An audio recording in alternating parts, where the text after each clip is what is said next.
Chapter 1. Bianca. Once she had been someone.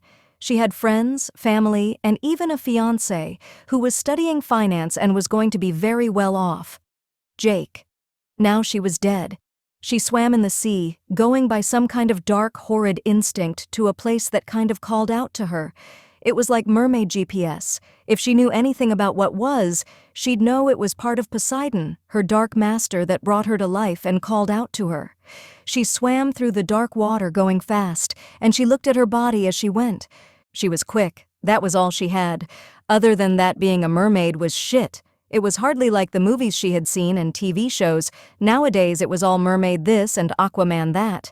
They didn't know her eyes were burning red from the salt water, her skin pruned and then rotted in the water. She was a corpse after all. Even her deep chestnut brown hair, which had been so nice and lush, was turning the white of the dead. She had a big fishy, scaly tail that pushed her along through the water, and that was the only part of her like the fairy tales. She hated this, and not only was she ugly, she was hungry. She had seen her sisters going up onto that boat, and they killed those people.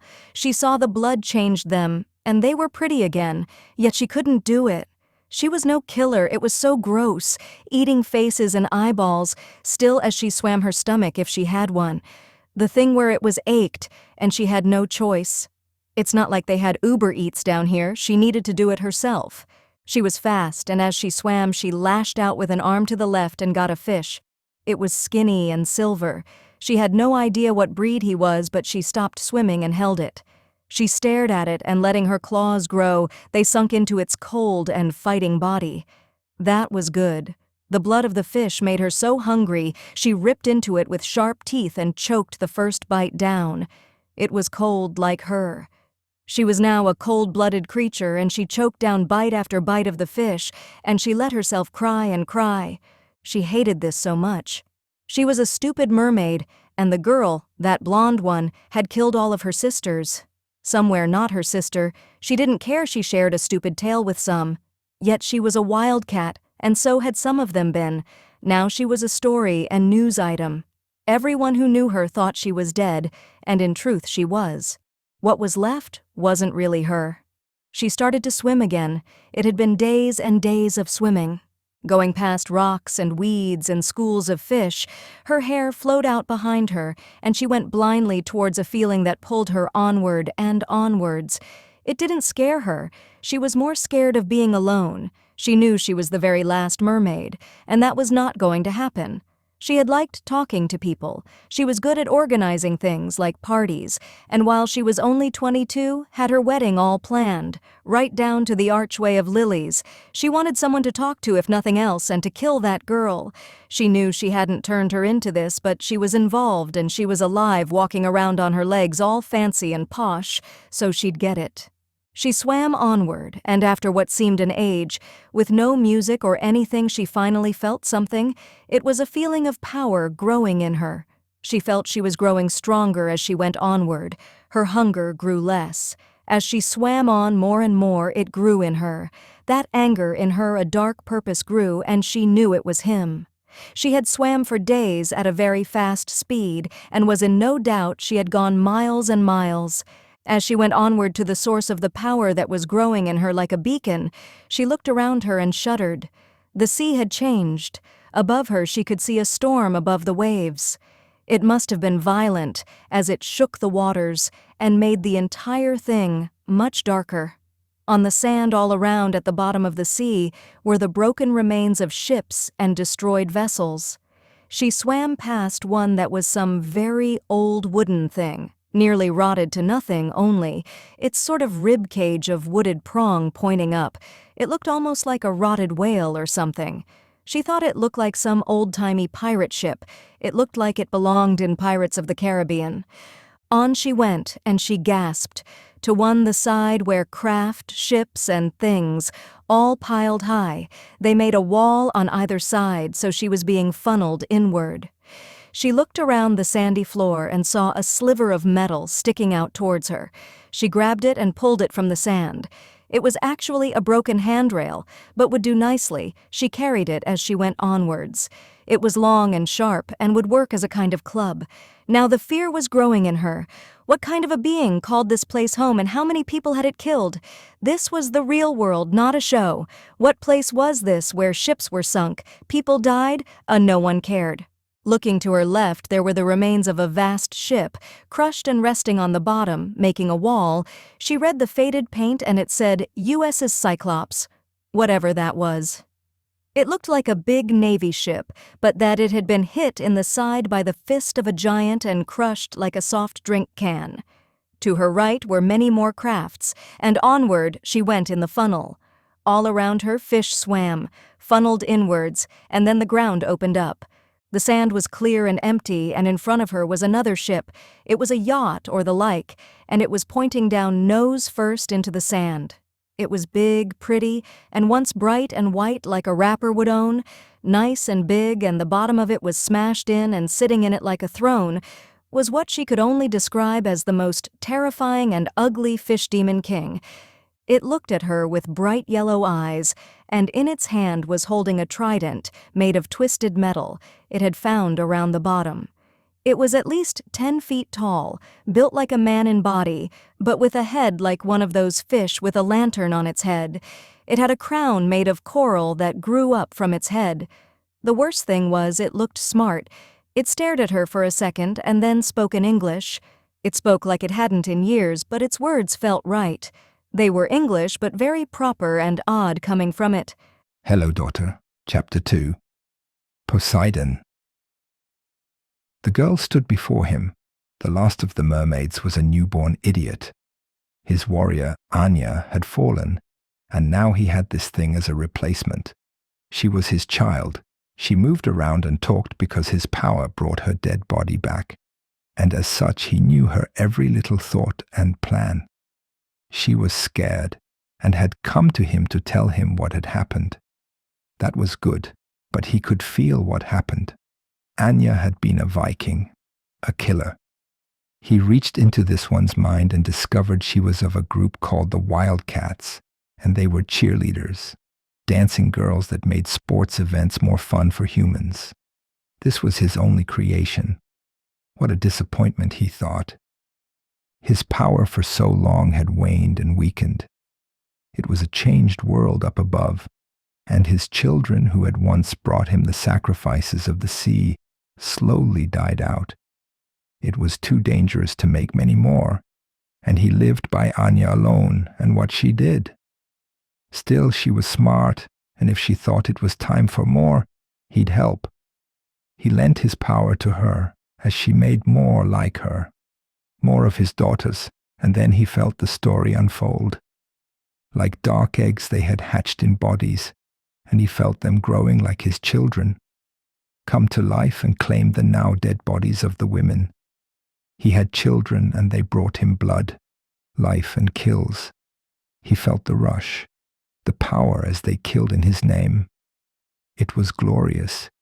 He remembered the old times, when the humans had indeed worshipped him as Lord Poseidon, master of the seas. He had temples on the shore, and his priests would throw people into him. It was a great time for him. Then they were killed, his children. The thing was, this wasn't the ancient times. There was no Carthage army with their spears to kill his girls. This was done by someone modern, someone weak, and it was an insult to him she had done it. A single human girl.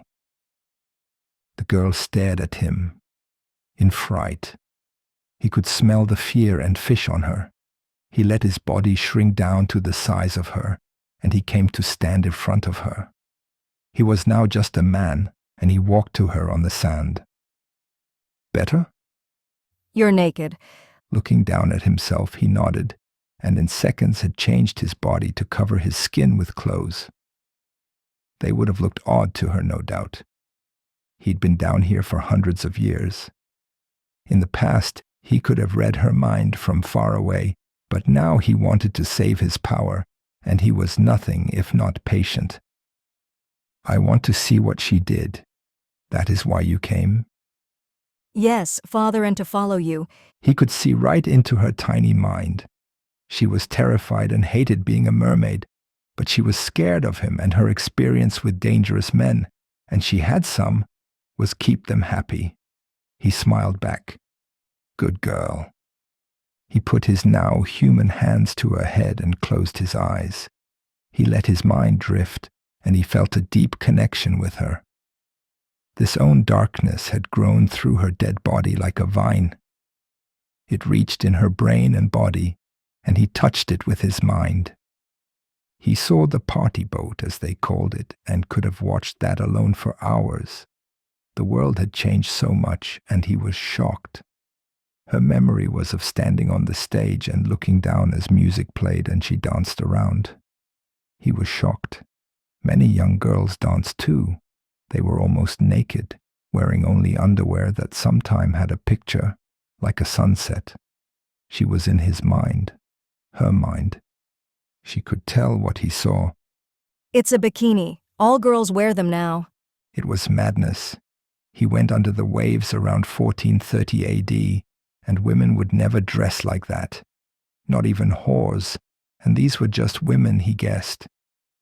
Maybe Lucifer was winning. He always said he would. He watched as the boat crashed. She was killed and taken to some boat, the inside of a hull. He felt her sadness and spoke to her. Now you will live forever. Yeah. She said back without much passion. He passed through her mind, going faster, now saw as she awoke. She, along with her sisters, came alive and fell on the dead bodies that Anya had prepared for them. It was like a meal ready and waiting, and her sharp shark-like teeth were in the neck of a dead boy before he knew it. He was cold and male, but still to one just awoken, it was glorious.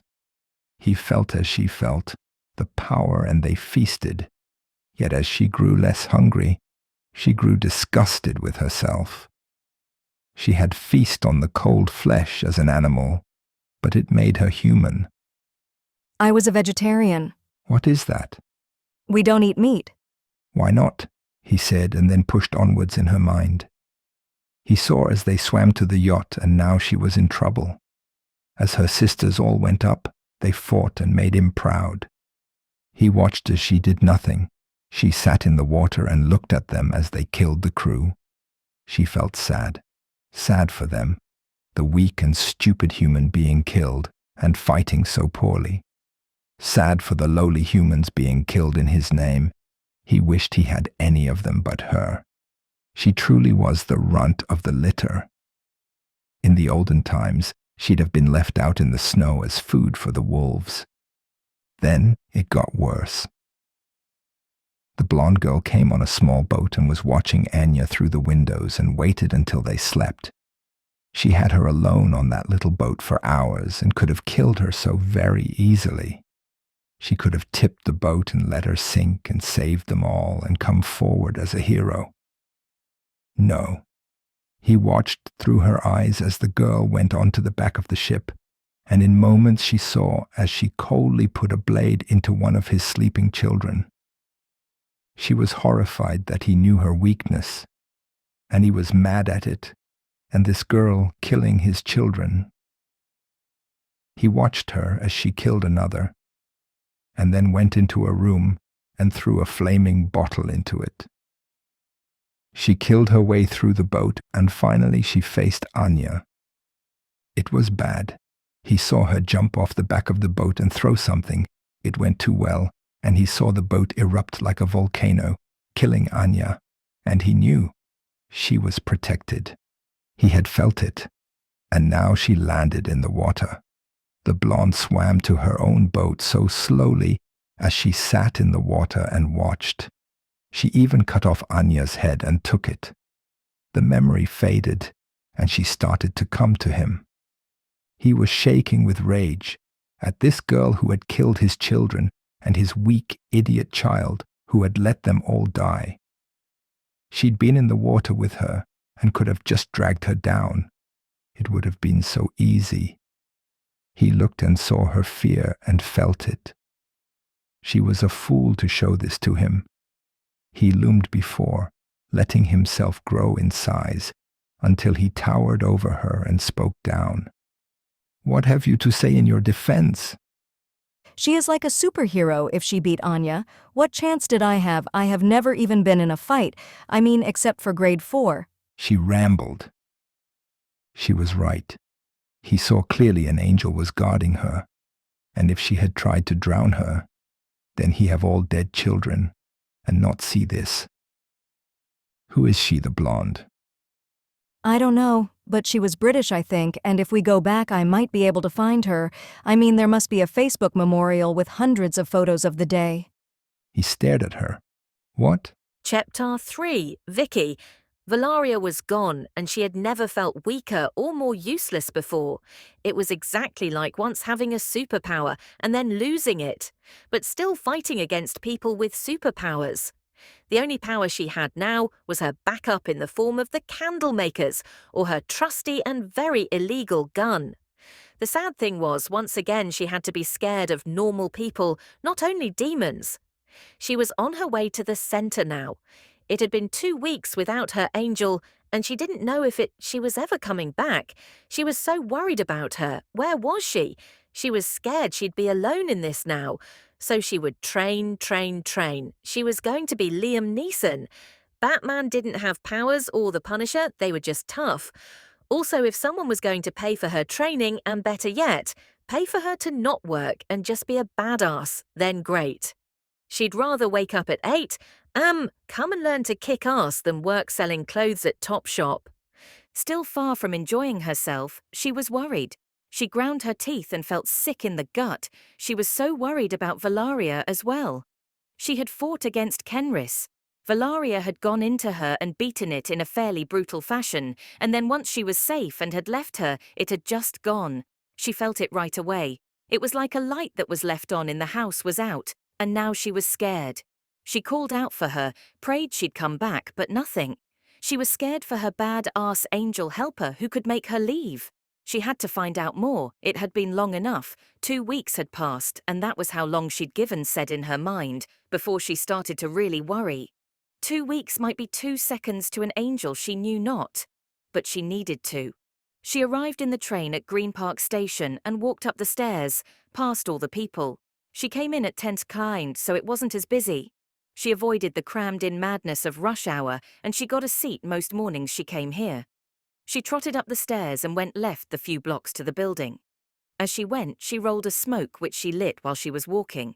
She smoked as she walked along, cutting through the people. They were slow, but she tried not to rush and enjoy the walk. She trotted along and barely put her head up. As she arrived at the front, she flicked her butt into a bin after stubbing it and walked in. As the man held it. She liked that. He smiled at her and she knew he'd opened the door for her more than 20 times, and she didn't know his name. Today was training with Mr. Lee only, and that was what she needed right now. He was not only her trainer, he was a candle maker, and she liked to imagine in his younger days he was running around the forests of China or Japan, cutting off demon heads. She walked in through the back glass doors and into the courtyard. As always, he was already there and waiting. She was always 15 minutes early, yet he was still there. The second day she'd trained with him, he'd said, "If you are on time, you are late." and he meant it. He nodded to her and pointed out with his hand to the floor there was a wooden sword and he held what looked like a trident. It was a 3-pronged fork, like a devil's pitchfork, and as she picked up the sword, he lunged at her with it. He lunged at practice speed and she blocked the thing high, both hands on the hilt. "Front kick!" He yelled, and she kicked out, straight and hard, missing him but getting the idea. He lunged at her many times with it, and she learned to block it and strike back fast and on reflex. He was all about muscle memory and like her to do very simple things hundreds of times. He looked to the weapons rack that stood. He now often gave her a choice. He held out his hand like a game show host to the blunted practice weapons. "What would you like?" When fighting a trident, 2 swords would be better. "Right you are, or a sword and dagger, which can be hidden and used only for the death blow." Mr. Lee then gave her the only gift he ever had. He handed it to her and she bowed. He seemed happy. It was a knife and scabbard. It was designed to be worn around the back and hid well, but she saw it pulled from the side and had an odd flat blade. It was pretty and looked damn sharp. Also, the blade held the sign of the cross on both sides. Thanks. But what is going on? Am I to fight King Trident? He stood back and readied the trident. He didn't smile at her, but waited. Now you are weaker than me, so try block high and stab with the other hand. He lunged and she blocked it. The sword blade in the folk. With her backhand, she pulled the dagger which had its hand to the side and was clearly made for this. She stabbed at him, but it took an age and her arm ached from the strain of holding the block. Again and again. They kept going until her arms ached and she could barely lift the sword. Then he let her go. Keep the knife. It's a good one. She liked Mr. Lee. He was a true teacher. She knew he took it easy on her, for his own training was at the Chinese theatre. And while she had laughed at first, then she found out his training was 100 kicks, 100 blocks, 100 punches and repeat. She imagined him a 5 when he had been sold to them and told if he needed to urinate he wasn't sweating enough. No wonder they were so good at the Olympics. She walked from the courtyard, sweat beading on her head. Maybe Topshop would be okay. She sat down, enjoying the cool air that blew through the open air of the courtyard. Jenny walked out of the back and up to her. She still looked as ever, well-dressed and confident, yet she seemed a little worried. I would like to talk with you. She followed her up to her office and walked in behind her. She sat in lovely leather chair and looked around. Her office was a lot like that of an English private school headmaster. Lots of book and leather. On the desk was even a little plaque that said, Jennifer Seymour, President. Not very secret society, she thought. As you know, one of our members pays for you training and asked you'll learn the trident and the history of Poseidon. What? Why? I know not, but when he says jump, I say how high. Who is he? She'd never known who was paying her what she assumed very expensive bills. She had 3 trainers and even a monthly wage so she could live. It was a damn good system for her. Much better than her student loan she now had to repay. Still, she'd not get a diploma in demon slaying from them. Never mind. Anyway, tell me what you know of demon generals, and assume it will be wrong if a demon told you. There are 6 or 7 Lucifer's generals, the Seed, which is Spriggans, Poseidon, which was mermaids, Kenris and Maleficus, who are dead. Then someone called Calcifer, and the Great One, Michael, dead. And a succubus, her name is Selfless, I think. She said like reading the names of some actors in a coming play. Close but no. So there are only 3 generals: Poseidon, Hades, and Zeus. They were 3 very strong demons, sent to earth in the fall and worshipped by ancient man. Now Poseidon had 5 captains, and they were the Great One, Maleficus, Kenris, Calcifer, and nobody not Selfless, we call her. What about the Seed? The Seed is a weapon. It's not a person. It was one of the many things the demons used in the Holy Wars. Imagine it was like a biological weapon. She shuddered as she was told. She'd done her history, but this was a different history. If half of what she'd heard those old Greek gods had done was real, they would be very strong, and here she was with a few weeks of self-defense and a pretty knife. Shit, so what's with the trident? Poseidon is coming. Well, you did kill his children, so maybe, and you have killed 3 of his captains, she said with a mix of pride and fear. I need to tell you my angel is gone. We know. He told us that too. He also said don't look for her. This is above our pay grade. You were blessed to have her. Now just pray that she is safe. That's all we can do. She asked a few more questions, but it seemed she had been told all that she was going to. Jenny showed her out of the room, and she walked to the door and opened it. Her arms were aching, but she opened it and walked out. She knew without a doubt she was in danger. She could train, get good enough to fight some normal man in a few years, but she wasn't going toe-to-toe with a demon so strong that ancient people used to treat it as a god. She walked from the room. She had to find Valeria and get her back. Chapter 4. Valeria. She looked around the cell in which she stood and admired it from the point of view that it was unbreakable. Still, it could have been made of cardboard painted white, for she had let them take her. She'd known from the first time she helped Vicky find that chainsaw in the bush and start it. She'd know this day was coming, a bloody court-martial. She'd overstepped many times, she knew that, but even if this turned out badly for her, she was alive because of her extreme actions, and she didn't really care what they did to her. It was heaven after all. The punishment would likely be banishment from Earth.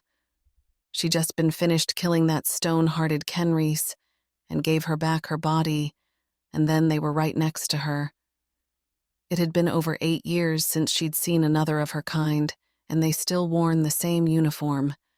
2 of them stood on the banks of the lake, faces in bright smiles, both with blonde hair, wings, and great figures. Woman messengers.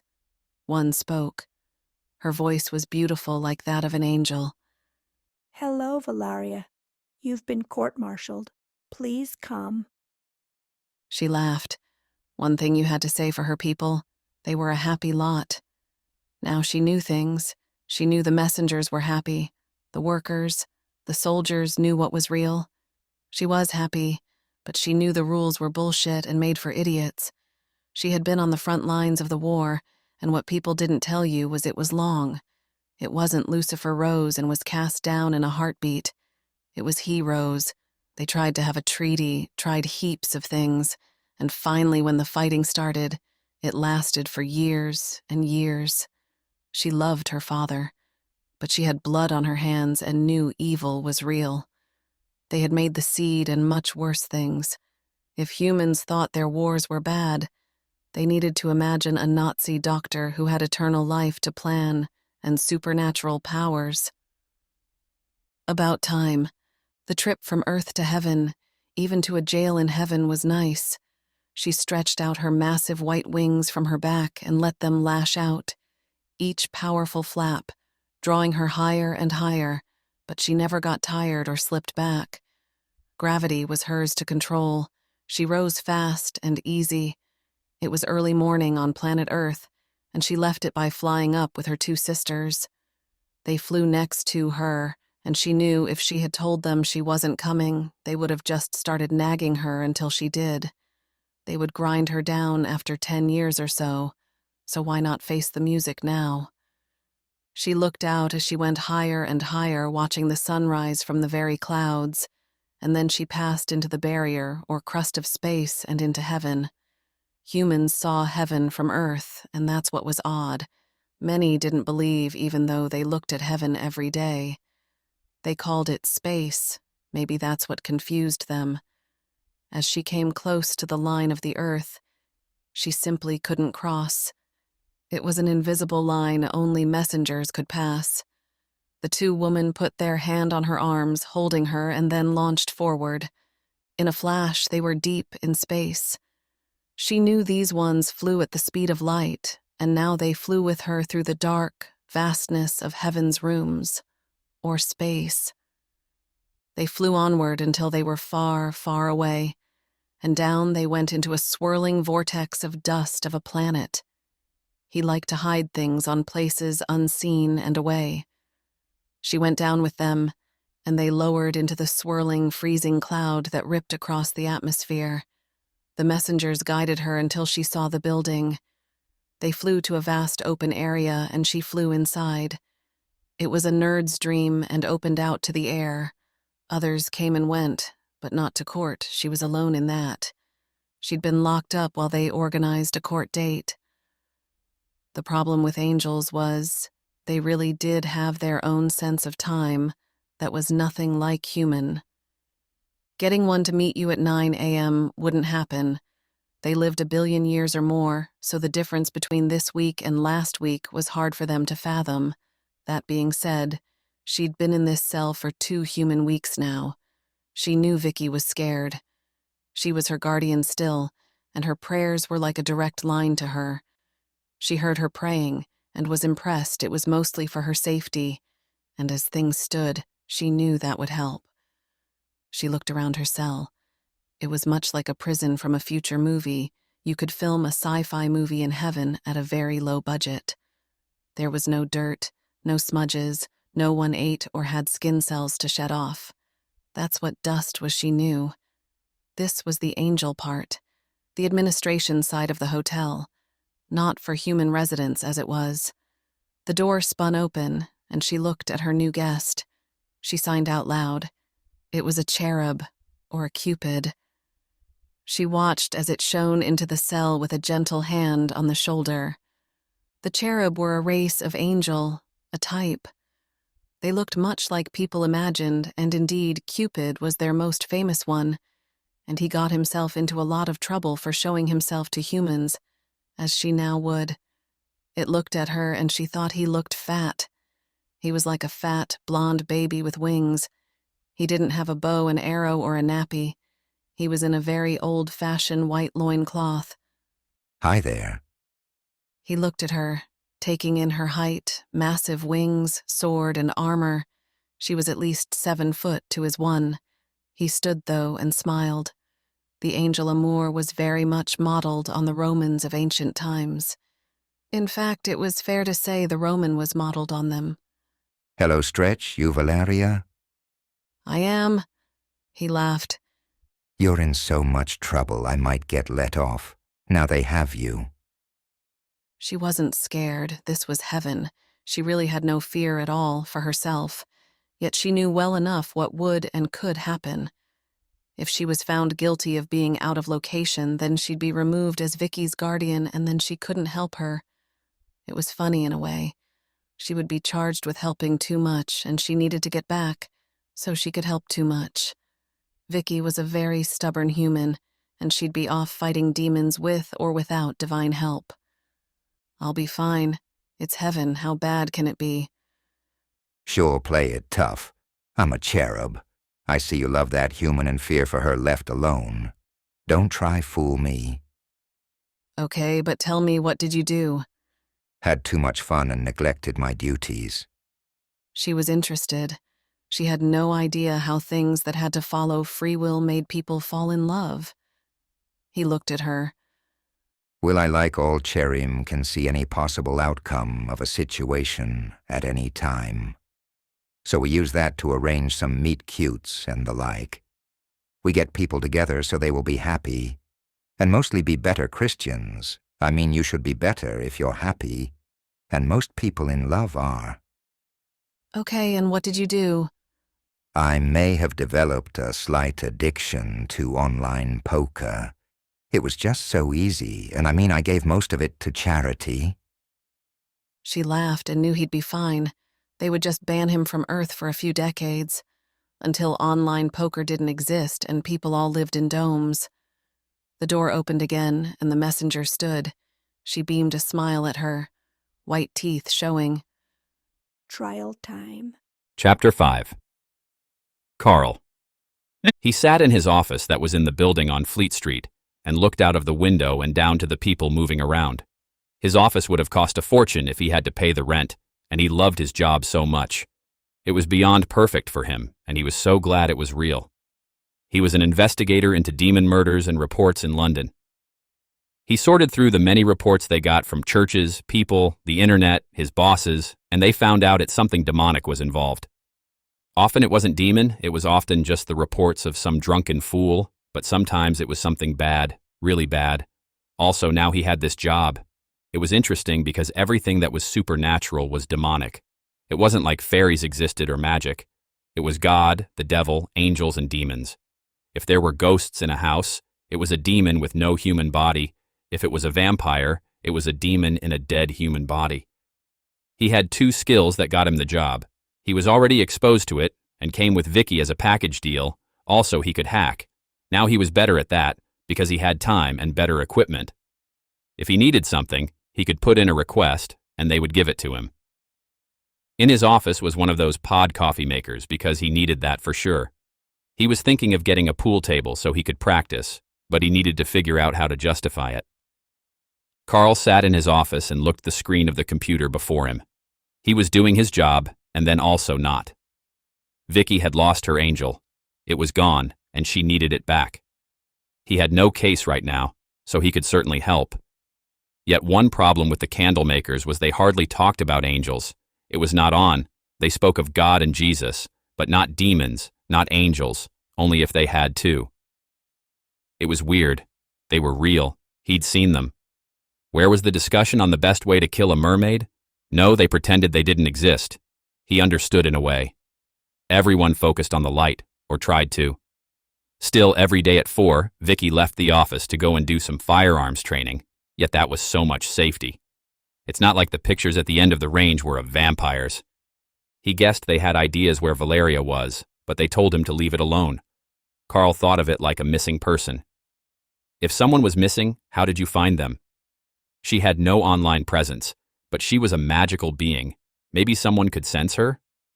Also, he needed to know who knew about angels and would actually talk to him. They could gather some information about them. He typed into Google, Angel Expert UK, and of course got a heap of hits and a heap of shit. He looked through the various listing and there and then heard a knock on the door. Jenny was standing there. She walked in. It was just him, and she was his boss and the only person he talked to. His department was just him right now, and they seemed to like that, keeping the circle close. She was a funny one, too. Young, driven, but more interested in the gospel than being a hunter. She would have him building websites if she could. Hi, boss. So I have talked to Vicky and I can't have you looking for this angel. He could have laughed, but didn't. As she spoke, and he looked at her, his screen had a website of some Talking to Angels website. Okay, that's fine. But we have a case and I need to give you some background. They never told him much unless he needed to know. They honestly talked about demons as little as they could, and to them, never. It was like Joe Abercrombie and the Wizard's first law. Don't talk to demons. As she spoke, she pulled out her phone and clicked a few things. He heard a bing and looked at his screen. She had sent him an email as well. He opened it and looked at the case. It was of a dead woman, and the email had photos of her body and some text about how it was found. He read it quickly and then looked at the photos of her body. There was a video file and he clicked it.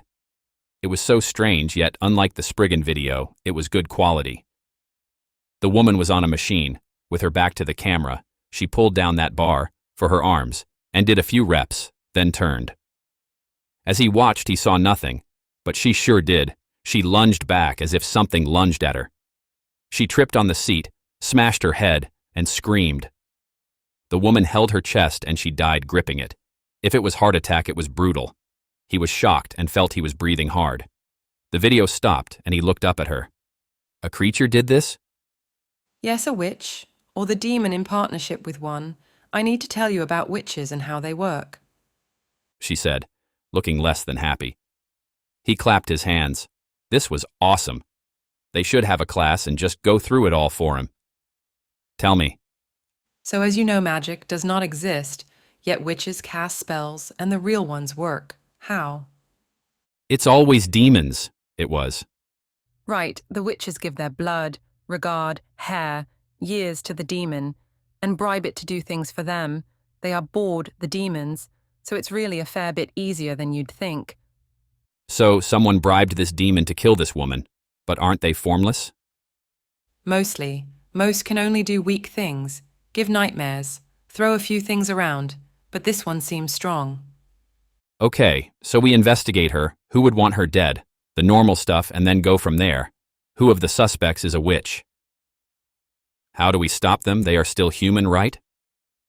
Yes, so we need to be careful, but likewise we can lock her up for murder, or something, exorcise the demon helping her. Carl chatted a bit more with her, and then she left.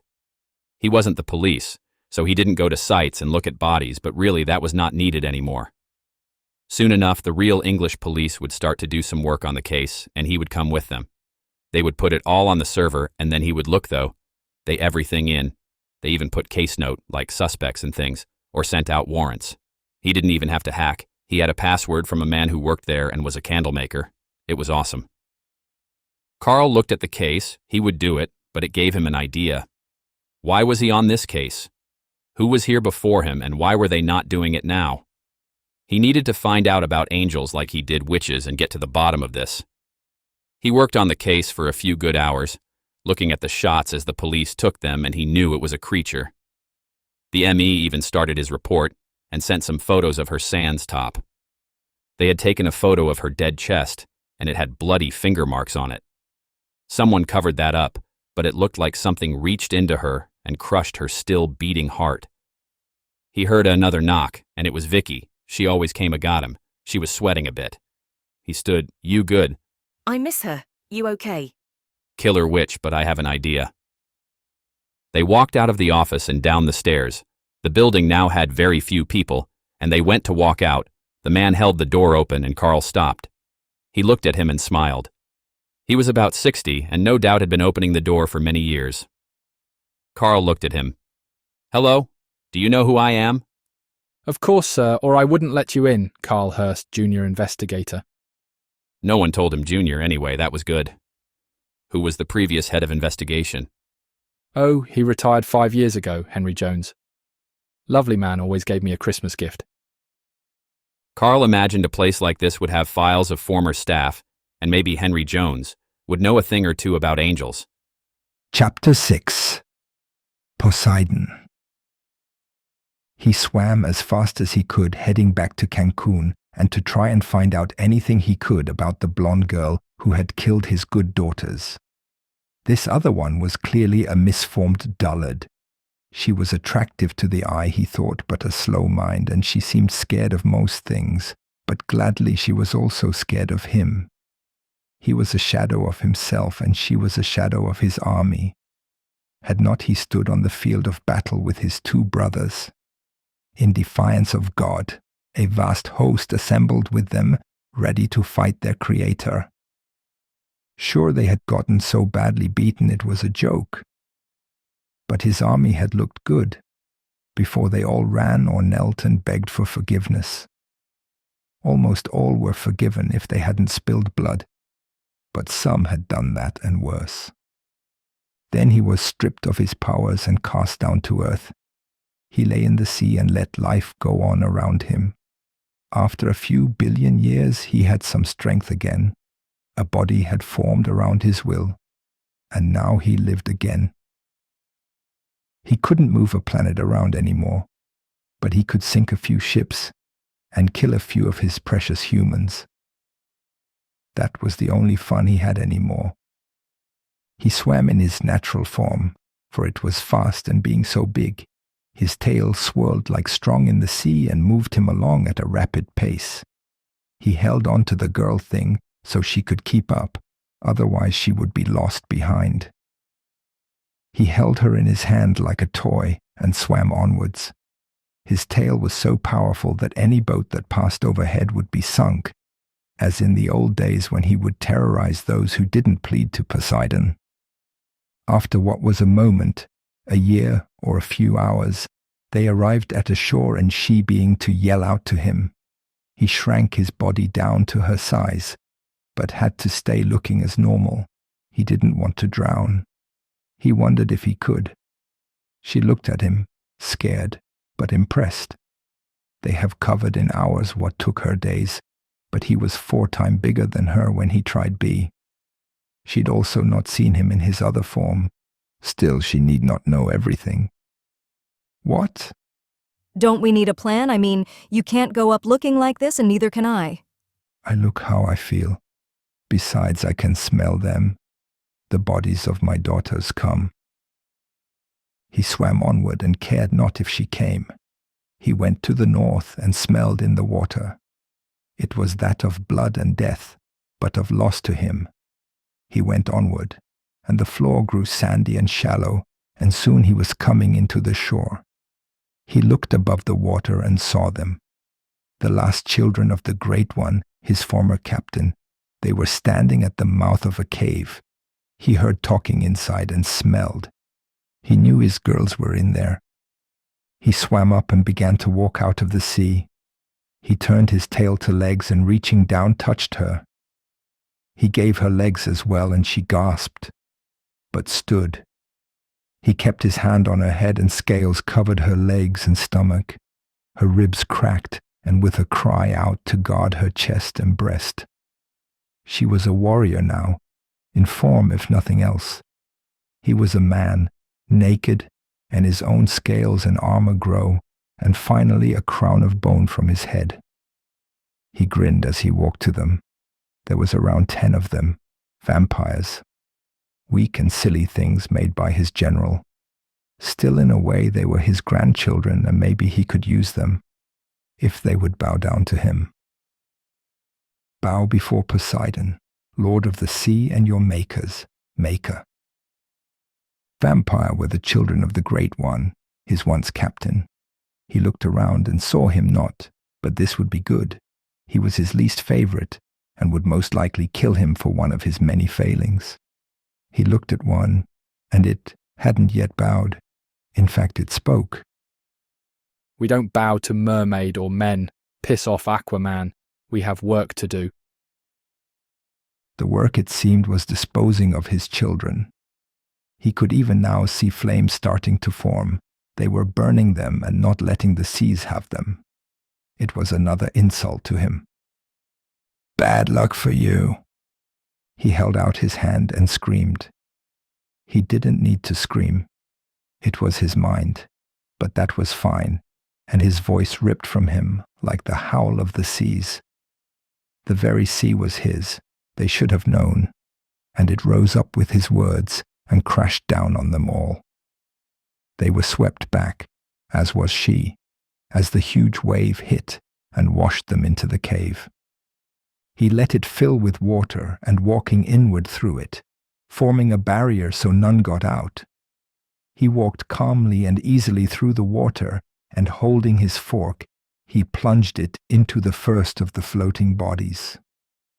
The man's eyes opened and glared yellow at him, and he died with the fork in his heart. In a few moments, she was beside him again. The seawater had turned her back to her true form, and he stalked onward.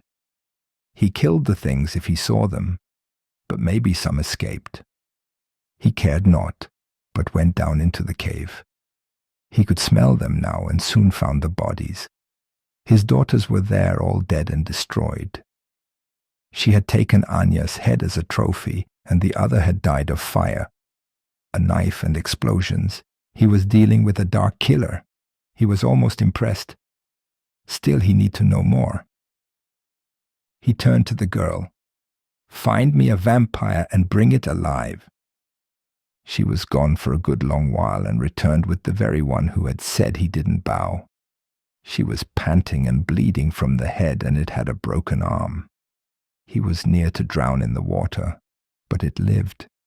He put his hand to its head and started to search in its mind. It didn't have to go long, and his finger broke its skull as he filled with rage.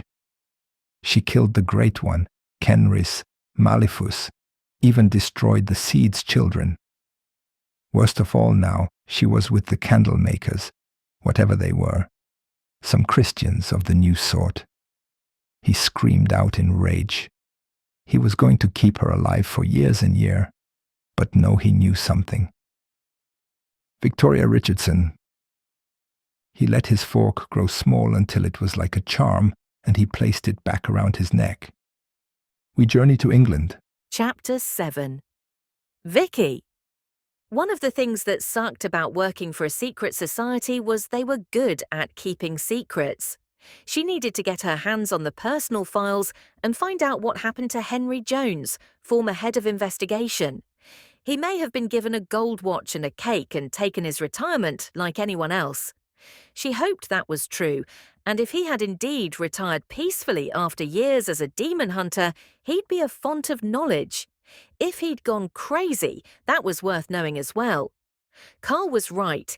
Here they made a very clear point to not talk about demons or angels, unless they had to. They talked about Jesus and dying for sin, and everyone was too nice. But they weren't demon hunters like Vicky was. This place had a chapel and heaps of members who were vicars.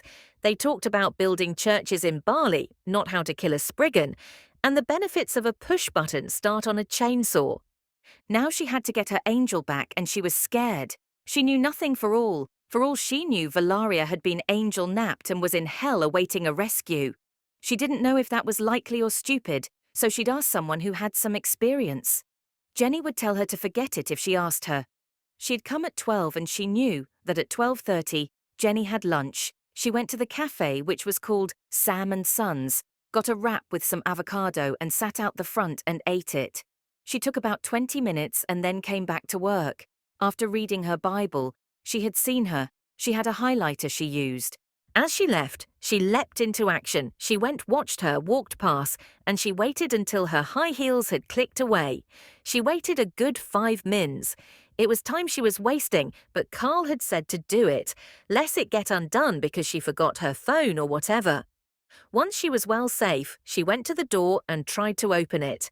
It was a keypad, and if Valaria was with her, she'd just kick it in if off. But also then she'd get caught later. She had texted him as he left, and he came now. Carl came to her, and without a word he typed in a code of 5 numbers, and it opened. She looked at him, impressed, but he pointed to a camera facing her door. "What about this?" I got the feed, never fear. They walked in, and she looked around. "You on the computer, me files." As if that wasn't the plan. She hated when she said shit like that, like the non-hacker would do the code breaking. He sat at the computer and tapped a few keys to wake it up. The screen came to life, and she saw it was the classic password Windows thing.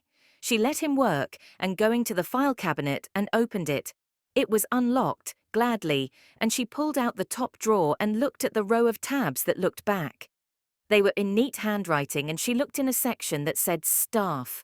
She quickly found the name Henry Jones and pulled it out. She looked inside the yellow folder, but it was completely empty, and it was a sad thing. Not at all what she had hoped. No, nothing.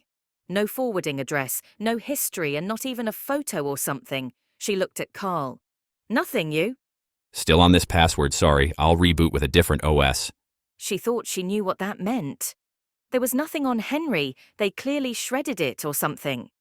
She closed the file and looked at the other tabs. She looked at files and none of them were what she wanted, but she thought, surely they must have some address. She looked in and saw there was a file and it read outgoings. She couldn't believe it. She opened it and laughed, so old school, but she guessed it had to be kept. She saw it was full of all of this month's invoices, not wages and things, but bills they got and paid. She looked through it and started to read. One was for an inspection of the building, one was for some security stuff. Then she saw it and was tempted to take it. Instead, she took out her phone and took a photo. "We're good, I think." Okay, I got in. Want me to plant a keystroke logger since I am here? Work of a minute. She knew enough from him. What that was. He was asking, did she want to know the passwords and maybe find out anything they knew, access to her emails and the lot. She thought about it. She trusted these people generally, but they knew where Valaria was. They just didn't say. She wasn't going to let them keep that hidden because they were scared. Yet if they found out she had done this, they would fire him, if not her. "We have what we need, let's not push our luck." They ran out the door and shut it behind with a click of the lock. She turned to the left and they walked around the hallway and out of sight. She heard Jenny walk up a handful of seconds once they left. If they'd planted that thing, they would have been toast. Once again she wished for Valaria, but now she might get to her. She looked at the photo on her phone. It was for an invoice. They were paying for a guest at the Devonshire mental home, and she had a feeling it was a former employee. Chapter 8. Valeria. 8.9 billion years ago, give or take, she looked out on the field of battle, and beside her was a vast host of the Lord's faithful. She saw the many hundreds of thousands of them, winged with their swords and blonde hair, back in tight ponytails. No one cut their hair. It just stopped at a certain length. There was no supercuts in heaven. She had personally fought against those twin sisters, idiots and false makers, Kenrys and Maleficus, and cast them down. Now she was going to be charged for fighting them again. So much had changed, but she was still that person. She was still a warrior. It was still a war. But they didn't know that. These ones who had never fought, never left heaven, and hadn't been to earth.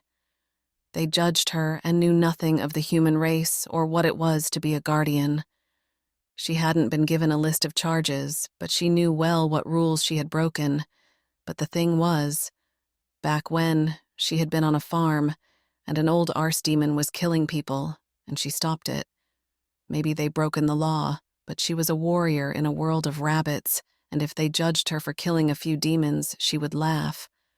On the day of the fall, it was crime not to fight. Now the reverse was true. They gave mercy to the fallen. Still, she had a job to do, and she would do it. She was led by her smiling and happy messenger. She was taken out of her cell and walked along a vast corridor to the courtroom. There was one cell and one room of judgment for them. She knew there were millions of her kind, but very few were sent here. "I am thirsty." She wasn't. She had heard of a messenger's power and wanted to test them out. The girl stopped and looked around. She smiled at her and looked sad. Sorry I didn't ask. I can be thoughtless. Normal water? 2013 Mount Franklin, 500 Mills, 711 Melbourne, Bourke Street. The angel reached out. Her hand went into a void of nothing, disappeared, and came back with a bottle. It was sweating cold from the fridge. They did well with very specific orders. If you say to an angel, "I want water," it will spend days thinking of the best water to give you and not the easiest for them to obtain, which was a very human thing. She had been a guardian 90 years, on Earth 90 years. She knew what a 7-Eleven was. She followed the angel girl as they walked up a vast hall, and she sipped on her water as she went. At many sites were doors, and finally they walked through a giant archway of white marble. She walked inside and looked up. She could laugh.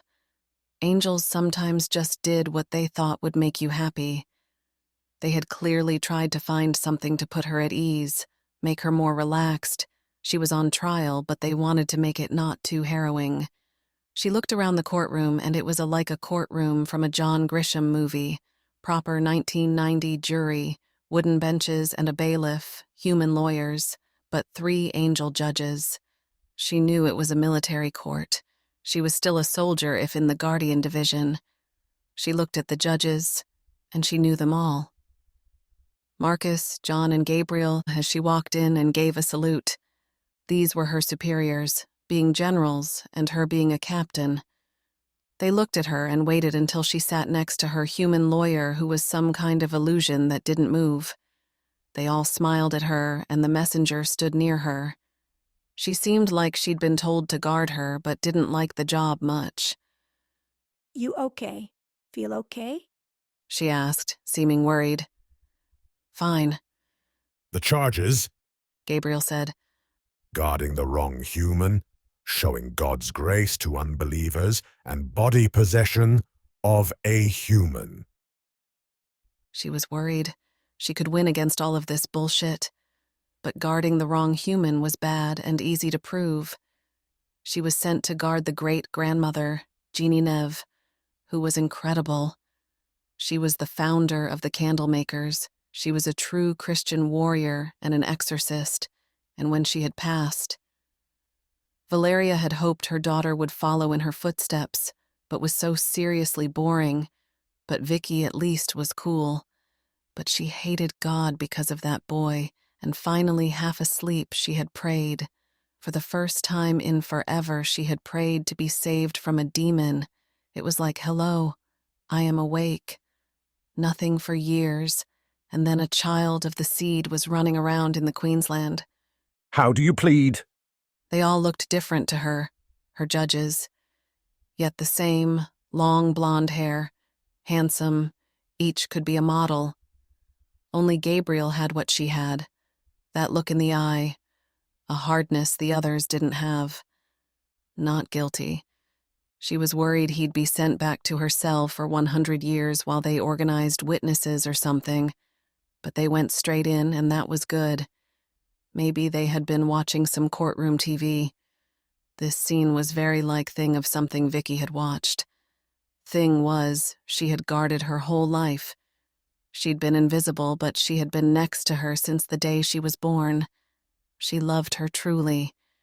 She'd been at her side every second of the day and night, and knew her truly. The court was like the old English system. The judges accused her of crimes, and she tried to persuade them she was innocent. Her human lawyer ghost was now sitting down and did nothing. The first charge is of you guarding the wrong human. Gabriel said. His voice was speaking, but boomed out loud and sweet. It was odd, so loud and yet musical.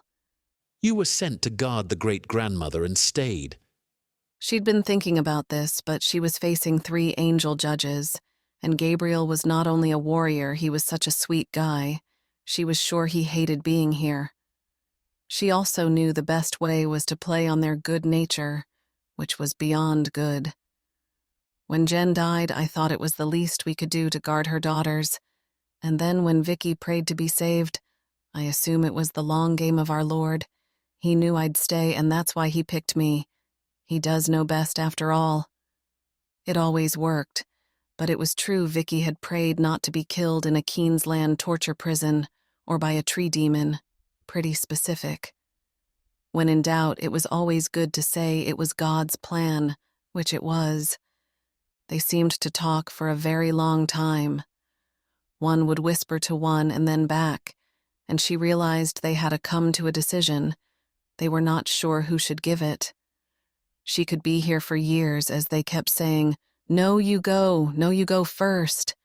It was hard for them. Gabriel was her commander, but John was older and Marcus had been a judge longer. She needed to move them along. Maybe 3 decisions, 3 judges, left to right. Why left to right? She could scream, written word, even in the Bible. That got them on board. Gabriel, who was the first judge, spoke. Your first charge, helping the wrong human. We find you not guilty for reason of it's damn hard to tell the difference. The Lord says, protect Genevieve Richardson. And down you go. You find there are at least 1,000 people with that name now. It not like there are 2 guys, one is Cain and the other is Abel. There are a lot of them. The task to protect her is broad. To protect women or man could be to guard their children. In fact, if I hired a guard and he guarded my children, I would consider it well done. This charge is dismissed on the basis of its good. She smiled. That was good. 1 down. But she had been in Vicky, had fought in her body, and that was a grave sin. She might have been asked in, yet while there she controlled her, and thus took her free will. She was scared of that and just hoped Vicky might have a plan. Chapter 9. Bianca. Being a mermaid was so beyond seriously shithouse, the worst thing she'd ever experienced, and she died in Mexico on a party boat at the bottom of a human pyramid.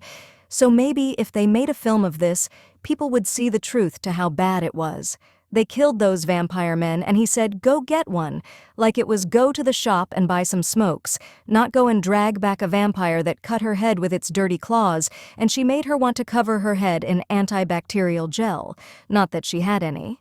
Now she had to go to the UK and kill this globe-trotting demon hunter Victoria Richardson because she flew over here and killed her demon mother. So sad.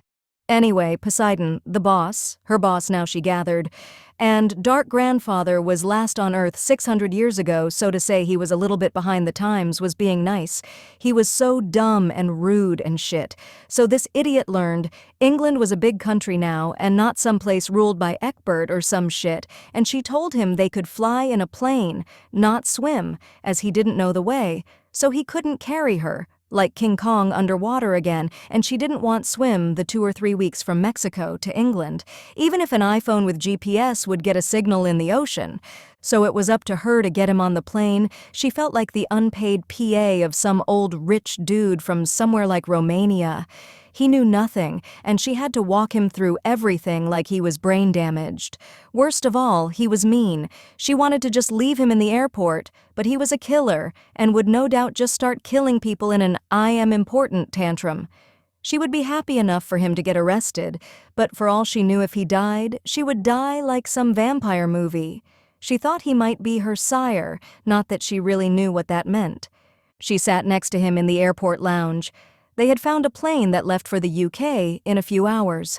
She peered left and looked at him. He had looked at some businessman and taken his form. Now he looked like clueless American businessman, crumpled suit and a bit overweight, with thinning hair and no style. Wait here while I find out the price. She walked to the counter and smiled at the Mexican girl who was working the desk. She spoke a lot of Spanish, so that made things like this easier. Hola chica, dos tickets, el England, el London. You want to buy 2 tickets to London? How much? One way is 654 USD and it is boarding in 3 hours. She walked back to the Lord of the Sea and he was looking around like a moron. He looked at someone who walked past with some food and they smelled it. It was gross to her, nasty, greasy burgers, but he looked bright-eyed. We should eat. When do we get on the plane? He had no idea. We need money and passports. You don't exist and I am dead. We need to be someone else. He looked confused and then stared right at her. Just tell me what you need exactly. We need to take 2 people's passports, looks and money. He looked around and saw a couple. They were hot, or she was, and he was gym fit at least. They even looked American. They would do. What is a passport? It's a travel document with a photo in it. It say what country you were born in. Trying not to scream at him. He was so dumb. Since you are so smart, why don't you go kill them and take things you need, or help me at least? She hadn't killed anyone yet. She could feel it when he told her to do something. She wanted to do it. She wasn't like a real person anymore, but she still had her own personality. She still had her own likes and dislikes, and she wasn't a killer. She had just wanted to make people happy with her dancing and make some money from being pretty, as was her right. If she went to the gym 5 times a week, why shouldn't she be rewarded for that?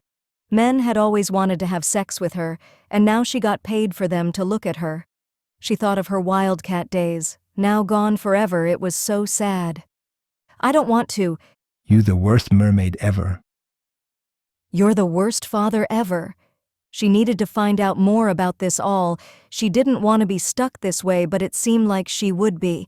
The change had indeed changed her.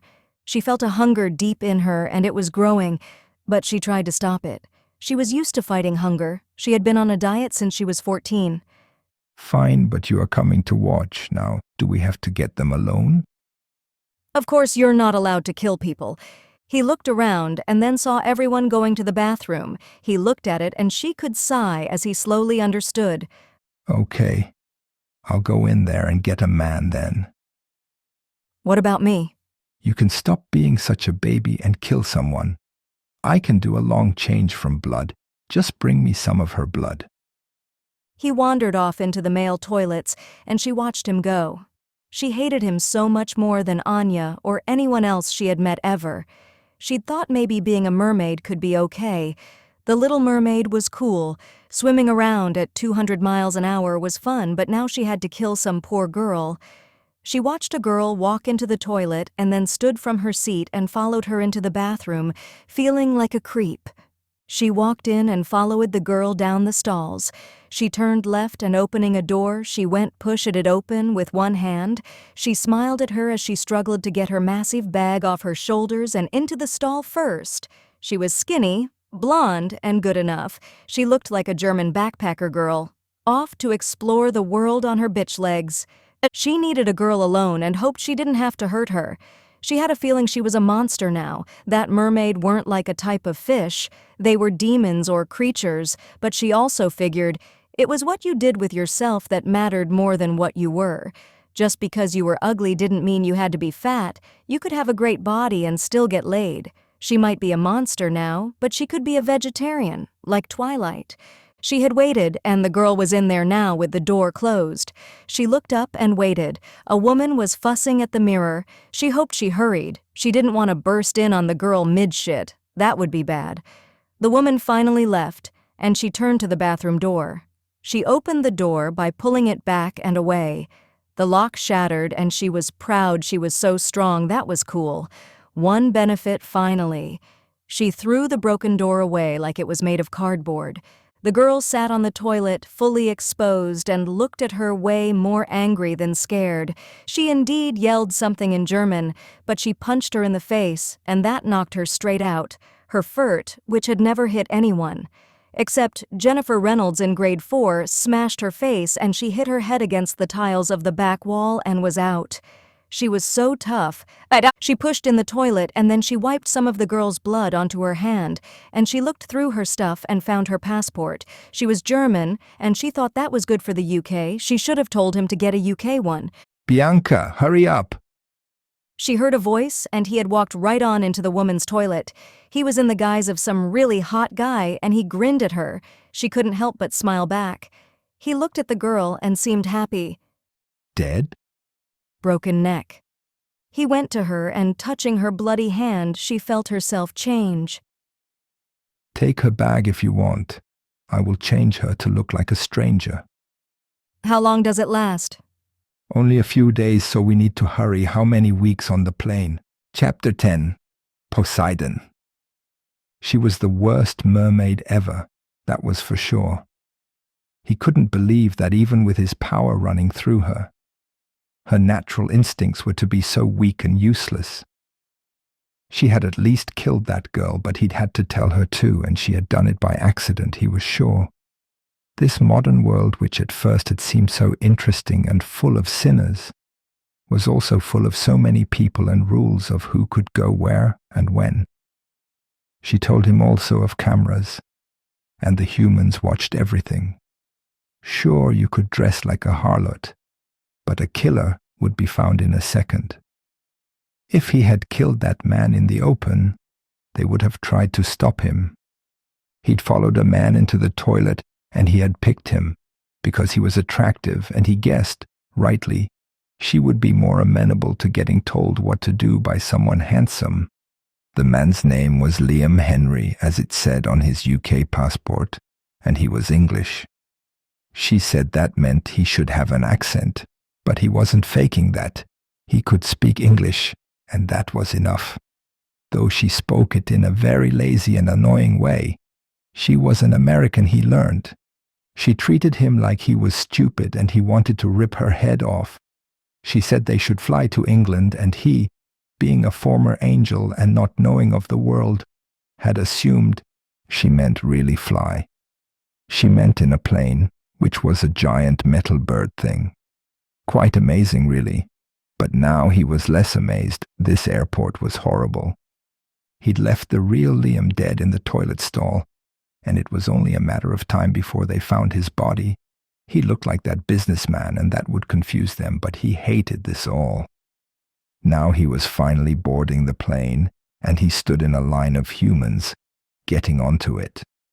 The thing was very big inside, a huge metal creature, and they all walked into the door and found seats. The whole thing tested his patience like nothing else, and yet he was normally so good at waiting.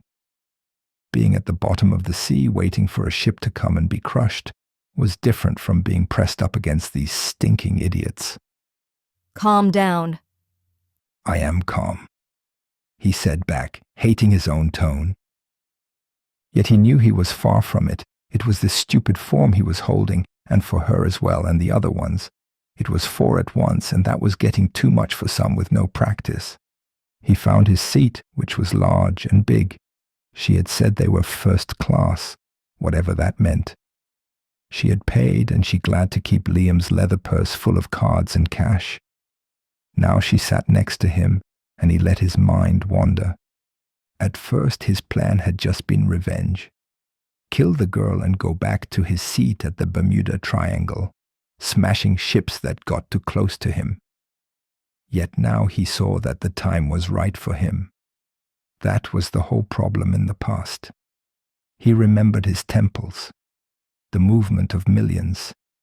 They had a bloody state religion in Greece, and then it was ruined. Jesus came on down, started to spread Christianity, and they lost their hold on the world. Now everyone was sinners, or so it seemed. Are people still Christian? He asked her as she sat down and started to look at her screen. Sure, my grandmother is. Maybe 30% of people, but it's for old people, you know. It's not cool. What is cool? He had no idea about this word, but the way she used it made it seem positive. She had a horrible way of speaking, but he found she was an ambassador of the new human, and he needed to learn. She seemed to think about it, and then said, It is being a bit better than other people and both them and you knowing it. Oh, like my brothers thinking they are so good, but actually they are weak and stupid. Oh yeah, like the head cheerleader, Ruby, who thought she was cool but really she was a slut who blew her way onto the team, real try hard. He thought about her words, trying but failing. She smiled. And failing hard. He was getting some language lessons from her and he was starting to understand her. She was a fool, but a confident one. He looked over beside him and sighed. A woman sat in the seat across from him.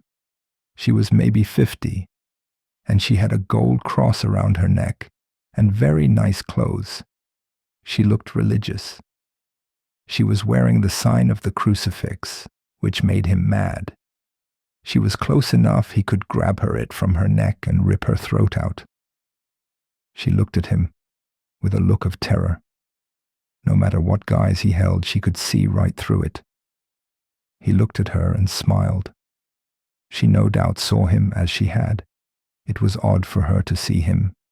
She must have been blessed in some way. "Hello there. Isn't this nice for you? Proof in your God." She took a sip of water she had and he flicked a finger. It stayed there in her throat and he thought it spreading wider and wider. The water blocking the inside of her throat, she started to choke and go red. She looked over him and at the woman and his hand held up. She looked at him. If someone dies on a plane, they will turn it around. She said it calm, and he didn't know if it was because she didn't want her dead, or indeed it would delay them. He lowered his hand and the woman coughed up the water. She was crying and next to her man hugged her. She spoke to the woman in a uniform, who came and within seconds she was moved from the seat, along with her man. He moved over to her seat and stretched out across both of them. "Wake me when we're in England." Yes, master. Chapter 11. Vicky! She drove in her white little KA car because her real car, Lagartha, the big diesel-powered beast, wasn't allowed on the M3. Still, she missed it. She drove onward following the navigation on her phone, and it was a fairly long way. A good 60 miles. She was alone as Carl had investigating to do, and this was a long shot. They had an invoice, the candle makers were paying to keep someone here, but they were a charity as well, and it could be anyone.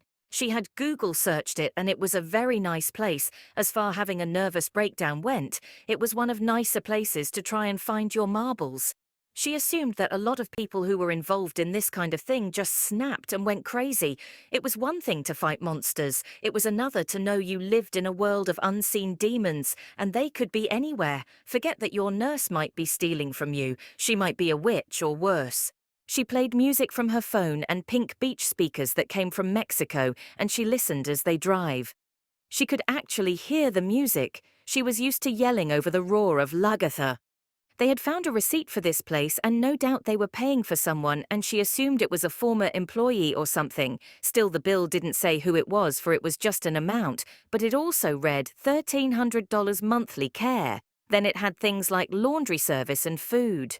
Carl had then spent a few days cracking their membership and targeting who he thought. He had found that they had 2 former candle makers, which was quite high from a housing list of 25. One guy, Damien Riggs, he was a security guard, and then a lady named Mrs. Kelly Hughes, who was a school teacher. She was a member, but unlike her, not an employee. They had hundreds of members out in the world doing normal jobs and helping the cause. It was a fairly nice day for a drive, not too cold. Well, cold, but the sun was out. She pulled into the driveway. It was well along, set in a quite big former estate. Lots of grounds for the people to walk around. She drove on and then parked in front of the building. She looked up at the building. It was nice. If you had to lose your shit, there was a good place, it seemed. It was a very English manor house, quite big, and with a large garden leading up to it. It would have had a fence and gate, which seemed pretty serious. She got out and walked to the gate. It was thick, yet pretty, and made of solid metal. If she had Valaria, She could have shoved it aside like nothing.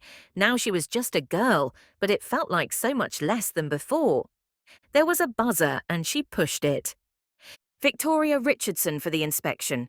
The gate buzzed, 'twas substance, and in she walked. She looked around and saw some people working on flowers and planting things. She was a bit disappointed no one wore white, but just normal clothes. It looked like very expensive retirement home, but some people were young. As she looked at one girl planting flowers, she started to scream to herself. She fell to her knees and started rocking back and forth. A nurse ran to her and tried to calm her. As she walked onward towards the door and up the stairs, they slid open. The door was on a security thing, so they didn't have to open it. She walked into the office-seeming room. Once it would have been a vast receiving hall, now it was much more officey. A girl stood at the side, at a big white bench, and she waved them over. Her name from her tag was Rebecca, and she launched into the great features of the place, and within a few moments she understood Carl, who had made her appointment, had made up a sick brother, and was planning to put him here. She should have been worried. He liked to lie to people or socially engineer them. Yet it worked. Within 5 minutes she had a handful of brochures and told to wander around and have a look around the grounds. She had more to do, and already more people were coming to check in and visit with some inmates. She looked at her phone. She sent him a text message. Any idea on where they will be? She waited a moment and then got.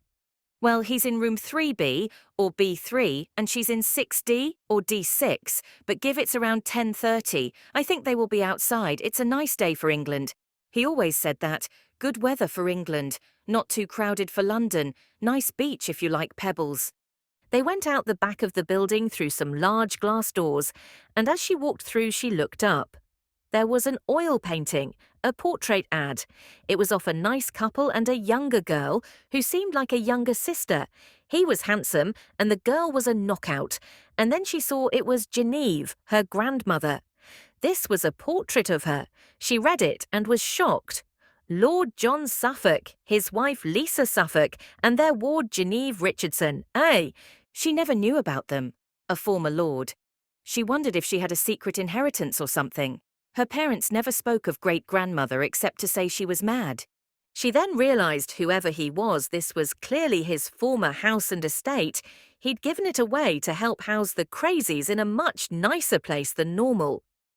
Bloody Christian, she said to herself. She pulled out her phone and took a few photos of the painting. She needed to find out more about Jen. She seemed like she was damn interesting. Certainly more exciting than her family now. She walked out the back door to another garden and looked around at the people. She saw there was an old lady in a wheelchair but getting around by herself. She had a photo of her on the phone. It was from 10 years back, but it could well be here. She walked up to her and she stopped from actually smelling the roses to look at her. Mrs. Hughes, Kelly? She looked up and was bright as could be. She sat in a wheelchair but at a table and had tea near. Her abhorred nurse sat a few feet away from her. She looked at her with bright eyes. She had white hair and was about 70s, she guessed. Yes. Hello, who are you? Victoria Richardson, a friend in the candle trade. I was wondered if you could help me. The woman looked at her and nodded. You look a lot like her. Are you that mystery grandchild? Great. Grandchild, I think.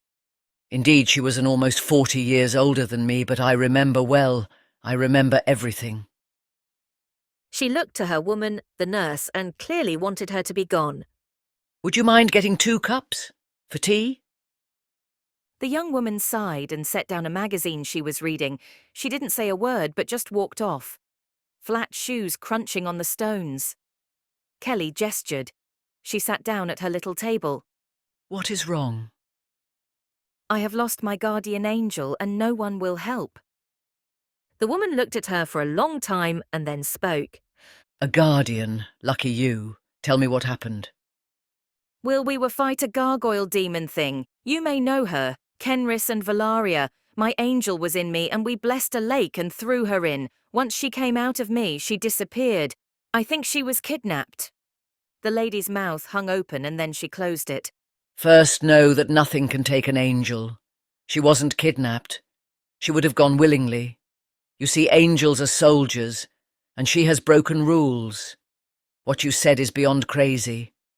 Angels can't show the truth of God to those who don't believe. She can't go in you and fight demons. That is madness. They can only help believers when non-believers don't see, and I have never heard anything like that. It's a whispered word, a car crash that is not fatal, a disease that cures itself. These are miracles of God and action sometimes through angels. They can be explained away as good luck or chance. She didn't know how to react, in a way she knew it. Everything she'd heard about angels and people who had a guardian angel was a story, like she said, hearing a voice that said something. Not helping her beat demons and get drinks from the fridge. The female vicar in her church said she prayed for her phone battery not to die, not to kick open a door like it was a movie prop. She didn't care if it was wrong. This woman had told her more in 10 seconds than she'd learned in weeks at the centre. Where is she now? Can I help her? I don't doubt she is taken from you. What you two have done is wrong. Where is she? Heaven, of course. Chapter 12. Carl. While Vicky went to investigate the case of the missing angel, he was finally getting to go to a location other than his office. The only thing that sucked about working for a secret society was he had no rights to do anything. Also in the UK, while getting a private investigator license took about 30 minutes online and $49. Because anyone could get one, they had no rights other than normal people. So as the Uber pulled up before the house of the dead Melissa Golding, he was going to be breaking into it, not anything official.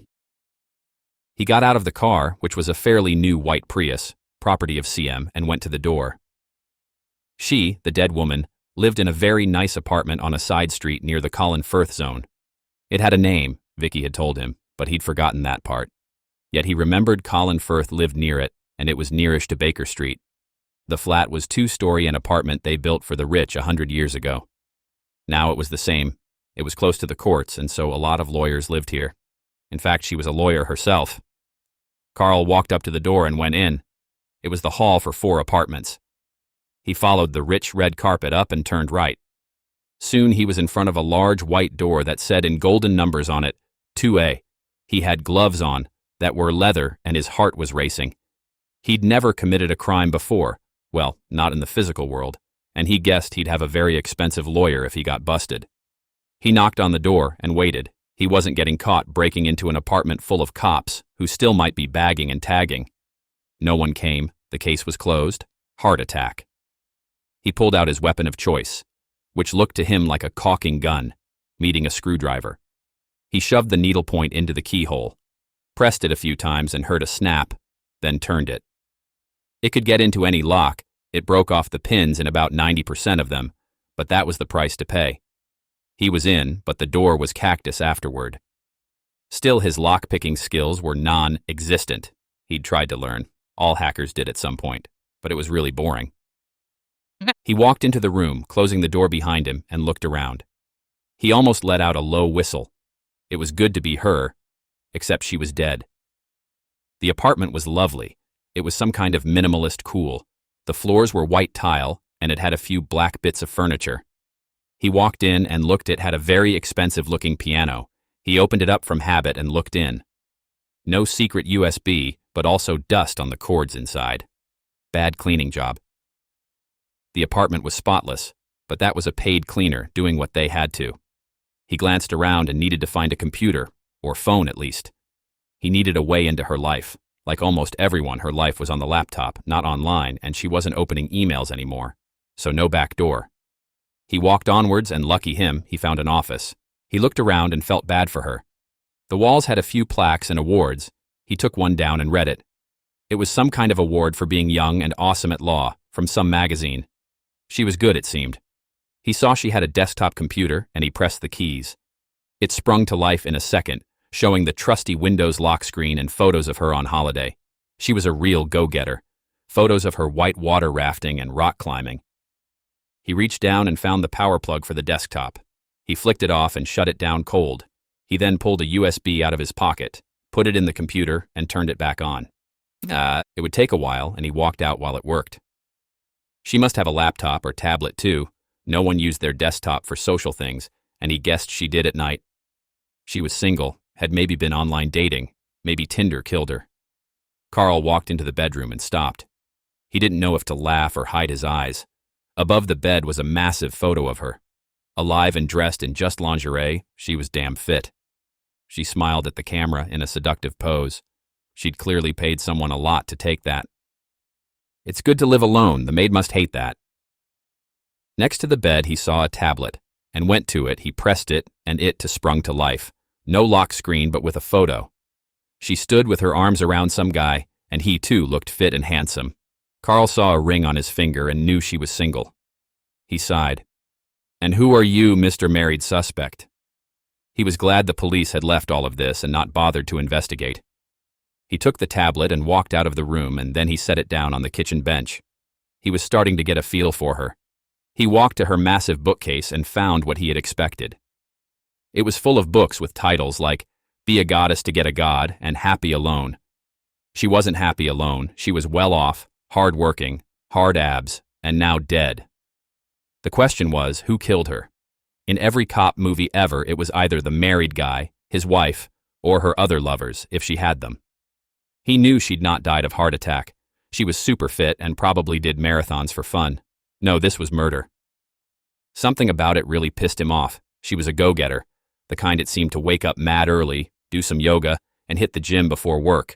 Now she was dead, and she could have slept in and eaten some carbs. Maybe she was with a married man, but she was lonely and now she was dead because of that idiot. He'd go to the gym and find him. There was no way they hadn't met there or at work. It was 50-50. He walked into the office and the computer was now going through a hard reset. It was installing a new operating system from scratch and would delete everything, which could then be salvaged. He walked to the kitchen and opened the fridge. He'd eat and find that jerk. No way she didn't have messages from him. The fridge was filled with things that looked way too healthy. Poor Melissa. She had a bloody smoothie as her last meal. Something about that was so wrong to him. He spoke to himself as he searched for something unhealthy. You'll be avenged, never fear. Chapter 13. Poseidon. The flight from Mexico had taken almost a whole day, and it was a revelation. At first he had tried to sleep and could have just willed himself to if he'd wanted to. But she was watching things on the screen before her and told him they were movies. It was like plays but filmed.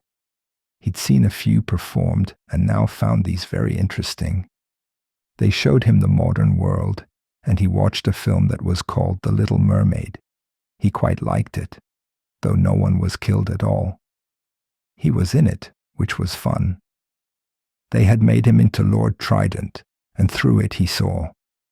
In his age, they had feared demons. Now they were friendly. It was a trick, but seemed to be working. He turned to her. What is it called when something is bad, but seems good? A trick? Good PR. He watched a few more things and was amazed by them. The money they spent making these plays, she said, was like that to build temples, and he knew it was the right time for him. He'd seen the homeless on his way to the airport in Mexico, and these films cost millions. That was enough for food for many. He liked it. After a time he'd just closed his eyes and thought about things. He'd been thinking something about one of his brothers, remembering something about them, and he was awakened. They had landed. He was once again impressed with the humans, not that they were good. They were sinning all the time now. He really couldn't believe how bad it was. Still, they certainly had full control over the natural world. I was born here. Now I want to go there. They could go anywhere and do anything. He was from a time where the sword or glass and pottery were the best inventions. Now they had computers. It was hard for him to explain that they were. Thinking machines. Slowly the humans got ready. A woman who had served him food and drinks came to him and smiled at him.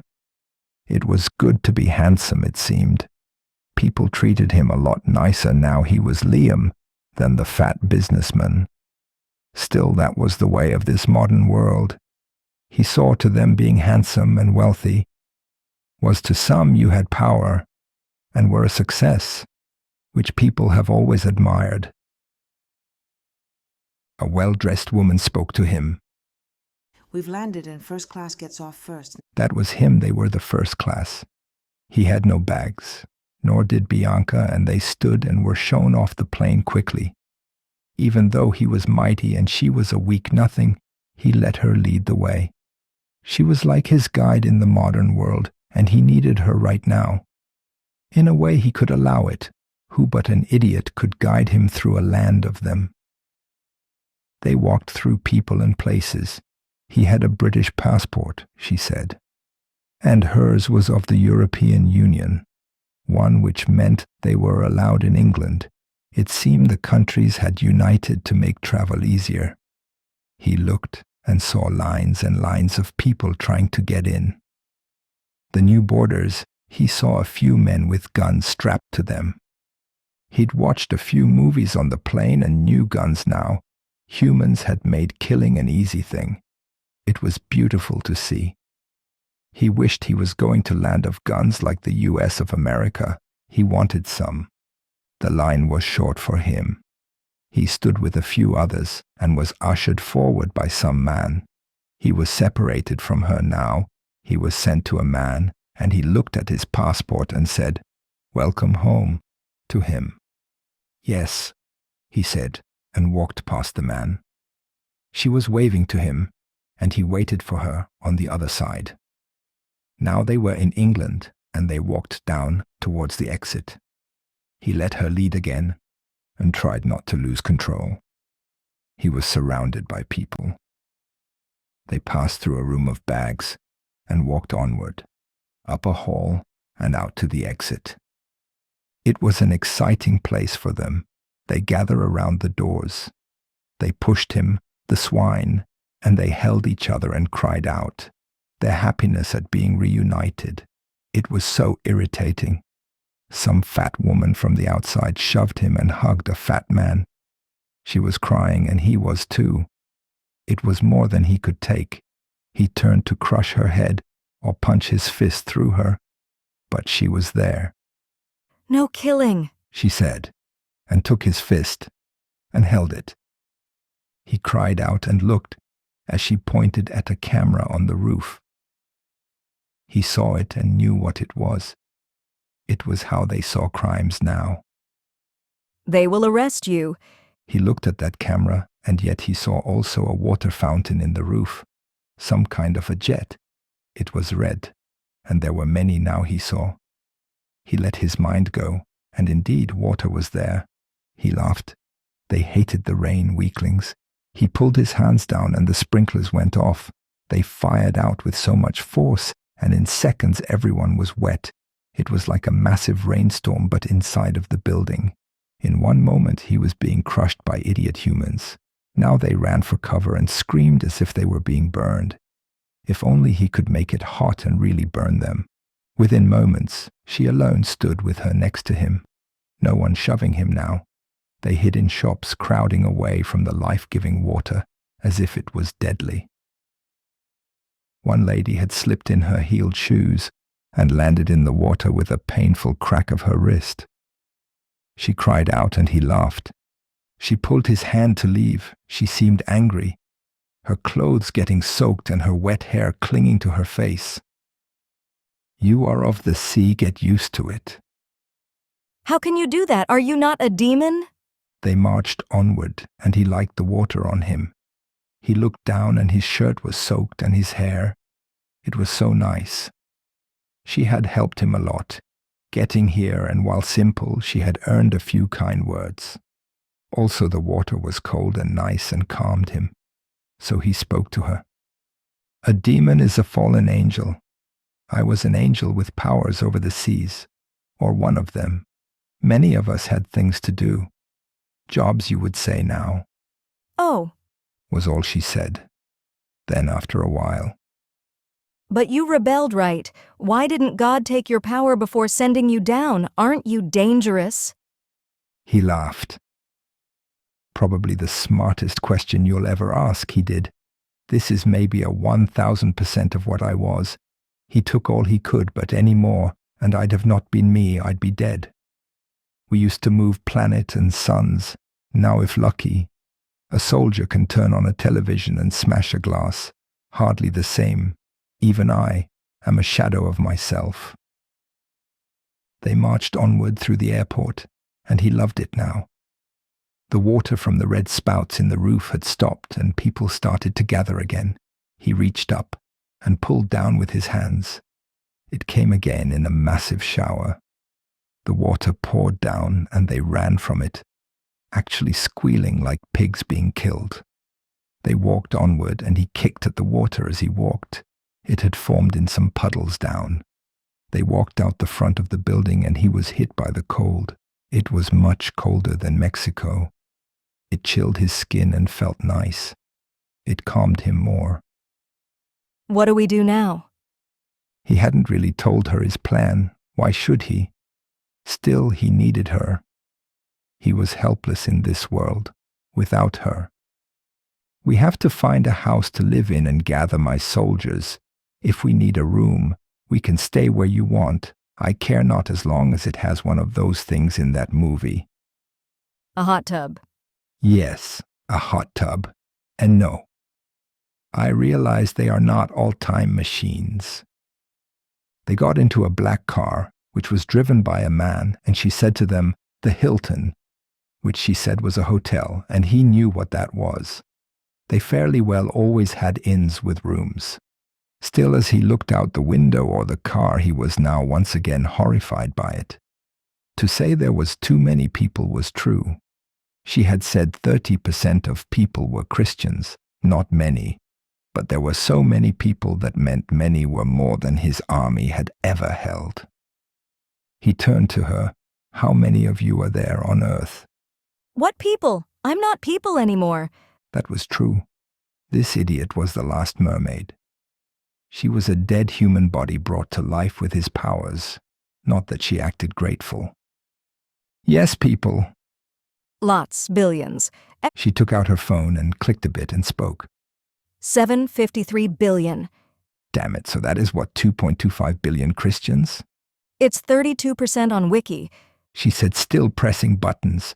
She often said things like, Wiki says or Google says. He knew they were online libraries of knowledge she questioned.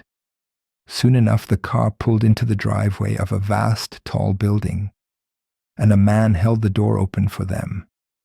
They got out, and he saw they were looking at his and her wet clothes. She walked in, leading the way. In the past, people had given him things. If he had walked the earth, like in 1430, he had just shown himself and was granted houses and gold. Now he pretended he was Liam, and she was some girl, a German. They walked to the counter, and she booked them a room. He saw how the woman at the counter served them, and seemed glad of his card to pay things. He had to sign for it, and wrote Liam, as she told him no, the plane.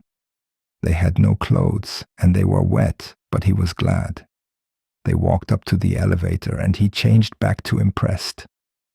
He went from horror to amazement and back again. This was a glass box they stood in, and it went up to the 15 level, on which they were on. They walked out of the box and to the room. She opened up the door, and he looked in. It was very nice, and he knew there would be a hot tub. It seemed like a fine creation. Chapter 14.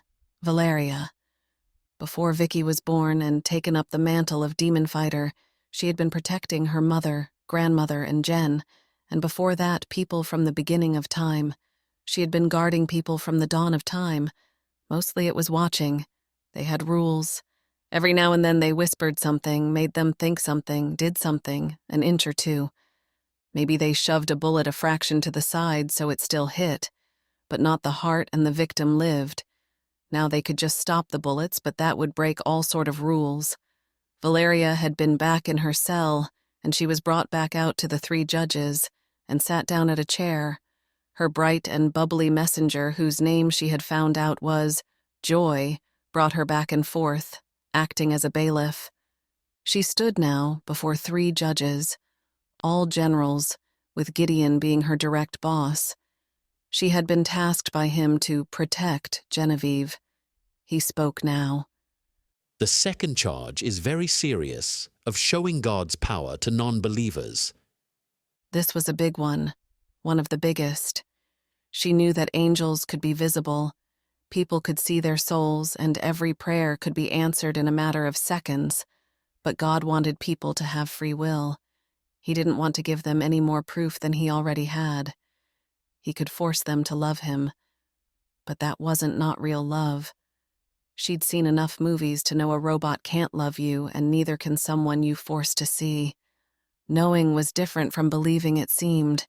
Yet she also knew that humans could see something and just go on not believing anyway. All the proof in the world didn't matter to some people. She had shown her powers to many and just hoped it wasn't Vicky they spoke of. She was a believer now, but when she had helped with the Spriggan, it was a prayer of fear more than belief. Many people asked for God's help when they got cancer or were in real trouble, but not when the going was good. When?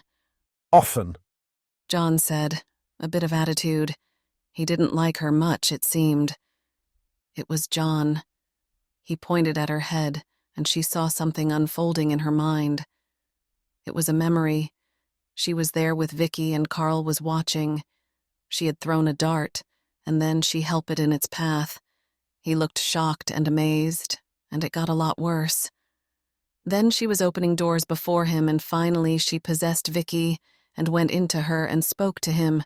She heard herself say, "I am Valeria of the Holy Light," through Vicky's mouth. justification?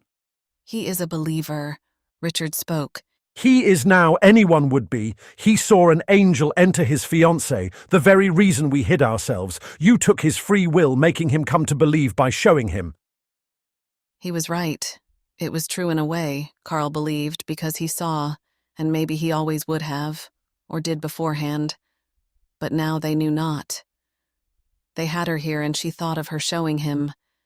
She'd never been worried. She knew it was okay, that time, but why? She let her mind think of him, Carl.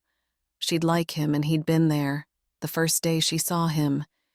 He saw a child of the seed and been involved in all that. The demons had been shown to him first.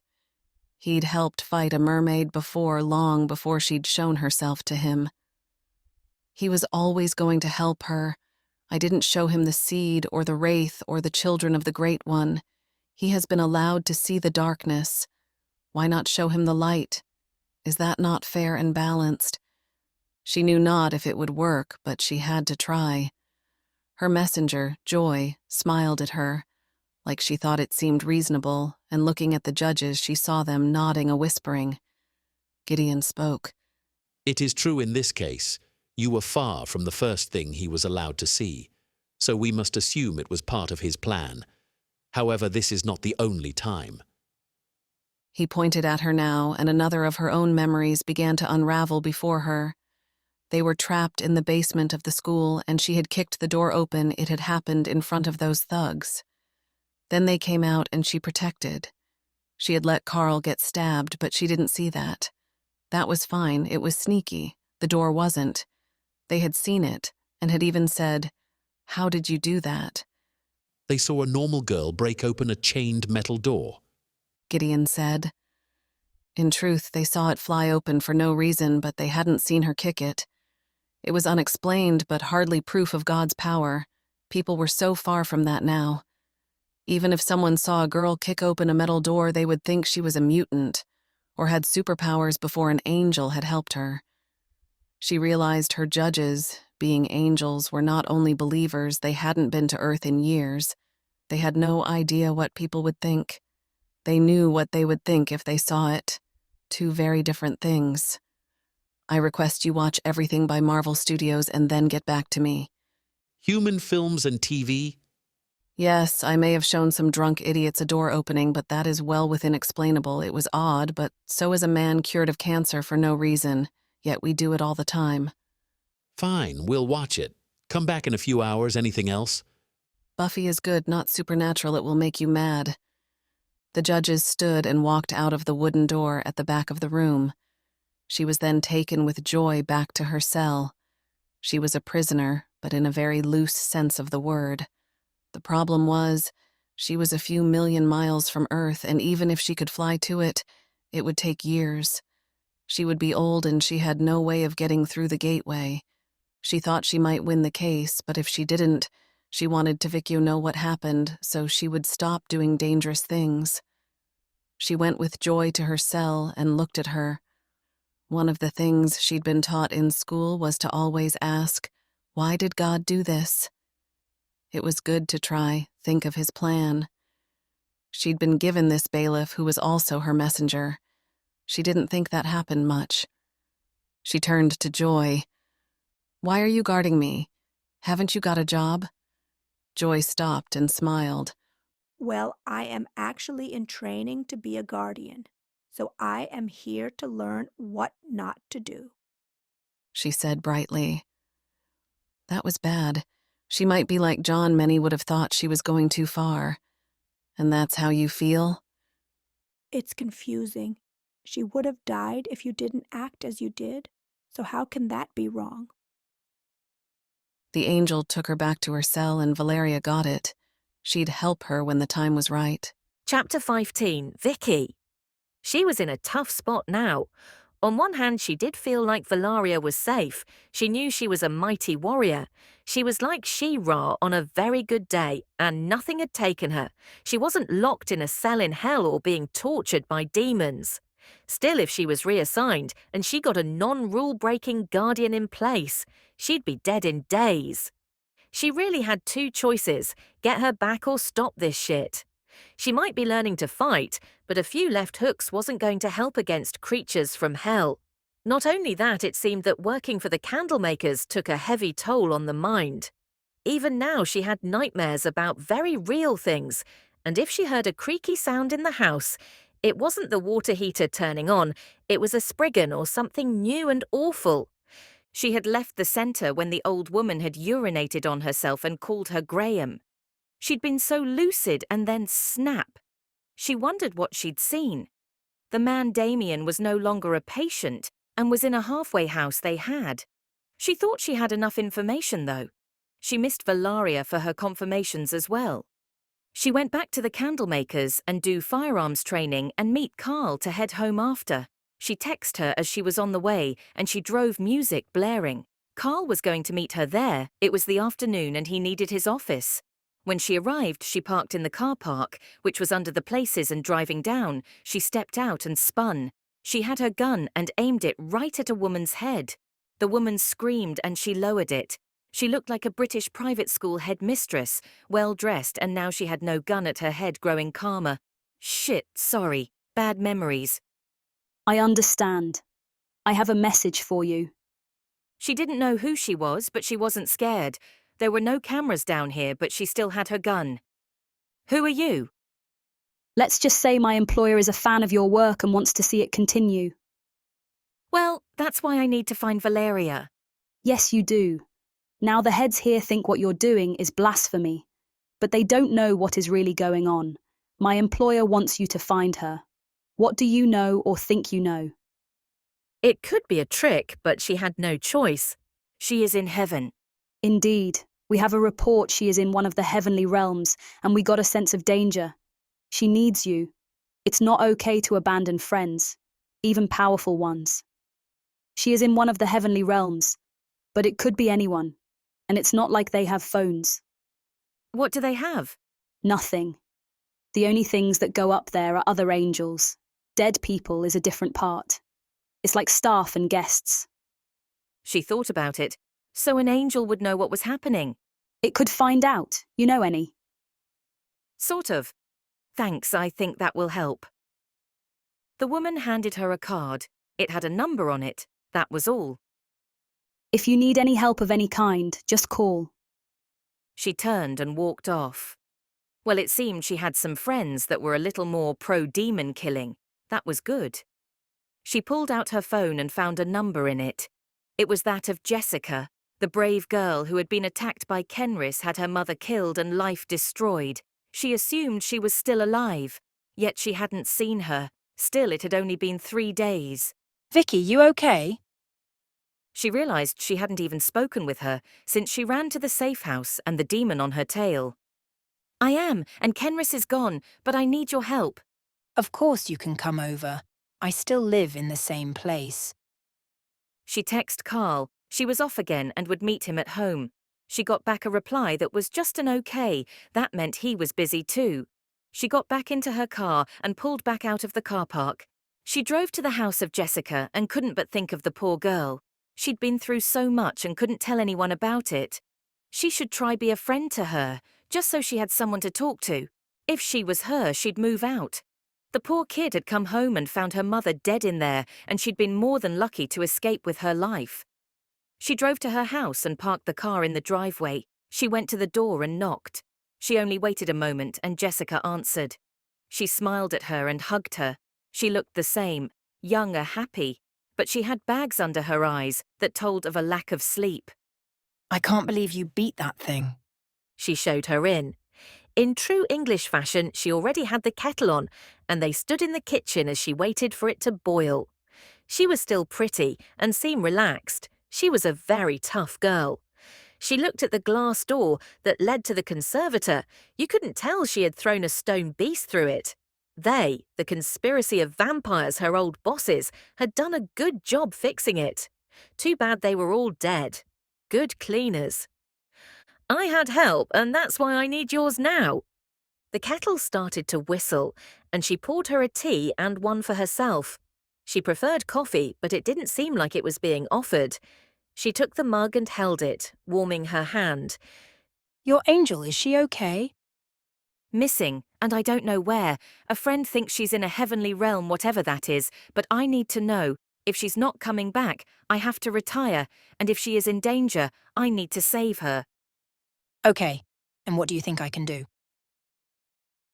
Of all the people she knew, this girl was the only one to have a guardian and one that also helped. Not like Valaria, but it had stopped a knife from stabbing her, and she hoped still cared. She didn't know if they all knew each other, but hopefully it did, and that was a good thing. I'd like you to ask it to find out what's going on. Ask my angel to search for yours? She said, as if it was mad, but she knew it was life. Yes. I don't know if it will work, but I want to help you. If not for Valaria, you'd have no way to defeat the monsters. I know that. I'll do what I can to help, but I have no idea what to do. Wheel it heard all this, just pray it does it. She watched the girl closed her eyes, and then she smiled, but it was sad smile. She knew it, the feeling of a plant when the sun has gone in. The angel had left her, hopefully to help. He left. Hopefully he'll return with news. She was glad hers wasn't a he. It would see her naked all the time. Maybe angels didn't care. She looked at her. It was time to be good. Jessica had been through so much. So tell me about your mother. Chapter 16. Carl. Once he was back at his office with her files, emails, and messages, it was fairly easy work to find out that Mr. Married suspect was indeed Jacob Grayson, and he worked with the young and dead Melissa at their law firm of Hewitt and Grayson. He'd looked at the gym and been in their membership, but no, he was her boss. It was all very sordid and predictable. Once he knew who the man was and from his ring knew he was married, it was pretty short work in finding his wife. Melissa had been killed by a witch, so that narrowed the suspects a lot. He didn't know if it was this man, his wife, someone else, but he still wanted to know who she was. One thing that was great about working for a secret society where your job was hacking, as they made it as easy as they could, clearly there was no commandment that said, "Thou shalt not hack." The UK government had the Register of Marriages online, and around 100,000 civil servants had access. So Carl logged in using his password and started to search. He found the day and date of his birthday on Facebook, and then the year was easy enough, as he had a lot of happy 32nd birthday messages. Carl searched his name and job and found him fast. Half his job was stalking Facebook. The man was married to a Wamsin called Sarah Grayson, and he knew her name. The reason he knew her name was she was in a very short list of suspects, the witches of the UK. It took a very close bond with a demon to have it kill for you, Also, it took a very powerful demon. Most he was told were like the movie Poltergeist. They could throw some shit around, break things, and give nightmares. This one killed someone by crushing their heart. It was boss-level powerful. He typed her name into his computer and searched the Candlemaker's cloud. The cloud was a nerd's dream. Field report, photos. People like him working and working to find the creeps. He was given access to the files they had about Sarah, and all files marked as witch-related. She was strange, and it was hard to think it wasn't her straight away. Carl looked at the photo of her that came up and almost laughed. She couldn't look less like a witch. He'd expected some old crone or hippie, but she was a pretty and professional lady. The photo was some headshot, and it looked like she had done some acting. She was a Brit, and he read her profile.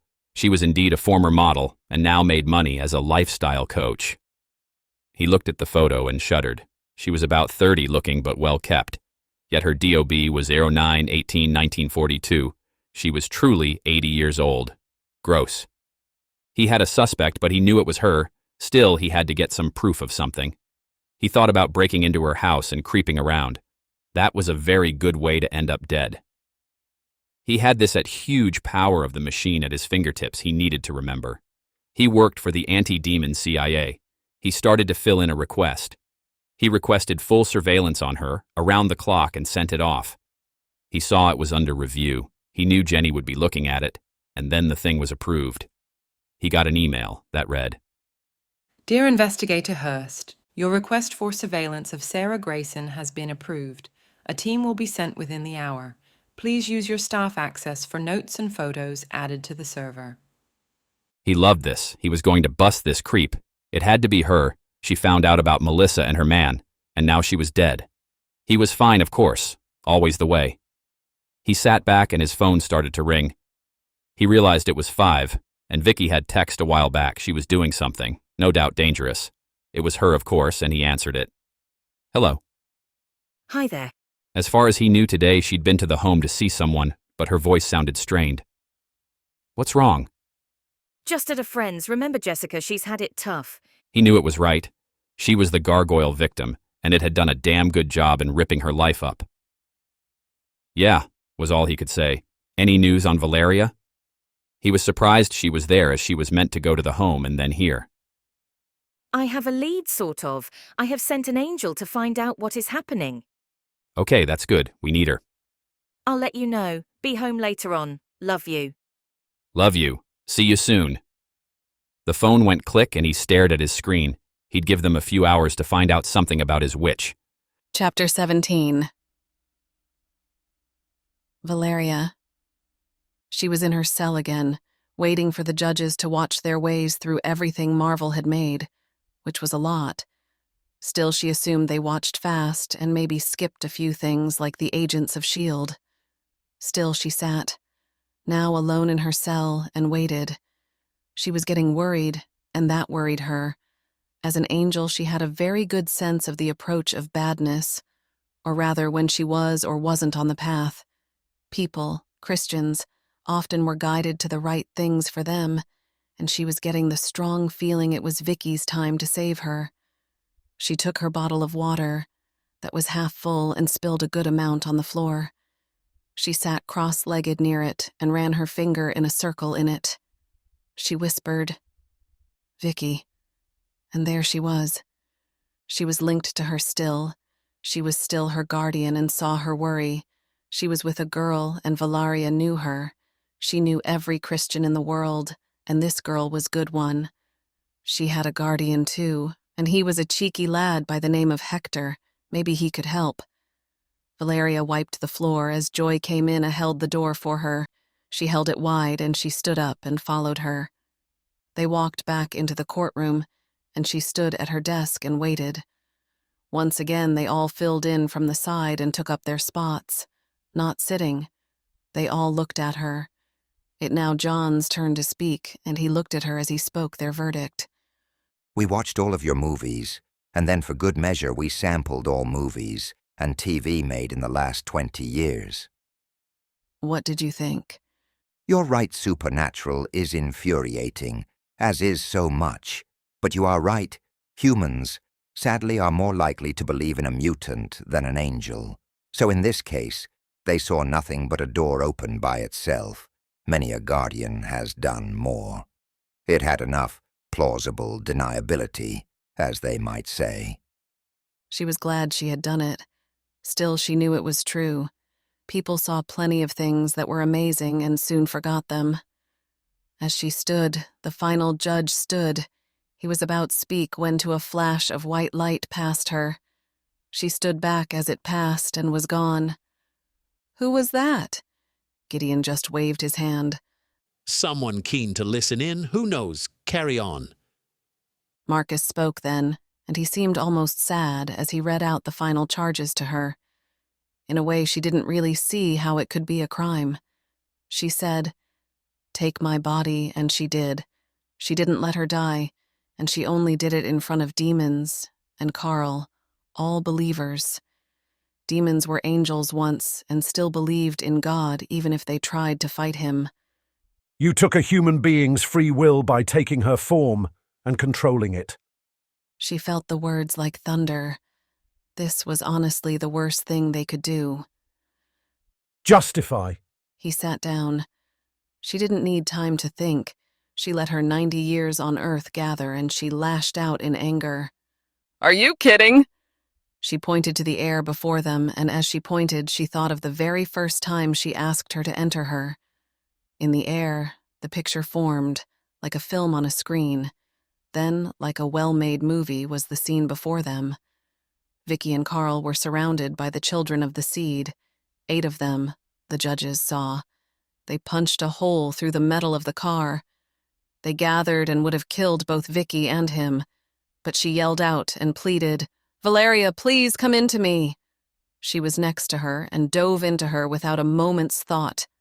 Once she went into her body, she cut left and right, leaped to a stone, defeated them all, and then healed her body. She heard the judges gasp as they saw it in color. It was extreme, her eyes glowing white as she fought. They had probably never seen a fight. Well, 2 of them hadn't, and they viewed her as the monster who had done awful things with her body, like being ripped apart by the children of the seed was any better. "I saved her. If I had not done it, she would have died." Gideon stood and he seemed sad, but he spoke out loud and out of turn. Protect her, you were told. And you could have stopped their blows, or carried her away to a safe place. But instead, you stopped them by destroying them.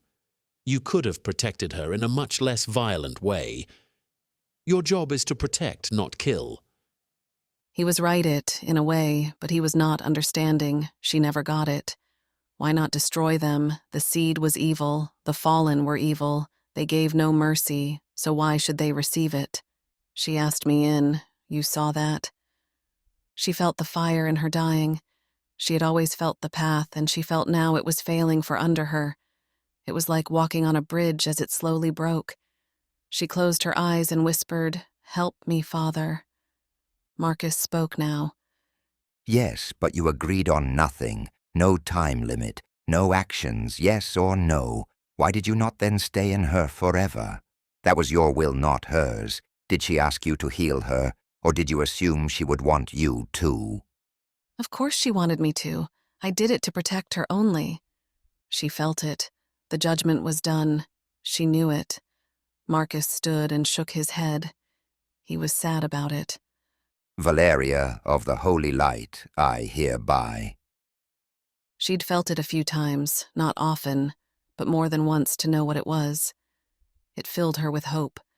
He was speaking, her father. The room fell silent, and it was cast at a glowing light, as if from the rising sun, but white and calm. For a moment everything was good and right. A tear fell from her eye as she was so at peace. He was speaking to them, her father, their father. She heard not the word. He spoke to the judges, not to her. It was fast. He had things to do. Gideon spoke, but not to her, but Joy, who was back at her side. We are done. Take her back to her cell. Chapter 18. Bianca. She'd been with nasty men before. jerks who thought they were God's gift to womankind, or in this case, the devil's gift. The problem was she liked fit guys who went to the gym, had money, good jobs, and they tended to be jerks. It took a certain amount of vanity to get to the gym, 3 times a week or more, and sadly vain people were pricks to their girlfriends. Now she was slave to this fish demon, Posdein, and it was by far the worst relationship she'd ever been in. Right now, he was sitting in the hot tub on the balcony of their room, and instead of being able to enjoy the splendor and lushness of their massive room, she had to wait on him, like he was lord and master and she was some English maid. As if she wasn't one of the wildcats, she got over 10,000 hits on her fans page. Not only that, she wanted to do what he asked. Since when was she so stupid and weak? She was so scared he'd ask her to kill someone or have sex with him, and she'd do it. He lay in the hot tub, and because he was using his powers, he was in his real form, if smaller so he fit in the room. Up close now, he was the ugliest thing she had ever seen, and that was a lot. She had been to some war hospital in Mississippi to cheer up the troops. She'd seen a soldier with his eye out and had to smile at him while trying not to gag. He, Posdein, looked like an old man with scales and black skin and a head of one of those lanternfish stuck on. Worse was, he still had his stupid trident and a crown that was made of bone or coral that grew from his head. Trying not to vomit, she handed him a glass of champagne from the expensive bottle. The room was for honeymooners and even had rose petals on the bed. She did throw up a little in her mouth at the thought of him as Liam and her lustful thoughts.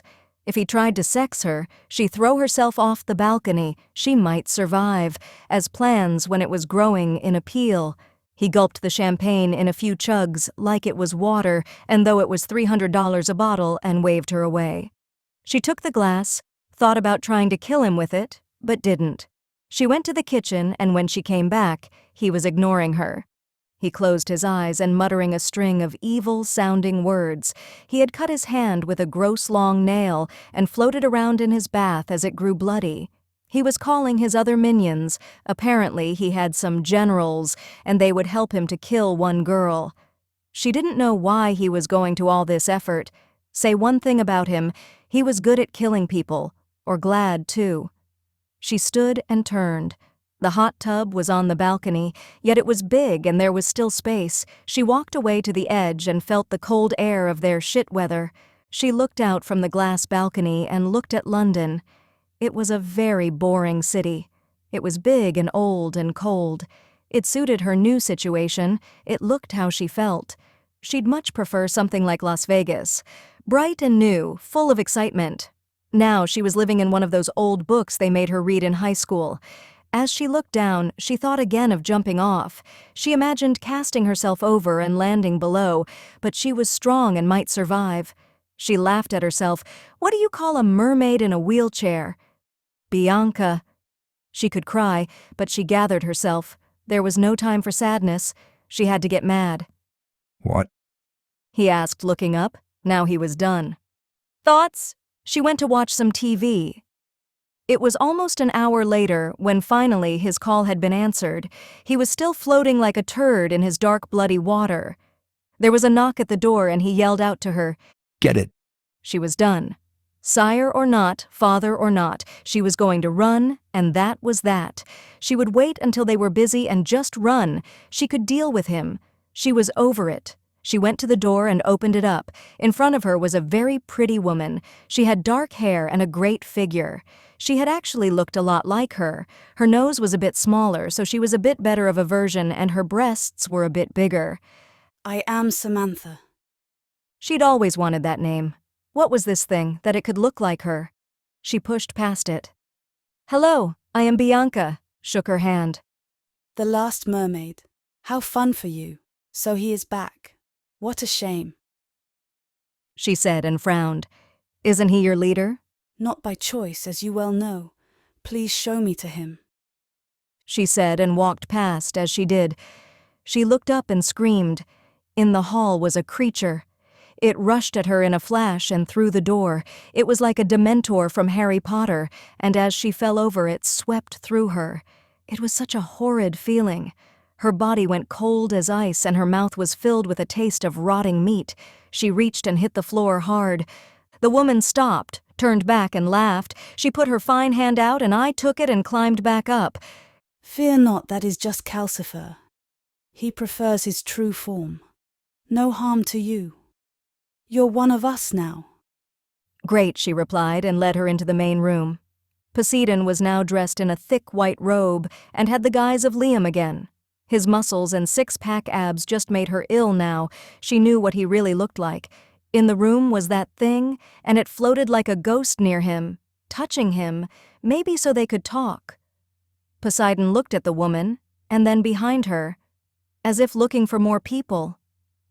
2? What about the rest? The woman spoke. He knows. Apparently that hunter girl has killed many of us. She said, not sounding upset at all. He nodded at her and she knew she was meant to get more champagne. She walked out of the room and into the kitchen. She waited a moment to gather her courage and then started towards the front door. It was wide open. She'd done this before, and she had his wallet ready and waiting on the side counter. It was full of his cash and cards, and she shoved it in her pocket. Then, breathing hard, she walked out of the door. Goodbye, fish father. She did her best to be quiet, and she didn't shut the door. She trotted out to the lift and pressed the button for down. She was scared shitless, and the elevator seemed to take an age, but it slowly arrived. She kept expecting him to come running out, but nothing. The lift finally arrived and opened up. Inside there were a few people. One cultish guy even smiled at her, and she smiled back. She was scared, but she got in and kept looking at the door of the room as the doors to the lift closed and down it went. When it got to the lobby on the ground floor, she power-walked out of the building, shoving people out of the way. Once she was out of the door, she put her heels in the hands and ran. She was fit and scared. It was fuel, and she was a bloody undead mermaid. She raced a few blocks. She didn't care where she was going. All that mattered was that she was free. He'd never be able to find her again, and she wouldn't whine about her life. Slowly she stopped after a few blocks, and she felt safer. She had sprinted 3 streets and wasn't puffed. She wondered if she even had breath.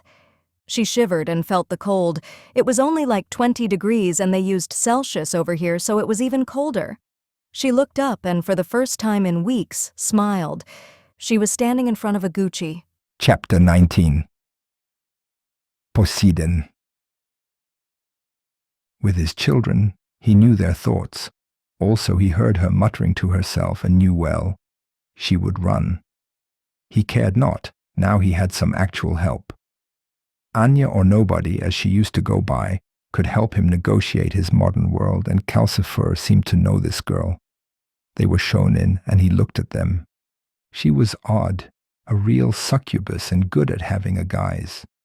He saw her real form, but his eyes kept trying to tell him she was the mirror of Anya and held her name. She took the name and form of the most attractive to someone, and it was a damn powerful trick. Calcifer was still a good soldier, if vain, but it was nice to see one in its true form. A demon was just a formless angel, and what one saw was basically its essence, so it looked like it was. That's why an angel was white and glowing. Goody-goodies. To save time, he let Calcifer float into him and let his knowledge of the girl wash over him. His first experience with her was being bribed by a witch to find her. He watched with a sense of amusement when he found her at the hotel and wrote a message to her. Posdein once again got a good look at her, and she was not a hunter. Yet as Calcifer looked at her, just to her left he saw clear as day, was Valeria of the Holy Light, a full-embodied guardian. He spoke in thought to Calcifer, who shared his mind. Valeria guards her? She did. I keep an eye on her now, as she is a threat. But right now, she is alone. That was good. He didn't want to get heaven involved any more than he had to. He wanted to kill her, and if they weren't looking, that was better. He then looked as Calcifer had indeed kept an eye on her. He'd watched her defeat 8 children of the seed, the Great One, and then she had killed both Maleficus and Kenris, his loyal soldiers. He saw as Valeria was in her, white eyes glowing and angel speed and strength in human body. It was shocking. He'd never seen it and would have been worried. Where is she? Which one? Both? The angel, I have no idea, but not on Earth. The girl lives in a place called Beckenham in London and works with those Christians on Fleet Street. Find the girl. He was alone now in his mind. As Calcifer disappeared into a formless nothing, he would be gliding along one of the backways of the spectral realm, as they called it. He opened his eyes and looked at nobody. They kept changing color. He was too good at controlling his mind. I think your girl left. Yes, she was too weak for this, but at least she got me here. Will you make more mermaids, I mean? Of course, I can't let her be the last. She went into the kitchen, came back with a bottle and 2 glasses. She poured more of the champagne. He liked she hadn't said anything of her duties. He liked her and she was his, in a very real sense. On Earth he was one of the strongest. He could rip her in half and she knew it. His kind were like the Vikings he loved. The strong led. They drank the stuff and waited. It wasn't long before the shadow came back. He joined with her and she giggled as the cold ran through her. The house is unguarded. Chapter 20. Vicky. After 2 more cups of tea, an inspection of the work in the new conservatory and garden, and 3 smokes, Jessica said she felt like it was back. She knew well what a guardian angel felt like, and it was a feeling that was hard to miss. The girl seemed to relax a bit, and she understood it. This being, whoever he was, had saved her in a very real way. It was a bit of a rule breaker too. What do I do? They were in the lounge room, and she knew she was winging it. She was hardly an angel expert, but she just said what she thought and knew from her little experience. They can only do what God tells them to, so maybe pray to know what he does? The girl closed her eyes and muttered to herself a bit, and then nodded. It was weird, I just know, but didn't hear a voice or see anything. She knew that too. Many times she just knew things. Tell me. You need to get her. She is safe but trapped unless you get her. It was the worst possible news, really. She had to try organize a jailbreak from heaven. Even the fact that they had information was incredible, but now she needed to do more. She had no ideas or plans. Can he do it? It has to be you, I feel that. She drained her tea, hugged Jessica, and left the house. She looked at her watch and it was getting late. She brought out her phone and rang Carl. Coming here? No, I'll head home. I need to think. He was in his case and tracking someone down.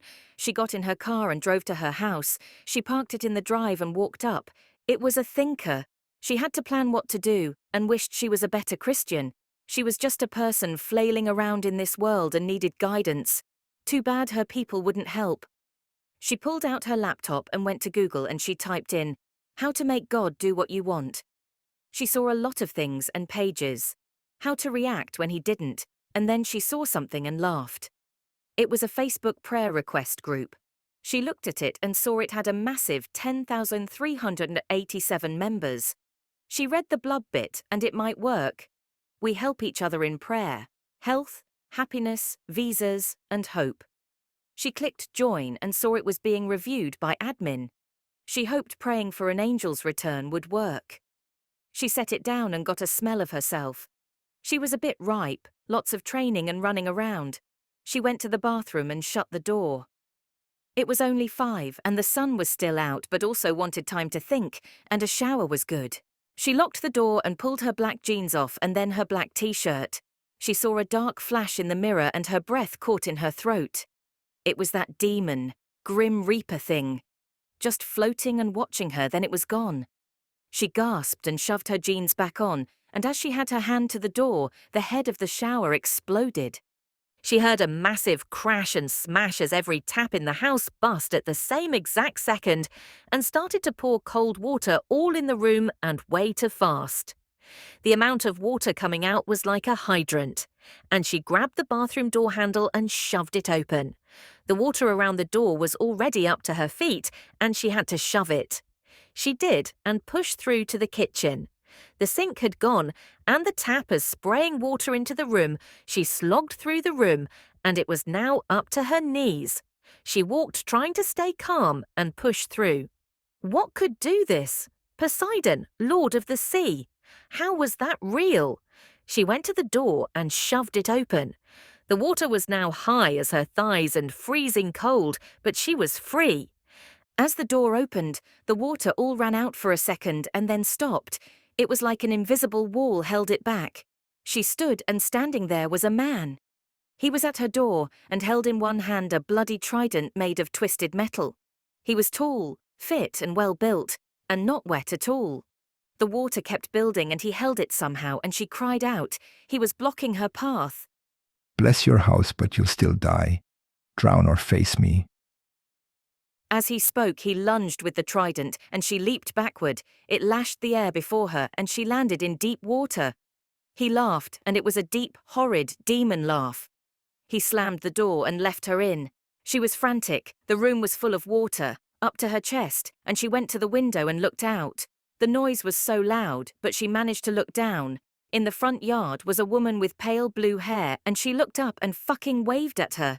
She stuck her finger up, but it was 3 stories high. Even if she smashed the window, even if she didn't get cut to ribbons on the glass, she had a killer fall. She wished she had Valeria and prayed for her, but nothing. The water was now so high it made her lose her feet, and she swam, not walked, to the bathroom. It was her only hope. She swam to it, and now the side window in there was covered, and she looked at it. She had to try. Below was a shed, the neighbor's shed, and it was at least only 2-story. She was drowning in freezing water. It was hard to breathe from the cold, and she knew it was less than a minute before it was at the roof. The water was so high and kept raising, she reached Put and Us took a set of bathroom scales that was half floating to her. She screamed in rage, and she kicked down toward the glass of the window. This was all so dangerous. The water was making so much pressure, soon it would break anyway, and she'd be dragged over the glass like a fish over rocks. She screamed bubbles and hit the glass with the metal scales. It was weak glass and thankfully cracked in a massive line. The water shoved through, and as she went out, it was like a waterfall, and she grabbed her hand to her neck to guard them. She was so happy for a second she hadn't cut her throat, and then she was falling toward the tile roof of the shed next door. Bianca, at first shopping was fun. She had Liam's card and she had no clothes, so it was a chance to start again with a very expensive wardrobe. The problem was, as she went from Luis to get a purse, Gucci for a dress, and then Topshop for everything else, she noticed she was changing. She stood in the changing room of Topshop. She had figured out her size, and as she slid on the jeans, she looked at her legs.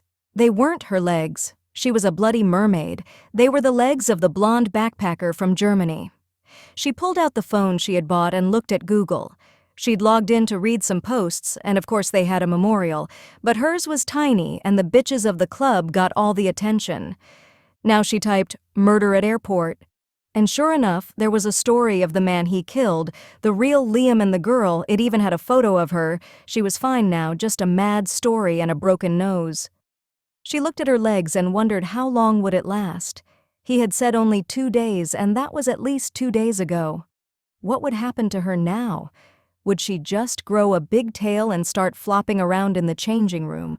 She had her face in the mirror, and now tears started to fall. Her face was changing. It was like her own features came up from below and settled into place after a brief struggle.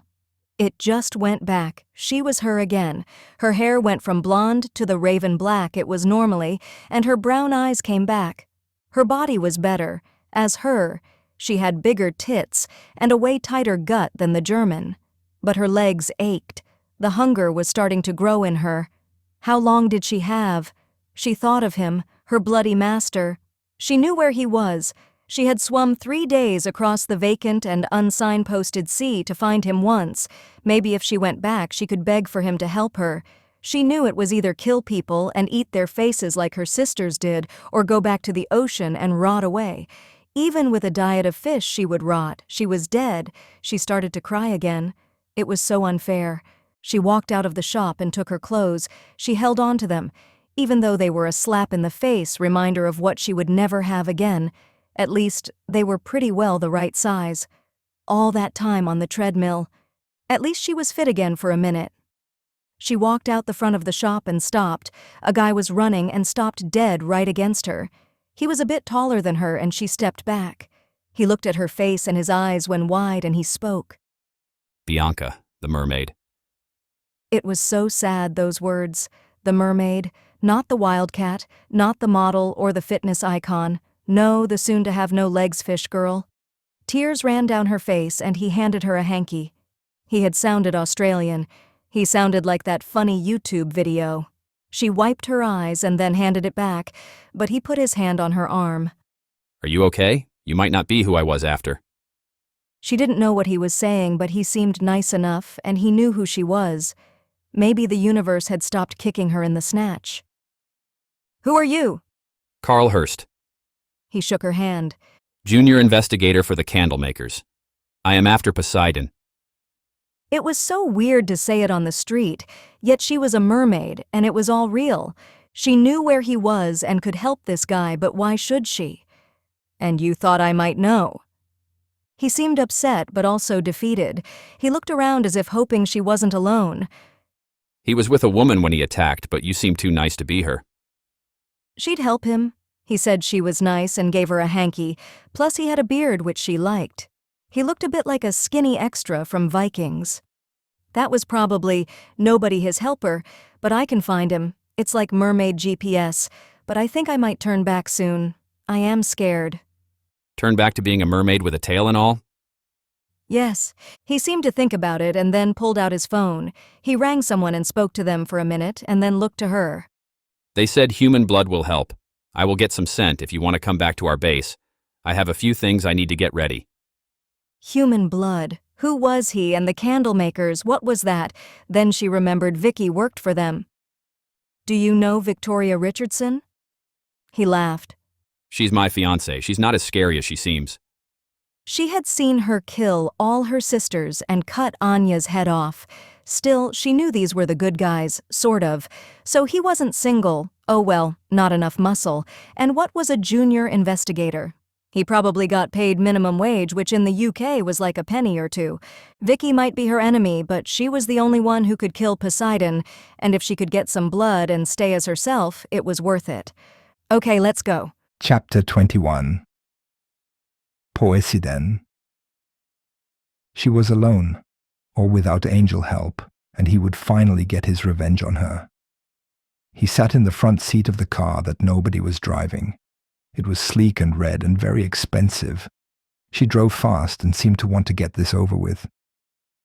Calcifer was here and then gone, as was its way.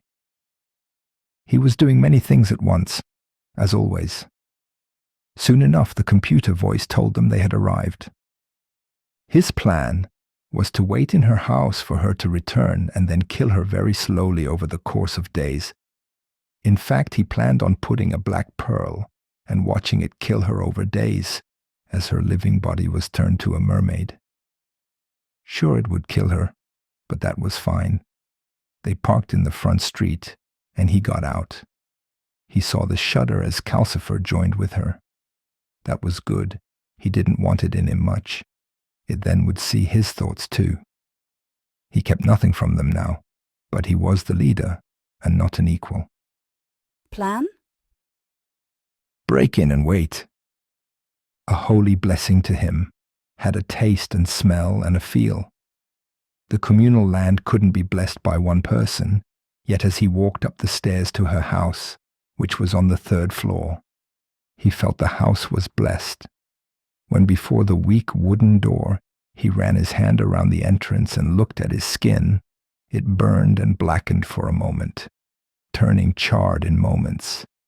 He drew it away and focused his power on the skin. It turned back to the fresh pink as it healed and regrew. Bless then. Breaking in was not going to happen then. If he went in, he would spend so much of his powers on healing his body it would be a risk to face her. He pressed his hand to the door and felt the very wood burning him. It was strong. A real priest did this, not just her. It was holy oil as well, which was sticky and liked to cling to the flesh. He sighed and turned. Now what? Drown her. She knew his power, and that was good. He risked the pain, and placing his hand to the door again, felt the water in the shower taps and pipes. It was enough. He could kill her. Too bad it would be quick, but drowning was always horrible for them. They walked down, and she said, She returns in a few moments. He walked to the car and watched her as she drove up past and parked. It was odd, and as he saw her get out, he thought he was fool. He could have grabbed her, but in moments the blonde girl was up the stairs and in her home, of blessed walls. Still he sat in, as Calcifer flew back and forth, like a dark spy shadow, and reported on her. Luck was with him, and the girl began to shower. To die naked and alone, so sad.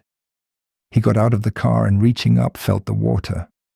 The building was old and the pipes old, and reaching out he pulled down and brought it all forth. He broke an ever pipe and tap in the house. He then focused on where it came from and made it as hard and strong as he could. They had no fire sprinklers, but it would be quick. He attacked not just her floor but all three. It was easier, and then he walked up the stairs. He drew his trident, and with his little watcher, he knew. It worked. She comes now. The door of the house opened, and the cold water lapped at his feet. With a hand he created a barrier at the door and held it in. The girl looked at him, and tears streaked her face. So weak without her guardian. He said she could drown, but then he thought of Anya and slashed his trident at her. She managed to dodge it and threw herself back as the third spikes punched the air before her. He calmed himself and slammed her door. She would drown, the least he could do to her. He walked down the stairs and to the grass, looking up. He watched and sensed the water. It grew and grew, and then she pointed. She is at the side. He knew one of them would break.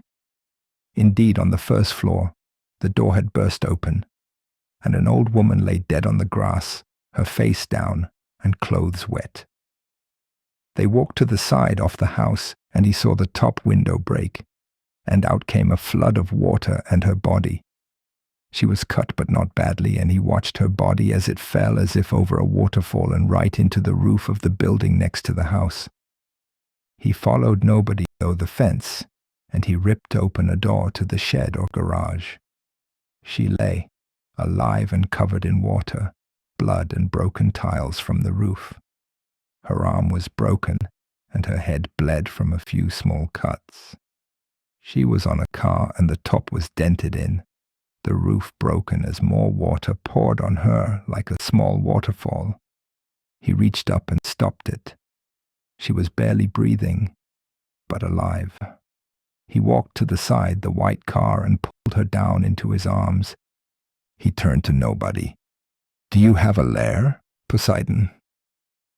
Turning the girl was going to take a few days. He didn't really know how long because he'd only infected the dead before and not the living, so he had no idea if she would try fight it.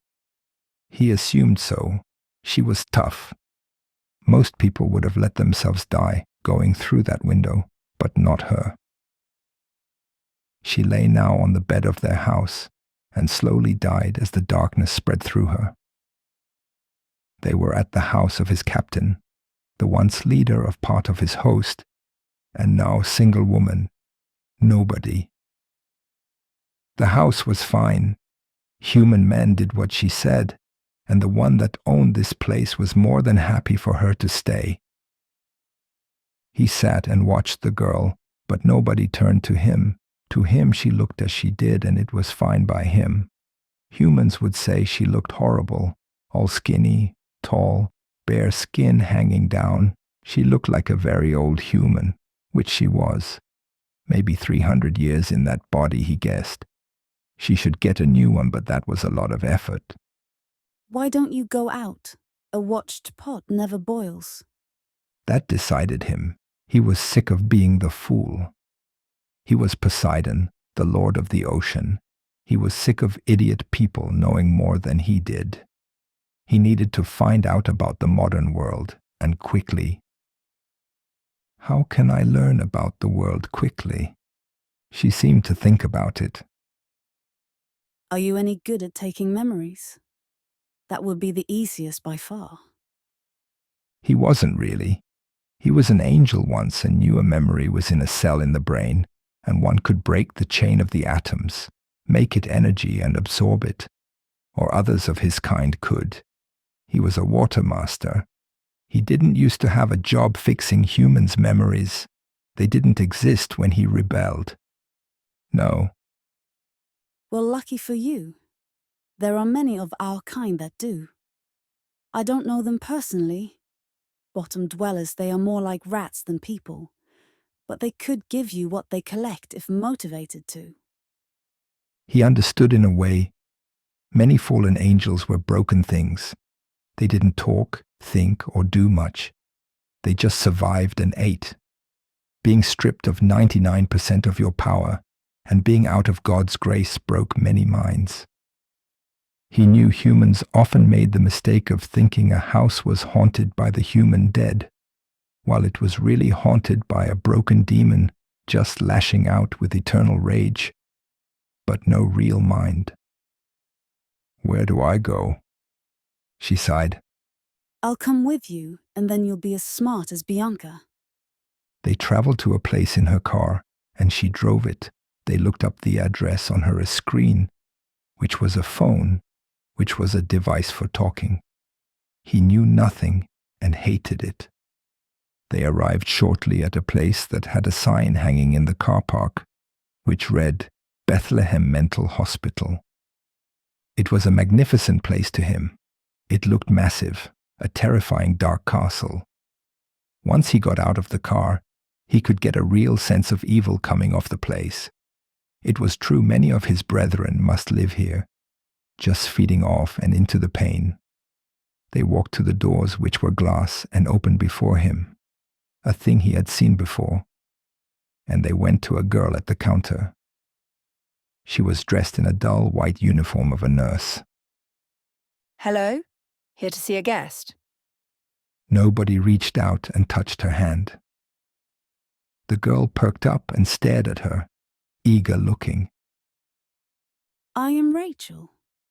We want to see anyone with really bad memory loss. The more sudden, the better. If it was an odd request. The girl said nothing and looked at her screen. I bring pills and food to all, so I know them. Mr. Gerald Parsons has been here 6 months and he had acute memory loss.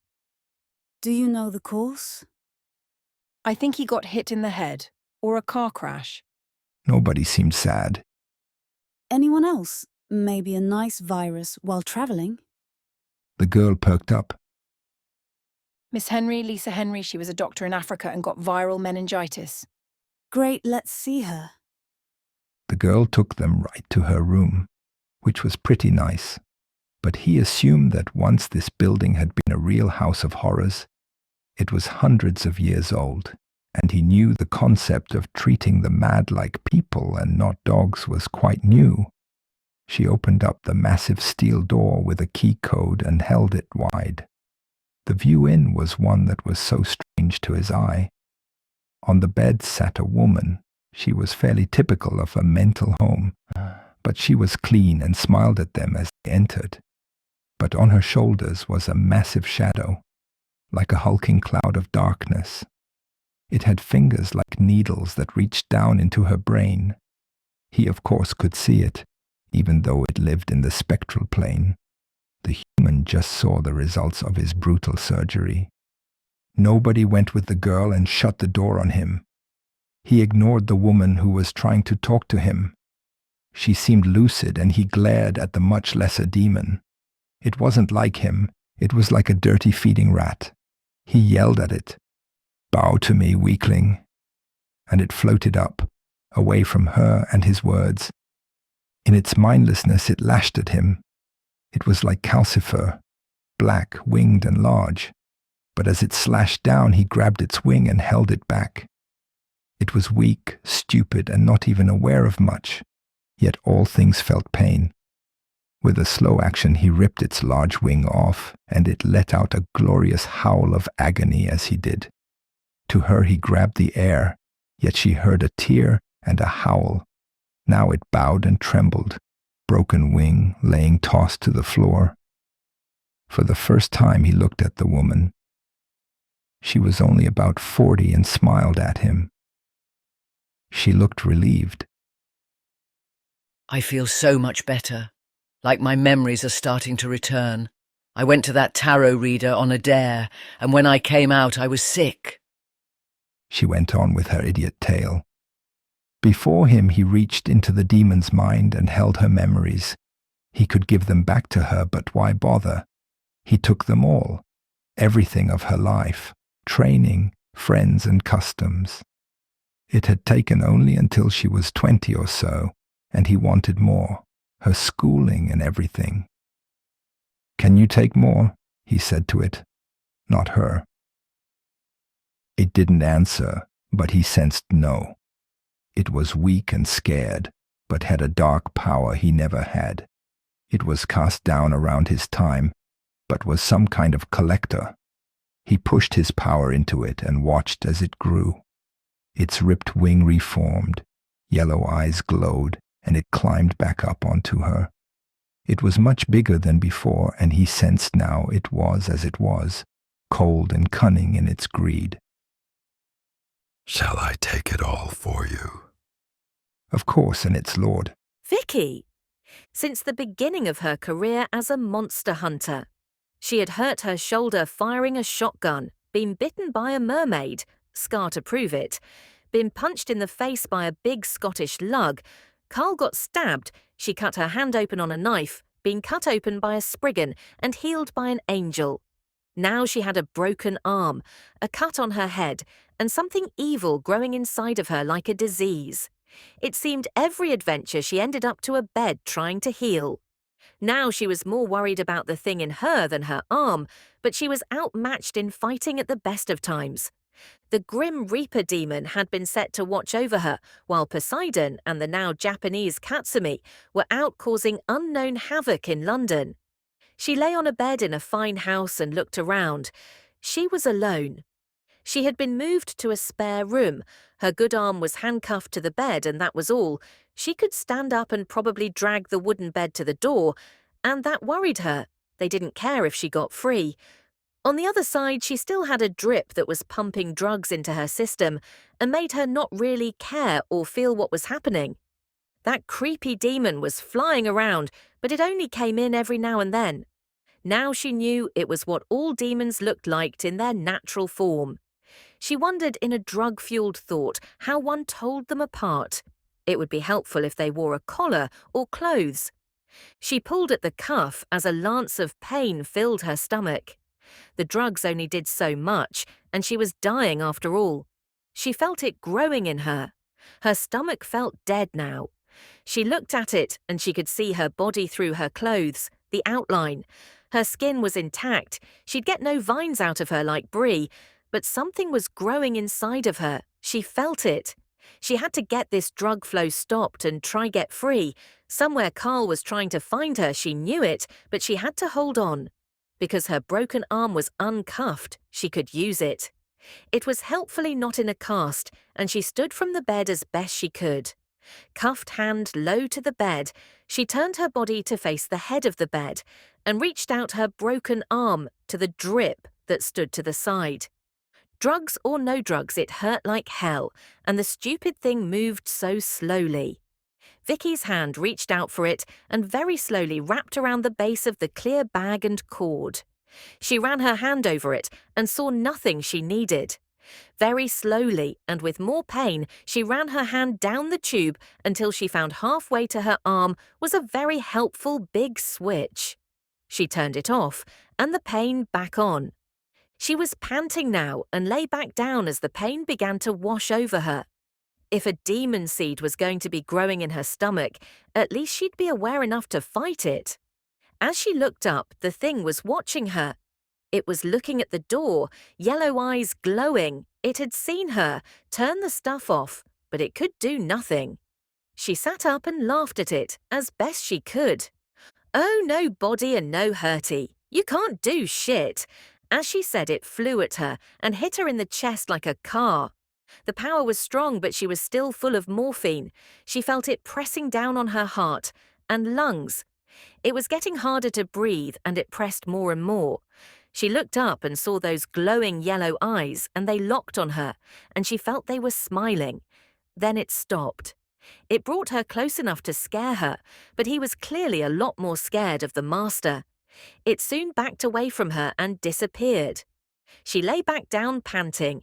She needed Valaria back, or she needed to find a new line of work. This was bullshit. Carl? Bianca was a very strange being. Right now she sat with him in his office, looking just like any self-obsessed American cheerleader. She had gone on a shopping spree with a stolen credit card, and now wore some tight denim jeans, a massive jacket, and she sucked on a blood bag that had been brought up to them. It was cold, but she drank it down like it was the best thing in the world. She had come along with no real fuss. He got the feeling she had no one else. She was a girl, yet she was a demon, or a dead body brought back to life and infused with demon's power. She had no soul as far as he knew, but she acted like she did. She was no Sam from Supernatural. She was still obeying the rules and not being more bitchy than she was in life. So, what now? Well, I have to figure out that message and then we go and free Vicky. You give me a few more of these bags and I'll gladly tell you where he is. The messenger said it was from Valeria and had told him two things. It had said to think of his Year 10 electronics class and to pray. He had been praying, and it had no effect. His Year 10 project seemed to be very unrelated, in that he had to build an amplifier. Maybe they had something here, like a direct line to God or something. As he thought about it, there was a knock on the door. It was Jenny, and she had 2 armed men with her. Talk to me in the hall. And he walked out between them. They stayed guarding the door and was clearly beyond mad. Her face was red, and she looked mad and angry. A mermaid, and you're feeding her blood. You said it would work. It was her on the phone. In theory, I thought it was just a question. And where did you even get it? It's mine. Employee donations, remember? Look, she can find Vicky. She can find Poseidon. I know she can because he is her master. She has no soul and is a vessel that does his bidding. She could be leading you into a trap or worse, just kill you right now. She seems all right. I'm sure it'll be fine. That was the wrong choice of words. These ones never talked of evil, and it was all black and white with them. While he didn't think there could be good demons, she was just a dead body, kind of like a robot. No soul, but they could be helpful, and it certainly didn't give you the right to hurt one. There are no good demons because it's her. I'll give you 48 hours, then I want it gone. Fine, but I have a question for you. What now? He knew if he told her that Valeria had sent a messenger down and got in touch, it would be all over. He understood that Vicky and he just did what they felt was right and assumed it was. How can I contact God? Pray, she said, as if to a child. Maybe you have a more amplified way or direct way. Now she put her hand to her face and then looked at him. He doesn't have a phone number. Just try to pray. Maybe with your home group. That sometimes helps. They then discussed Bianca. Once she helped them find Vicky and Poseidon, he was to give custody of her over to other people in the Makers, as he was only a junior after all. He walked back into the room and looked at her. She had finished the blood and looked up. You hear that? Sure did. I have great hearing now, as well as a mean left hook. Help me and I'll let you go. I care more about Vicky than the rules. She stood and looked at him.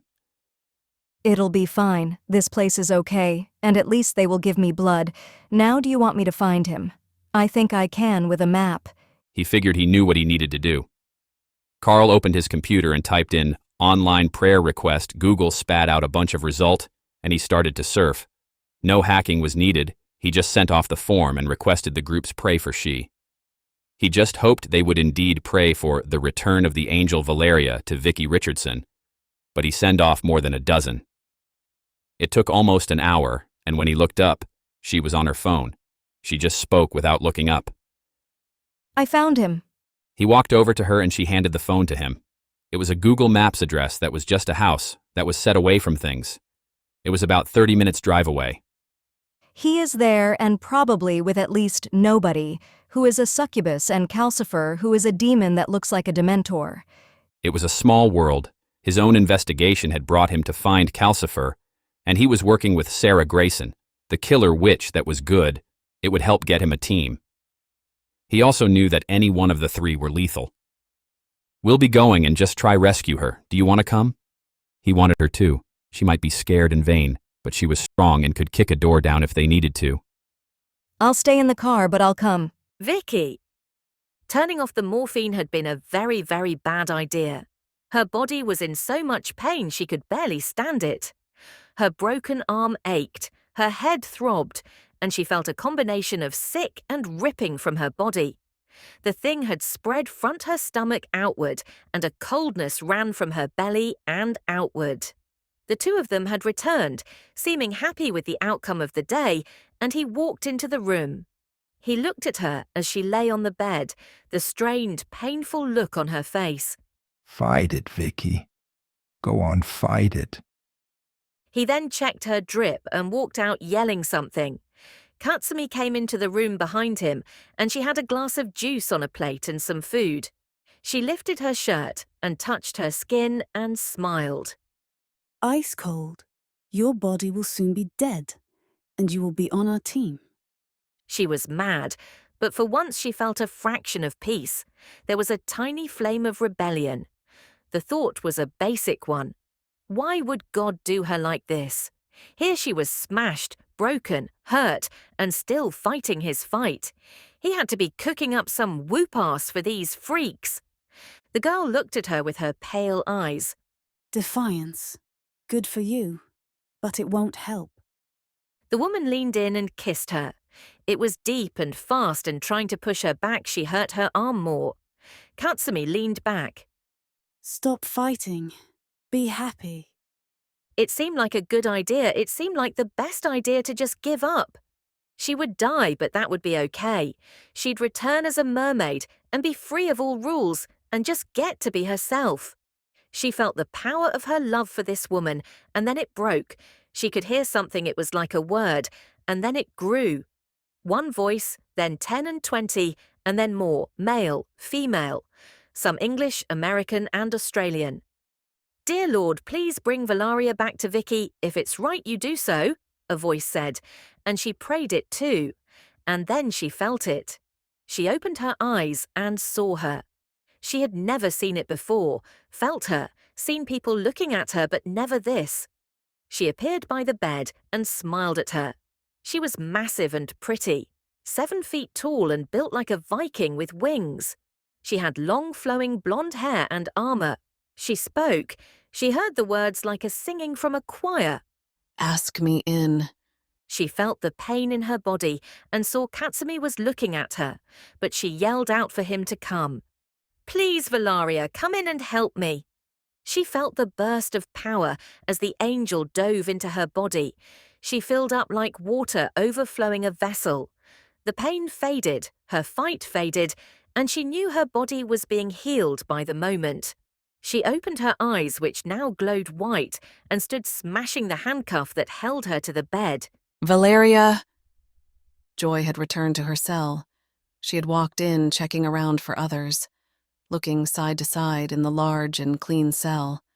She was clearly not used to making up her own orders and had likely not been to Earth in a long time. Most messengers were of the Old Testament, not many now. Still, she had done it seemed. Report. She did outrank the girl, which seemed to help. I used a local prophet to give him the message. Now we hope it works. It did work. Valeria had heard it. An angel could hear prayers, and she knew Vicky, but she heard ones about her. It was like someone mentioning you on Facebook. Soon, a group of voices were trying to get her home, and while some said her name wrong or sounded doubtful, at least 30, 40 asked, and that was enough to stand out. Joy had stayed at her side, and now she went blank. She'd be talking of her last time on Earth, something about the Egyptians, and then nothing. She froze, and Valeria knew he was talking to her. She felt the warmth, the glow, but heard him not. Joy smiled at her, and she had tears running down her face. She hugged Valeria hard. He held her for a long time. Joy's warm body gripped her, had then let her go. I heard him because of you. It was so perfect. He knows me, and it's okay. She was glad, if a little jealous, but she had heard him. What did he say? It worked. I am to take you back to her. She didn't wait for the girl. She leaped up and cast herself at the door. She raced down the vacant hallways and, guided by her internal light that now burned bright again, she raced onwards. At the end of the hall was a room, and it was opened up to the night sky of the planet they were on. Above was a swirling cloud of black, the hydrogen atmosphere of the planet, and without a thought she leaped up and beat her wings hard. She was in the cloud in a moment. The grit bit at her. She wasn't protected, and her skin was being ate at. She cried out and flew on, and then a small hand was in hers. Joy was next to her. She was surrounded by a faint white glow, and it covered her. You are so impatient. Joy took her shoulder, and with a glance upwards at the sky, she beat down with her wings. All Valeria saw was a flash of light, felt a blast of cold, and then as she opened her eyes, she was within the solar system of Earth. Joy flew fast as light, and as she blinked, she went from end of Pluto to standing just above the Earth. She floated in the air and looked to Joy. She'd been with her all along and had saved her. Thanks, Valeria said, still feeling she needed her. All in a day's work. He knows what you're doing, and he likes it. If you need me, just pray, she said, and in a flash of white was gone again. Valeria had no time to spare. She lunged towards the big blue earth, and reaching out, she grabbed a cord that she saw. It glowed and called to her, and when she had it, she followed it right down to England, London, Kent, some house, and right in. And there she was. She stood above Vicky, and she knew she saw her. That was bad, because it meant she was seconds from death. She begged her to let her in, and she said yes. She didn't care of judges. The real judge had said it was fine, and she'd never have to leave her again.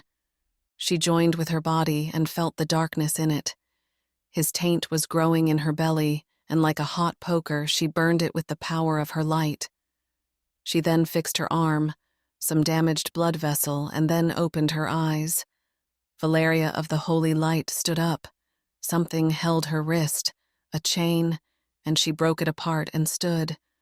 Before her was the succubus. Nobody and she saw her twin forms.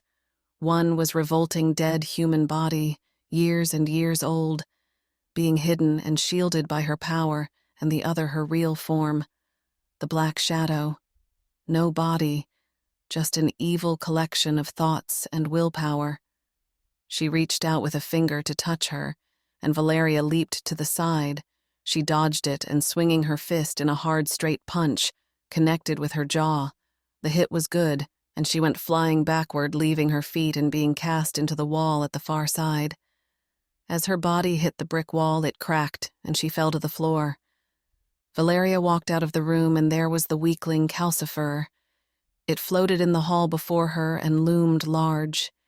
He had his natural form, and she knew he thought he was strong. A joke. She had a burst of fear at once clouded her mind, but she'd seen many like this. Maybe it was bigger than most, but it was just a fallen angel with no body. It lunged at her, and she felt why. No dead human to keep fresh. It poured all of its will into stopping her. Its dark fingers found her heart. She felt the pain, as she would fill Vicky, so it filled her. Her mind was darkness and pain. It was strong, but she was stronger. Valeria yelled, "Father, bless her body and make it holy." Vicky's blood, bones, and heart were made holy, and those black fingers were peeled off her flesh and cast aside. She is mine. She heard a booming voice call, and it faded away, leaving. She looked, and before her was the one who called himself Poseidon, that traitor, that coward. She walked toward and he backward until they stood in a lounge room and had space. To her eyes, she saw not the man he pretended to be, but the vast being, once a friend, once to be admired. "Hello, Azrael. How nice to see you." He frowned with his big fish face. In its hand it held the trident, and she saw a flash as it changed. What she saw was what it presented. No guise, just him, the once angel of the seas, now a fallen and bitter thing. Call me Lord Poseidon. She laughed, doubt it. Before her was a glass table, and she went to it. Flipping it up, she ripped off one of the metal legs and hid it into her hand, like a man testing his bat. As she faced him, looking where to strike, the room started to fill with people and noise. The door at the side burst open, and into the room came a group of 8 men armed with massive harpoons. She saw Carl and a mermaid with him. He looked worried and ran to her. His face turned to relief when he saw her white eyes shining and knew. "Valeria, you're back. Is she okay?" "I am, and she is, but this isn't a fight for men. I can do this." She looked at the group, and already one of them had fired at Azrael, and they gathered around him in a ring. He looked at her and spoke. Next time, Gadget, next time. As he spoke, his body changed from the monster and into a massive puddle of black water. It was a rich blackness, like oil, and she had never seen it before. It rolled along the floor and into a room that held the kitchen. She knew he'd escape, and that was fine. She would face him and show him he should have stayed asleep. "Get the other," someone yelled, and the team spread out. She looked at Carl. He would protect her. "Glad you listened. Now tell her I missed her, and I won't ever leave again." Poseidon. Things had changed for him since he'd taken in the doctor's download of memories. He was like Neo in the Matrix, and he remembered all the things she had seen and done. Her schooling, things taught to a child and high schooler. Mostly he knew of this world now, and when they had surrounded him, his enemies, instead of fighting 8 humans, an angel and a mermaid, he just thought of a better plan. He was so old. A day was like a moment. Even a year had no worth. He could wait a year to attack Vicky if he wanted to.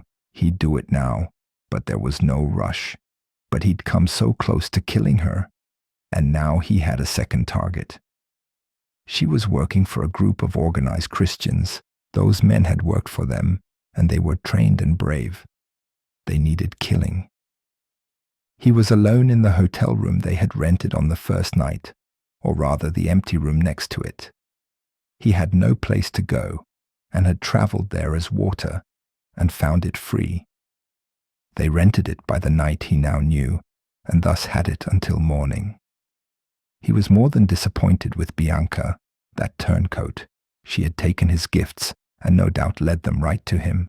The bond between them was strong. Yet once he had seen her with them, his plan had changed.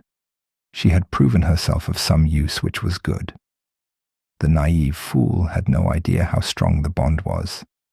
She was dead, but his power that fueled her body. He'd been not happy, but lazy enough to let her control herself until now. Now he'd push her to be what he needed. He sat on the bed, closed his eyes, and thought of her. When he opened them, he was looking out through hers. She stood before a car, and 2 of the men had her in handcuffs and stood next to her, in the manner of a prisoner. They were still at the house and had just seemingly come outside. He saw Vicky and the bearded man, though her eyes, and knew her thoughts towards him. Some gratitude, Carl was his name.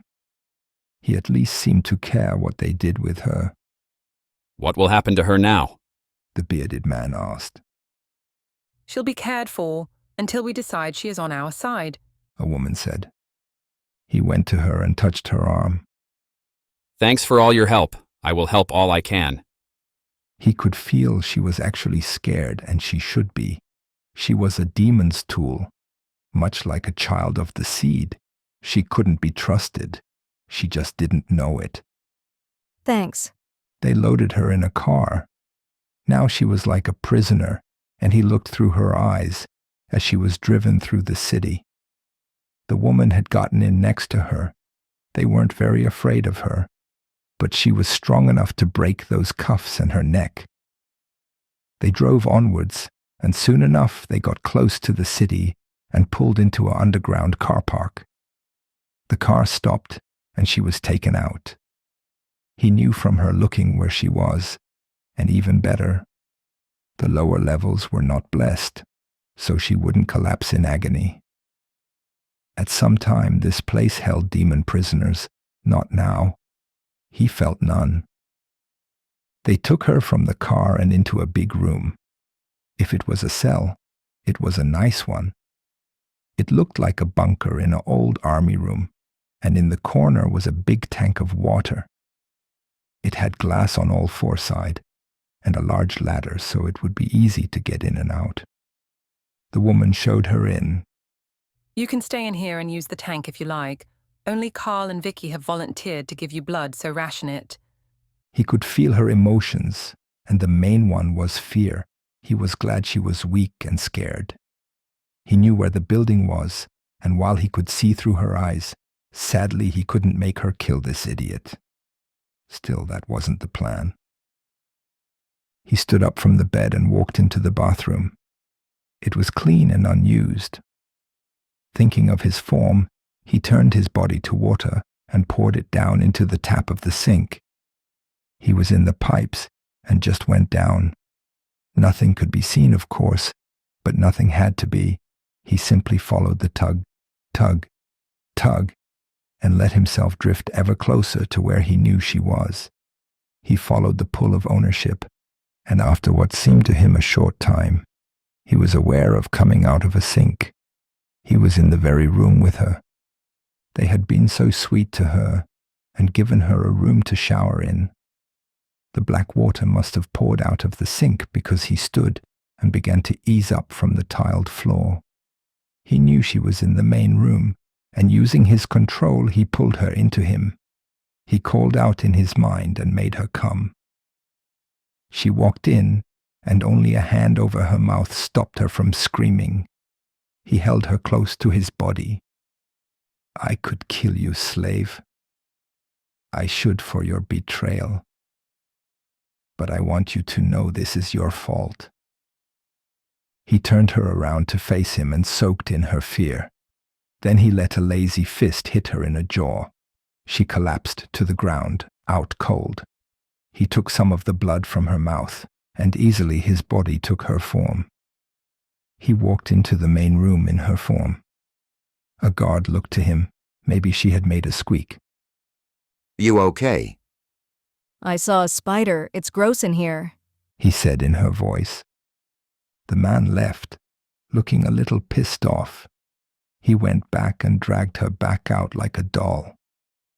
Now what am I going to do with you? Vicky. She was in the back seat of the car, nestled next to Carl, and being driven to their new and cozy safe house. Her long-suffering apartment was becoming like Buffy's house. It had been smashed by Spriggans, covered in blood, and now flooded and drained. Right now, she was told there was little heaters working hard on the floor, but it would be a few weeks until it was livable. She felt the same, like she'd been crushed and hurt, but now Valaria was back. She was a superhero again, and she felt once again like a plant, and the sun was rising. If they had been a team before now, she knew they were going to come out swinging. Carl had told her that she said she'd never leave again, and she felt it was true. She turned her mind to the house. So we lost everything. All her clothes, photos, laptop, everything was pretty much ruined, she assumed. They were going tomorrow to salvage anything. She looked over at him and he kissed her hard. He had been trying not to cry for the whole trip. Yeah, but you're okay. How did you survive that fall, Angel Free? Well, God still likes me, it seems. Besides, I landed on a car, that helped. He didn't need to know how close she'd come to cutting her throat or wrist, but that was what happened when you played in the majors. What now? Well, we need to find him and stop him, you heard it, though I have no idea what that next time gadget was about. Inspector Gadget, the bad guy, always gets away and says it. Who knew he liked cartoons? She thought he had seen that. She was scared. But if before she felt like a superhero who had lost her powers, now she was like one who got them back, and now realized how damn good they were. She could be strong, but if Valaria was in her, then she could also heal. She wasn't just Jessica Jones, she was Wolverine. Still, Poseidon was 10 foot and had crazy powers. Just recently he had turned into some dirty water and escaped via pipe. How will you find him, let alone beat him? Now she had Valaria back, she just knew a lot more. Her instincts were so good. He'll find us. They spent the night in a hotel, and the very door was guarded by 2 men she didn't know. Yet they seemed very serious and well-trained. Until Poseidon was gone, he was much more than her problem. In fact, it seemed like they were doing their own work, and his investigation had been suspended, as they were basically on lockdown. She slept badly, dreaming of things growing in her, pain that wouldn't heal, and having both arms and legs broken, and having to be pushed around in a chair. She woke to the smell of a breakfast from room service. She was glad the candle makers seemed to have money. She drank the black coffee and looked at him. Carl kept staring at her, glad she was alive. Want to stop this? He laughed but shook his head. We can't. There are some damn evil things in the world and very few things to stop them. The world needs you both. It was like he needed to say it. Surely he didn't want his fiancée to be in danger, but who did? Nice to have her back. Awesome, and I think it's even more than before. She got the feeling Valaria was all in. She raised her hand and held it to her coffee cup that sat on the table. She knew she could hand it to her, and it would just float over. Just once for him. He grinned and said, Use the force. Feel it. The cup slowly lifted, as if held by an invisible hand, and came gently to her. She grabbed it and grinned. Valaria had seen every movie she had and didn't sleep. After breakfast and a late start, they went downstairs and she saw her car was now in the park. At least that had survived. They drove over to the house. She had no idea what Carl thought of it. Givet was so recently the scene of her attack and what he'd described as a shit ton of police. They walked up to the building and the door was wide open. Going up the stairs, there were little heaters set up and blowing away. They went upwards and their door as well was wide open. Inside was Jenny. She looked at her. You a contractor now? Thought we should debrief. Not sure when you wanted to come back, or if you did. I'll be in the kitchen when you need me. The rest of the house was a mess. Someone had done a fair bit of work cleaning up and it was drained and blowers set. The carpet gone in most rooms, yet the bedroom was a bomb. The bed was gone, but all the cupboards were open and things floated out. Carl spoke. I hate this guy. It was true, so much was ruined. They spent about 10 minutes finding 1 or 2 things that weren't dead. Carl had a watch in his drawer that was still going even though it was in a drawer of water. Her passport was in a plastic folder because it always was. After basically realizing all was ruined, they walked back into the kitchen to talk to Jenny. She had brought some coffee. She then realized the wiring would be gone, and she was damned lucky not to have gotten electrocuted. She sat and was handed a coffee from Jenny. She looked worried and did more and more. As you would know, we have 2 kind of groups in the Organize At. Some are very against all this demon talk, and would rather we just talk of God and try do good. The others know what is out there and think fighting darkness is why we were formed. She assumed it was, but they were hardly the Monster Hunters Alliance. She knew there were people in the Makers who loved and hated her. Jenny was maybe straddling the gap, though she seemed pretty conservative and not keen to talk. Okay. Now Valaria is back. and I think you'll have to beat one of the three. I have been asked by him to give you everything, starting with this. As she spoke, she placed a bag of books onto the table. It was not from the house. She took one and opened it. It was written in a neat female script. She saw the first page and read it. Genevieve's diary. That will tell you everything you need to know, and he wants to meet you as well. Your benefactor, the one who was paying for your training. Carl spoke. Another relative of hers? Not at all, but a good friend of hers. She opened one of the diary pages and saw it was dated 1901. She read a line, "On the trail of a demon brother and sister, they leave scores or tallies of their kills in blood at the scene she closed it. Thanks, I guess. When do we go?" Bianca. He reformed in front of her and she had tried to scream. Then it was all black. She woke up and she was outside of the building. She escaped, or rather he had taken her out somehow, and she stood up and looked around. She was on a random London street. The sun was setting. Next to her was a massive hole ripped in the pavement and water leaked out of a hydrant nearby. Had he come here with her? Then she looked down at herself and screamed. It was so horrible and nasty he had put her in his bloody body. She saw where her breasts were meant to be was pecs. She was fit, at least. She was Liam in looks. He must still have some of his blood. She remembered him saying she'd be like this for a few days. That was all, and then she'd go back. She was at square one. She could rot in the ocean or die on land. Her tail would come back and she'd be flopping around like an idiot. She was enemy number one if she showed her face at the center. Why hadn't he killed her, that was the question. He'd clearly taken her form and was now pretending to be her. Maybe he didn't want her body found and this was easier. Probably he'd kill her in a few days when everyone else was dead too. She sat down on the sidewalk and started to cry. She sobbed and just let out the pain and stress of it all. A guy walked past and shook his head. "Man up," he muttered. She wiped her eyes and stood. The only person who could help her was Carl, the junior investigator. If she told him Poseidon was loose in the center, then she'd surely earn some points. She had a feeling he or they were her only chance. She checked her pockets and they were empty. No wallet or anything. She had no idea where she was or how to find him. She started to walk up a road and liked her man's swagger and that people got out of her way a bit more. She pushed through crowds and looked around. She needed a phone, but now she was a boy, this would be harder. She saw a bus stop near her and went to it. A few people stood at it. An older black woman, a girl in a private school uniform, and a guy who was about 20. She looked at him. Did blokes have some code? "Will you look something up on Facebook for me?" He actually said, "Fuck off." Her or Liam's fist was flying before she knew it. She realized she might look like a guy, but she was still a mermaid and he hit the wall of the bus shelter. It was an advert and he cracked the plastic with his body and collapsed. Everyone stood and backed away. She grabbed his wallet and phone. No point being nice now, she thought. She turned and ran to the boos and jeers of the people, who were no doubt calling the police.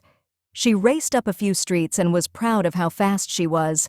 Now she had done her first crime and had a phone.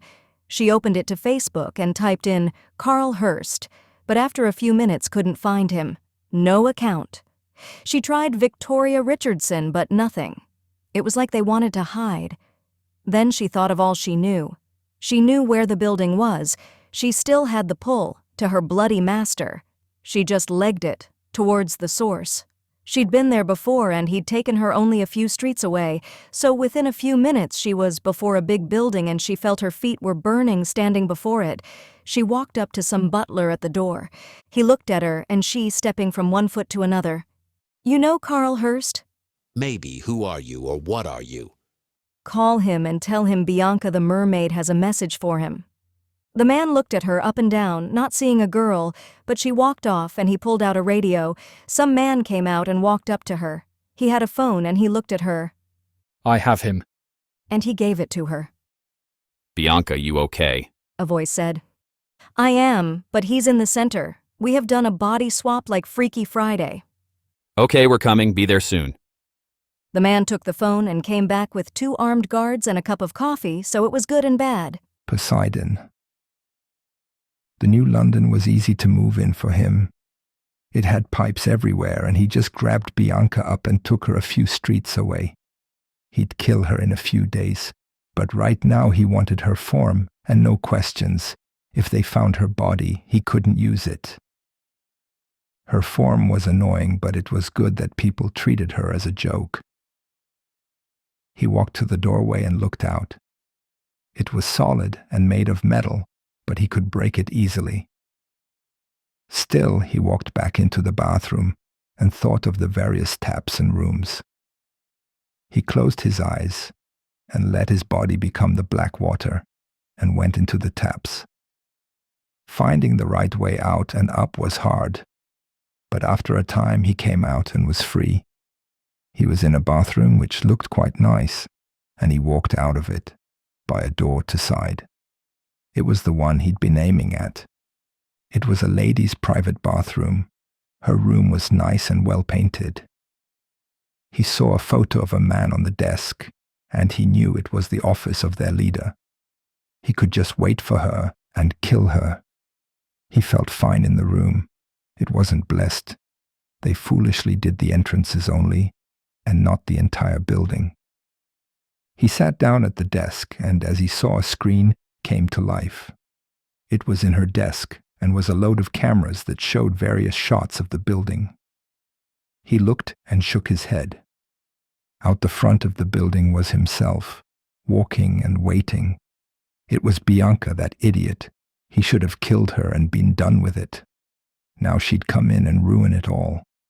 He knew not if the lady would return. Maybe she would. Maybe not. He looked at his desk and knew it was an intercom. He pressed the button and he heard a voice. Yes. It was a woman, but he just pressed it down again and again.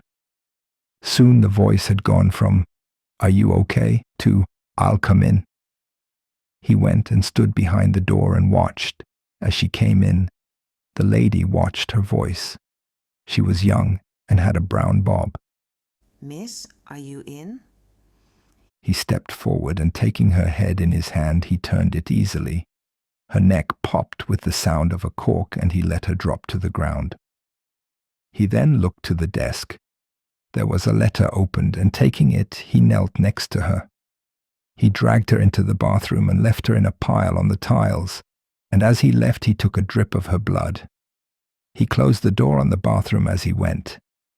He could do it without the blood, but this made it easier, and he knew he would need to hold this for a good amount of time. He took her form and walked out of her office to her own smaller one at the front. This time he'd play it slow, do it right, and take them out root and branch. He just had to hope and wait. It was getting late, but she finally came back. The woman, Jenny. She walked in looking stressed but forced a smile. Hello, Helena. You're still here? Clearly. He said, and realizing that was too harsh, changed it with, Yes, long night, lots to do. Her phone started to ring, and she went into her office to get it. She talked with someone on it for a while, and then came back into the room. She was holding a shotgun, and she had it lowered at her. What are you doing, miss? He said as the woman. You can drop it. That was the guard and Bianca is gone. Helena has a cat and is never here after 8. He let his form change and dropped that of the woman. He walked out from behind the desk and she turned so the gun was on him still. He went to draw his trident from his neck, but she fired the gun. It had the sign of the cross, and he was hit with a blast that was silver, salt oil, and nasty blessed shit. It hit him, and he collapsed to his knees. She ran in and put it against his head. The sound of a siren started, and as he heard a deep clunk of doors coming down. I've ordered a lockdown. You won't escape. She fired the gun again, and he felt it burn and rip into him. He was thrown backward, and she came to stand over him. She surely saw as his skin started to heal, and he stood up. Her face turned from triumph to fear. Sorry, you're just not strong enough. He punched her as hard as he could, and he heard her chest compress as it hit. She was cast back into her room and through the door to the bathroom. She landed, dead in a pile of her own body. He laughed and walked in after her. She was covered in blood. I want the lockdown. You saved me a call. He gathered up the two in his arms, and letting himself become like water, and turning them as well, he followed the trail back to his hotel room. He knew it was a series of 220 turns, and which ones to make. He placed the dead bodies on his bed and went back. As he got back, he took the form of Jenny and walked out of the bathroom and out of the room. He knew where Bianca was. He passed a few shocked people, and they went to the doorway. Posdien ran straight to it, and it was opened up. 4 armed men stood, and he yelled, "Come with me." As he rushed past, he ran to the doorway and looked. Everyone was panicking and running around. Doors and windows were shutting behind steel shutters. She was there, as was Carl and him at the front. The men actually had guns pointed at her, but Carl yelled out, "He is loose in the place. He has taken Bianca's form." He wasn't letting them ruin this for him. He was in the form of Jenny now. He was in charge, and the guards had nothing. He'd make this as hard for them as possible. Really? As he looked at her, he could see the bond between them as a force like a cord. He broke it with his mind. She'd not find him again. Carl. While he didn't have a guardian angel, he still had good instincts, and he knew that Posdien wasn't going to call him. 1, that would have been a very long game, and 2, he didn't know his name. When he'd gotten off the phone, they had rushed down to the center, and sure enough out the front, looking like a cheerleader in a dude's body, was Bianca, or in the body of Posdien as a man. When he thought about it, shit had gone quite badly for her. Some girl thinking life should be good to her because she was pretty and fit, a cheerleader in a pretty famous university team, gets killed, became a mermaid, then slave to ancient demon. Now she had lost her body, and he guessed that was a lot for her. They just got out of the car as it pulled up, and a man got in without a word, valet on roids, and he rushed up to her. Everyone had guns out. "Bianca." "Yes," the bloke said. He'd been thinking in the car the only way to prove it was her to him was a knowledge test. "What is your Facebook password?" "She may be one." "Who is Ruby Wildcat?" "The redhead former leader of our troop, a dead slut." "It's her," he said, and the men slightly lowered their guns. She was now with him, and she whispered in his ear, "Is he you? In the cell?" "Yes, but he can travel in the pipes, I think, so he could be anywhere or anyone." Carl walked to the front of the building, and the bloke almost had a fit as they carried her over the threshold, but they helped her through and onward. She looked at them. "He is out and could be anyone, so we're on lockdown." He saw the doors shutting, but slowly, and he turned to Vicky, ignoring everyone else. "We can make it out. This is most likely a trap for you." She turned to him. It was clear from her face she knew it. What choice have I got? It was like her mantra now. She might be reluctant to fight one on the strongest demons on the earth, but she would give it a try. He looked around and didn't like this at all. It could be anyone. It was like some many movies and TV shows, but this had to kill the host. Somewhere was a dead body, or like Bianca, it had taken her away. Who would he go for if it was him? Either someone with a gun or someone in charge. He turned to Jenny. "Will my fish in my office be okay?" She looked at him and laughed. "You don't have one." So it might not be her. Yet demons were masters at deceiving people, given they were so old and were attracted to evil people. Slowly, everyone had started to gather in the foyer, and Carl saw it was in order they all had assembled, and he saw there were a good 50 or so people. A lot knew what was going on in London, it seemed. Vicky started to talk to a Chinese man and seemed relieved to see him. He walked to them. The man hung next to him as if he was the only thing standing between her and the jail cell. The guards were gathering people into some order. This is Mr. Lee. He trains me in weapons. He understood. He would be a real badass. Vicky had said he was a believer and a master. He'd have real-world experience in demon head cutting. Carl shook his hand, and it felt very strong. "I want her to wait in the courtyard. It will come to you, and you want to face it head on." He said to her, not him. She nodded. He knows this stuff. What will you do? Try find out who it is? He kissed her quickly, and then she was gone. The siren had been turned off, and Jenny was organizing the people into teams. He just motioned to Bianca, and they slunk off to the side.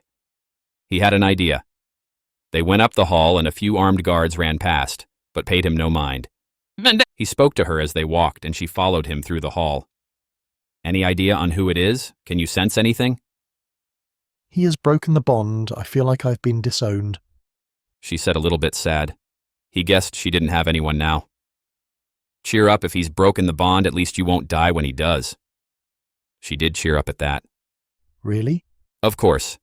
He had no idea, but he needed her help right now, and it was either true or not. He hoped so, but this thing had to be stopped. They had arrived, and he looked up at the door. It was unmarked and plain, but looking down at the lock, he saw it was a number code. He simply knocked on the door and waited. They waited in silence. No one came.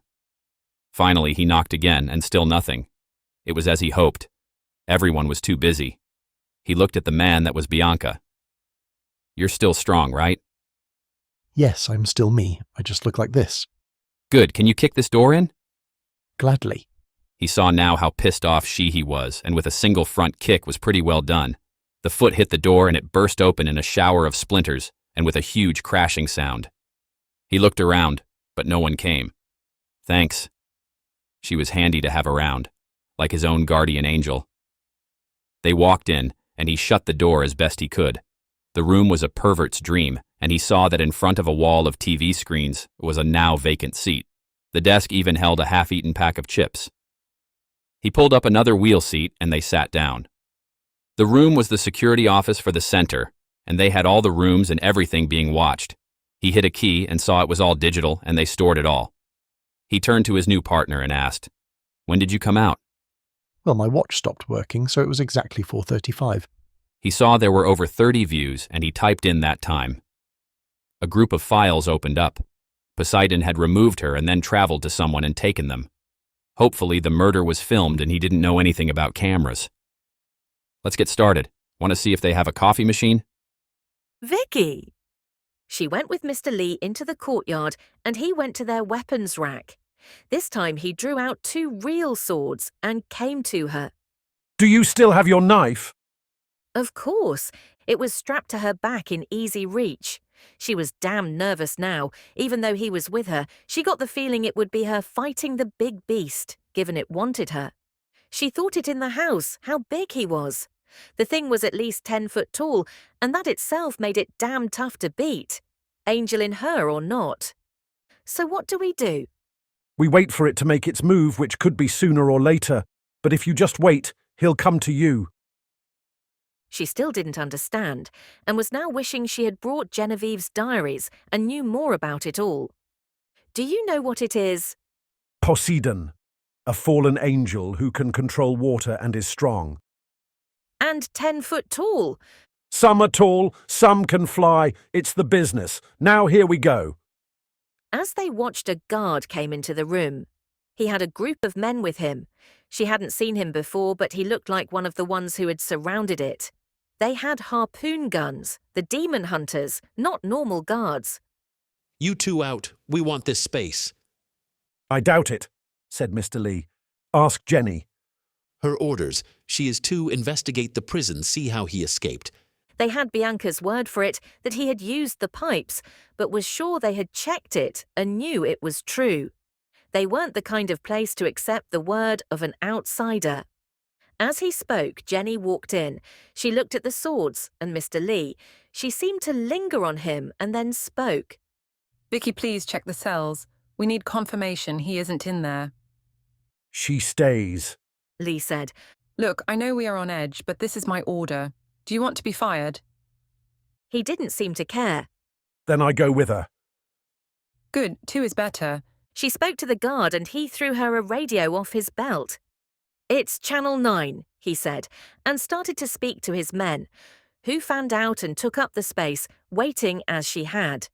She didn't like it and thought this was a sign. The candle makers had been good, but maybe now they were too normal. They acted like she was crazy and told her so little. If she knew what these things were, she could fight them better.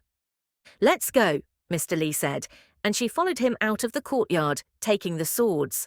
She walked back in the main room, and so he left. They found a marble stairway that led down. It was a level she didn't go to often, and he went ahead of her as they came to a guard who stood before a proper cell door. He nodded to her and unlocked it. She walked into the corridor and kept going. There were a few cells on either side, and she looked into them and saw they were vacant.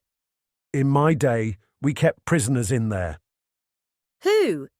Demon summoners, witches, your blackthorn friend, humans too dangerous for the normal prison system to hold.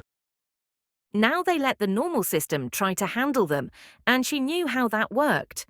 Bree, her blackthorn friend, had killed 2 guards and destroyed a prison to escape. They walked onwards, and another guard opened a second room, and she looked around. It was clearly old Bianca's room or cell. There was the normal things one accepted of a cell, but nicer. It had a bed, a large tank of water that looked like a prop from a stage magician's show, and the bathroom was in another room. They had gone for modesty, and it had used it to escape. She walked into the bathroom and looked around. There were cameras, but angled, so they saw only the doorway.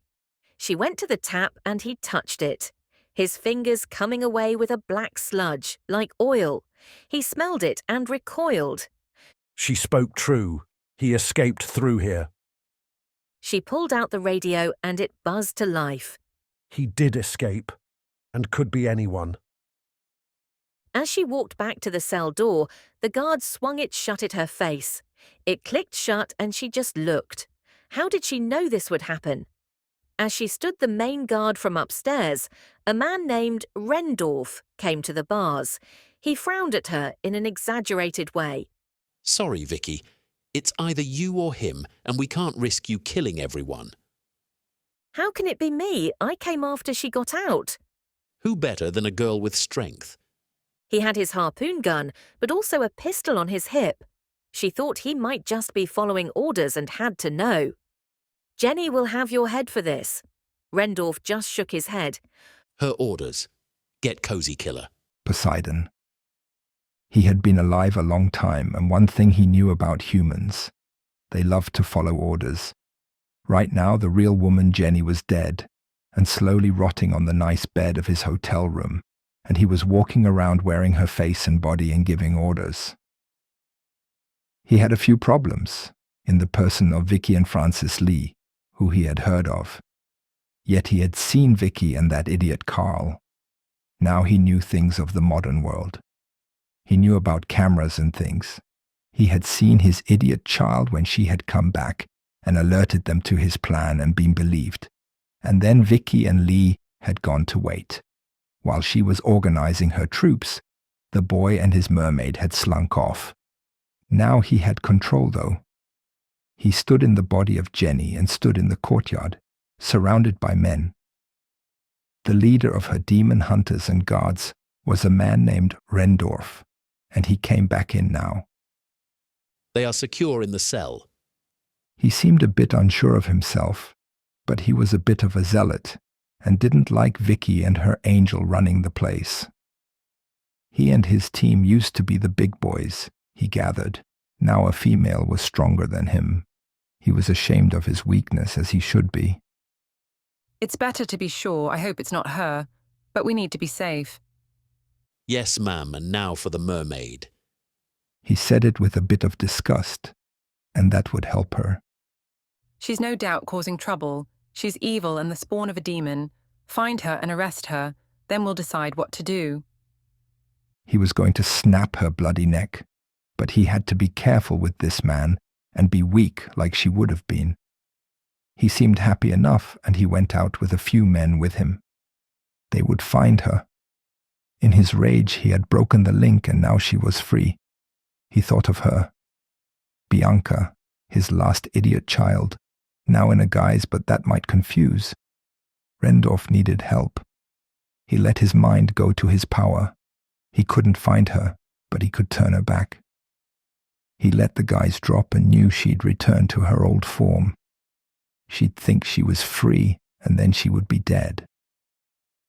He walked downstairs and away from the humans upstairs. He went lower and lower and soon found the room he wanted to find. He liked the modern mind he'd stolen. He knew about buildings, electricity, and doors. This place had big security doors, and in the lockdown it was, sadly for them, a watertight prison. He knew, though, they could turn the alarm off, and would when they realized he wasn't going to kill one of them. He was going to kill all of them. He walked down the stairs and to a big cabinet. It very helpful said things like warning, high voltage. He opened up the massive cabinet and he looked in. He didn't know everything, but he knew what a fuse was and a switch. He started to grab things and rip them out. He punched holes in the thing and sparks started to fly. As he pulled a cord, a jolt came into his body and he laughed, feeling the warm buzz. He ripped and pulled and smashed until the lights went out. It was so good, so scary for them. He could see, but not them. Then the lights came back on. They were low, and he knew from the movies the woman had seen. This was emergency lighting only. The doors would be locked hard. No power to get them open again. And that's what he wanted. His attack on Vicky had worked well, and he loved to stick with the classics. He walked back up the stairs very slowly, and the order was slowly changing to chaos, but they still held on to a thread of calm.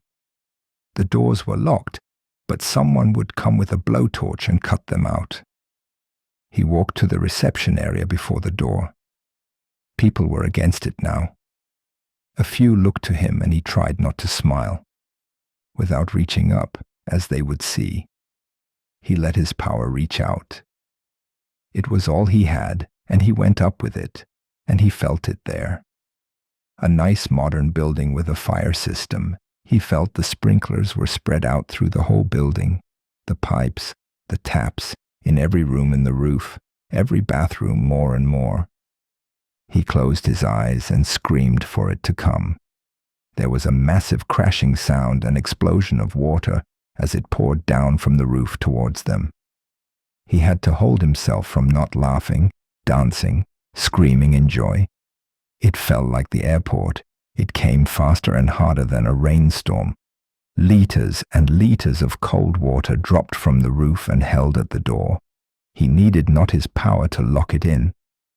It held at the doors and windows. By the count of 10, it was already up to his high heel, and finally he looked around to see the chaos.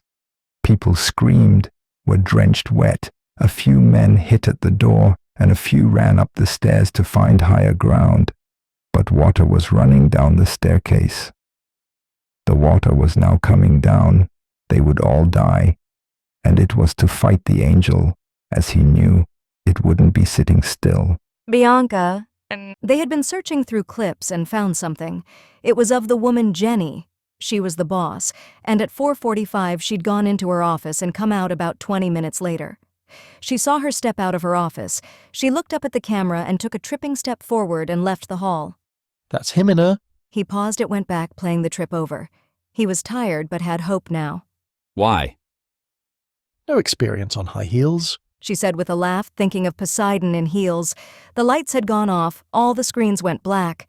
She heard a low whooping sound and red light went on. The power was off. Now the screens were off, and he stood. We need to find Jenny's office, see if there is proof. Like her body? Yeah, like that. As they stood to walk out, she collapsed. It was as if she was hit with a feeling of weakness, and then she stood up. He had her arm and then let go. She fell to the floor and stood again. "Thanks a lot," she said, and it sounded like her own voice again. She looked down and laughed. She was back, a girl once more. A pretty girl, she was happy. "Excellent. I'm pretty again." Good for you. They walked out of the room and she was so happy. Then she felt the water. It started as a drop, then it poured from the roof. She heard a series of explosions through the building and knew it was taps. The water was coming hard. "Oh, shit!" She knew it was bad. They were trapped in, and the water was coming down like a storm. She looked up, and it fell on her face and felt good. It was no threat to her. She could breathe it. She knew she could run, and probably should. She warned them she had her best, and now she was being rewarded. She'd gotten her lovely body back, and she could survive this. She looked at Carl and saw a flash of his drowned face. That would happen, and Vicky too. Not that she cared as much. As she thought of her options, a group of men walked around the corner. They had some harpoon guns drawn and walked towards her. She's part of it. Step aside. He yelled. It was to Carl, no doubt. He didn't step aside. He shoved her and yelled. Run! They did, and she felt a harpoon fired and hit the wall next to her. It might be non-lethal, but it went into the wall, and then she saw it fire a bolt of electricity. He was racing up the hallway, and the water was splashing with every step. She passed him quickly, and he a moment to think. She could just run and get to a hiding spot. Survive and be fine, or she could help him. He'd need her. She was a fucking mermaid, and it was a flood. It was her natural environment. She'd try help, and if he died, she'd leave. Where to, she yelled as they ran, and the man followed, yelling at him and her to stop. Her office, next floor. She ran onward, and he kept up as best he could. They hit the stairs, and up they went. She was shocked at the volume of water that was coming down, and they went up. She turned her head and looked. The hunters in their black were right behind, and one looked like he'd fire. She grabbed a potted plant that was knocked over and threw it. It hit the man hard and exploded in a shower of dirt, plant and white ceramic. He hit the wall, and they kept going. Carl rushed to the right and was running at a door.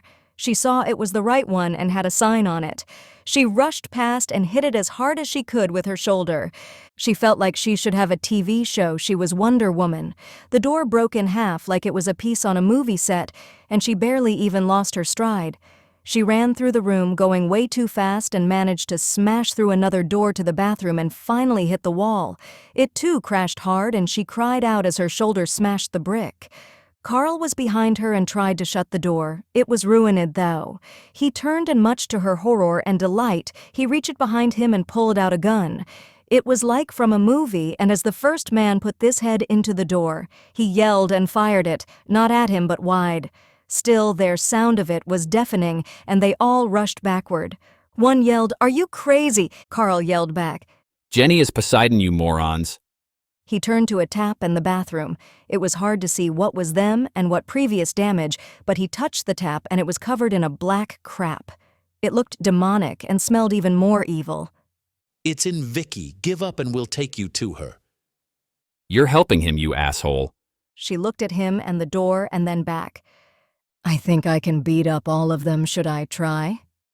He slid his gun into his pocket. He spoke out loud to the guards. Okay, you take me to her and we'll give up. The man stuck his head around the corner. Throw the gun out. He was up to his ankles in the rising water.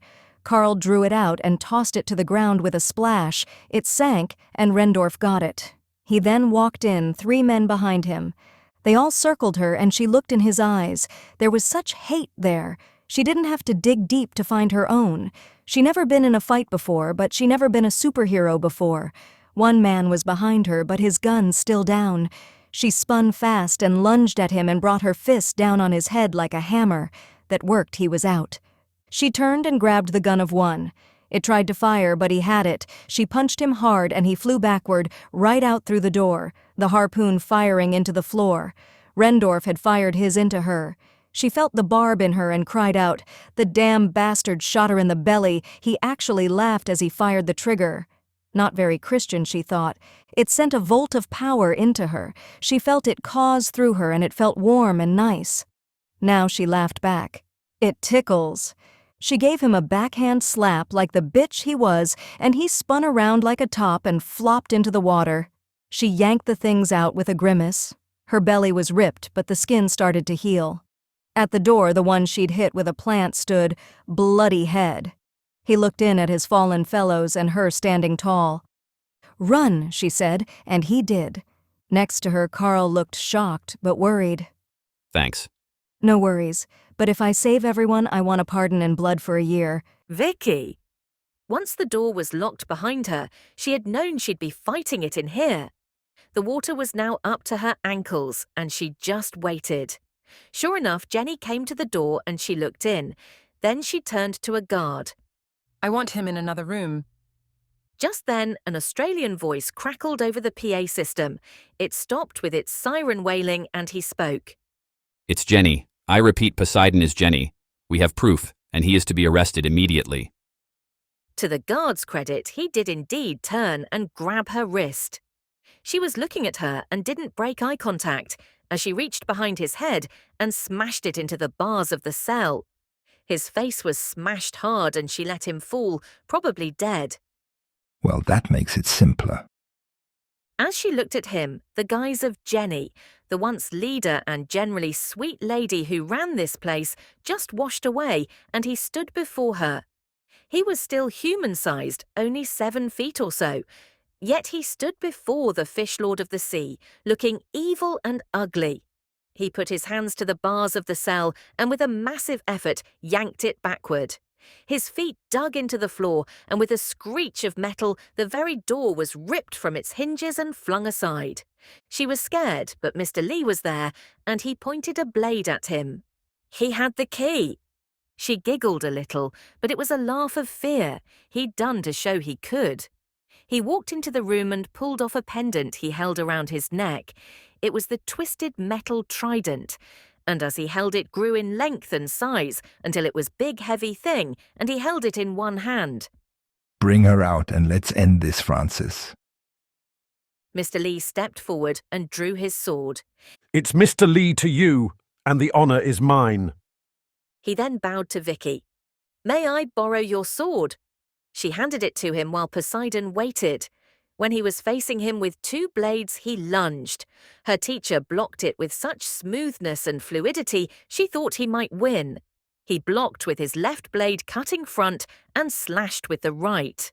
His sword hit hard against the long trident, and he was shoved backward. Poseidon lunged again. His trident was blocked and stuck from the side. Mr. Lee then turned in an arch, so fast and brought both of the blades down, they slashed deep and next to each other, carving twin red lines down his chest. The creature stood back and looked at the wounds. You're quick human, but weak. That was like the kiss of a woman. He ignored the cuts in him and instead lunged again. She saw her teacher block, but the cursed weapon just grew and grew. His feet shoved on the ground as the trident shaft went longer and longer. Mr. Lee was shoved back and the thing pinned him. He lunged left so it went into his shoulder, and he cried out as the 3 points found him.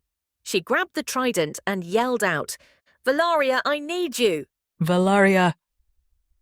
She had been watching a course of events, and she wished for the millionth time in her guardianship that she had a body.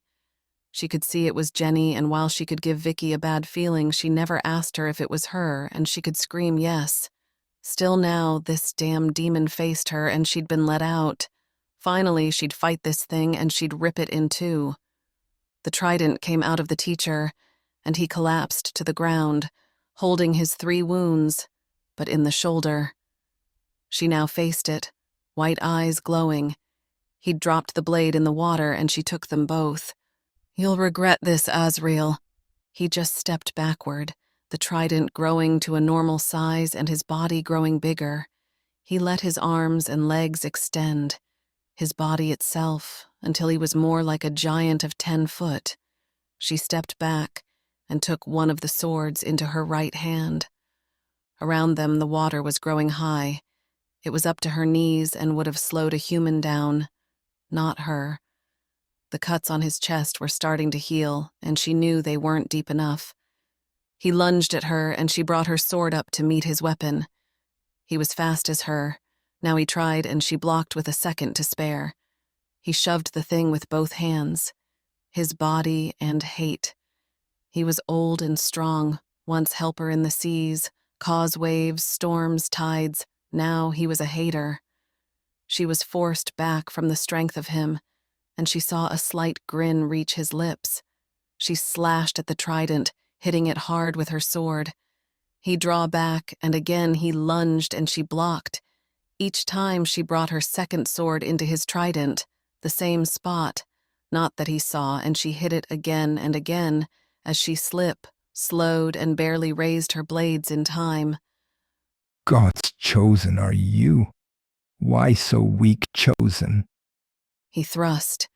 She dodged to the left to slow, and the trident pierced her flesh. She dropped her back sword, and Vicky let out a cry, and he pulled back. Blood was now pouring from her shoulder, and she saw a broad smile on his face. You will fail, he said, and lunged again. She blocked with the one hand, and with her back pulled her knife. She threw it as hard and fast as she could. It went past his trident and sunk deep into his eye. He staggered back, trident dropping, and she leaped with a cry. She leaped up high, her feet leaving the ground, the water dripping off her. She plunged the sword right into his chest. Her feet were on him and sword in his chest. She rode his body down, blade deep in him. He was on the ground, sword in his chest, and she looked up. They were watching her. They saw what she had done. Yet she knew it wasn't enough. She looked to the mermaid, Carl, and the men. As she looked up, she now saw Carl and the mermaid watching him and others from the center. "Harpoon him now," she yelled, and after a moment of fear, a few men walked into the cell and fired at him and through the water. They trapped his feet, legs, hands, and neck. They thought he was dead, but she knew. His eyes flicked open, and she looked up. "Vicky, I need you." Vicky? Never before had she seen it. Before it was just her, and then she blacked out, or whited out, and when she came back, she was standing in a sea of dead Spriggans. Now she knew what was coming. She had planned to seem weak, take the blows, and then get him down. That wasn't enough. His body was not a body, not like human beings could understand. It was his will formed into something. It could be knocked down and cut up, but its essence was what fueled the fire. She knew there was only one way to kill a demon this strong, and an angel couldn't do it. She was more scared of this than anything else. What if it didn't work? What if she didn't believe? Not really. Maybe it was just words. She walked to him, yellow eyes glowing. What does she need you for? This. She'd managed to read a single page of her grandmother's diary, but she flicked to the last page. To do an exorcism, one need only to believe and say in Jesus' name. You also had to direct them to hell unless you wanted them floating around. She was scared, but put her hand on his head, and closing her eyes, she spoke aloud. In Jesus' name, leave this vessel. His hand broke free of one of the cords and was around her neck. He lifted her up, and she screamed out. Suddenly, she, the bloody mermaid, was there. She had a face like Anya and bite into his wrists as she forced it down. She gasped in air and was free. She knew she had seconds only. In Jesus' name, leave this vessel and get to hell. She expected his black smoke to come out or to be dragged into a pit of fire or something, but he just looked shocked and then laughed. He ripped free of her and the cords, and with a bloody look, a triumph, he stood dripping black blood and water. He hates you, that is why. Then those yellow eyes grew panicked, and he started to scream. She saw as its body started to shake and convulse. Its body looked like it was being light with a floodlight, and then more and more it was too bright to look at. She cast her eyes away, and she felt a wave of heat, and then it was gone. She looked back, and he was gone. The water where its body was bubbled crackled, but he was gone. Carl ran to her across the water of the cell. She felt the warmth of his arms, and she let them wrap around her. Now they had to get out of this place. They stood in the pouring rain of inside, and it suddenly stopped. Now that Poseidon was gone and their boss Jenny was gone, everyone looked to her to lead. She wasn't about to do that. Gladdy Mr. Lee was still alive, and he staggered to his feet with the help of a guard. He was bleeding but was not in danger of dying. I need a doctor. Please get one. Someone rushed off to get a medic.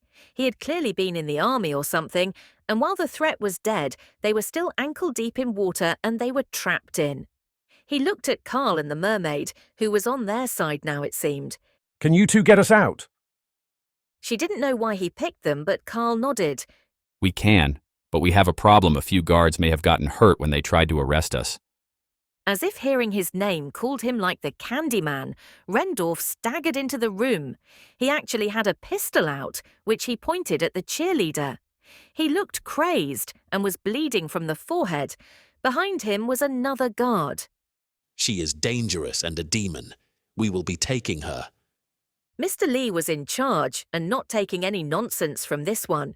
She has and will help us. Lower your weapon, or you'll be relieved of duty. It was calm, but he said it with his tone of command. The hunter lowered his gun, and muttering beneath his breath, he walked out of the room. Carl spoke to them all. We'll have the doors open in 15, no worries, mates. He left to go somewhere, and Bianca followed him. She looked back at her and smiled. If she still hated her, she had a funny way of showing it. She had saved her. Soon enough, a medic came in, and her and the helpful guard who had no name tag had Lee sitting on a bench. He had 3 stab marks in his shoulder and upper chest. It looked bad, but he was quite active. Don't worry, I have blood here and we'll be fine. Jenny was gone, and not only dead, but gone. She had been the one to introduce her to this world, but now she didn't know if the group would survive. She knew this was millions of dollars worth of damage. The medic was patching his shoulder and got a needle or something to his arm. She assumed it was a painkiller, as his face relaxed once it hit his bloodstream. So what happens now? Is it over? The candle makers? She wondered if she had to get a real job now. She certainly wouldn't be training here for a few weeks. Not at all. We are prepared for things like this. Jenny was like an elected president. Now a new one will elected, and if I know who, we might see a return of some of the old ways. You? No, I just want to get out of here. I am not interested in doing the books, hiring staff and admin work. The medic had him, and slowly she went with them upstairs. Everyone was standing around the main door. She saw Carl was there, and he had some panel open and was looking in. He spoke to Bianca, and she took 2 wires and touched them together. Everyone saw the jolt hit her and do nothing. Now she got it. The door came alive with a thud, and slowly started to lift up. It went up a little way.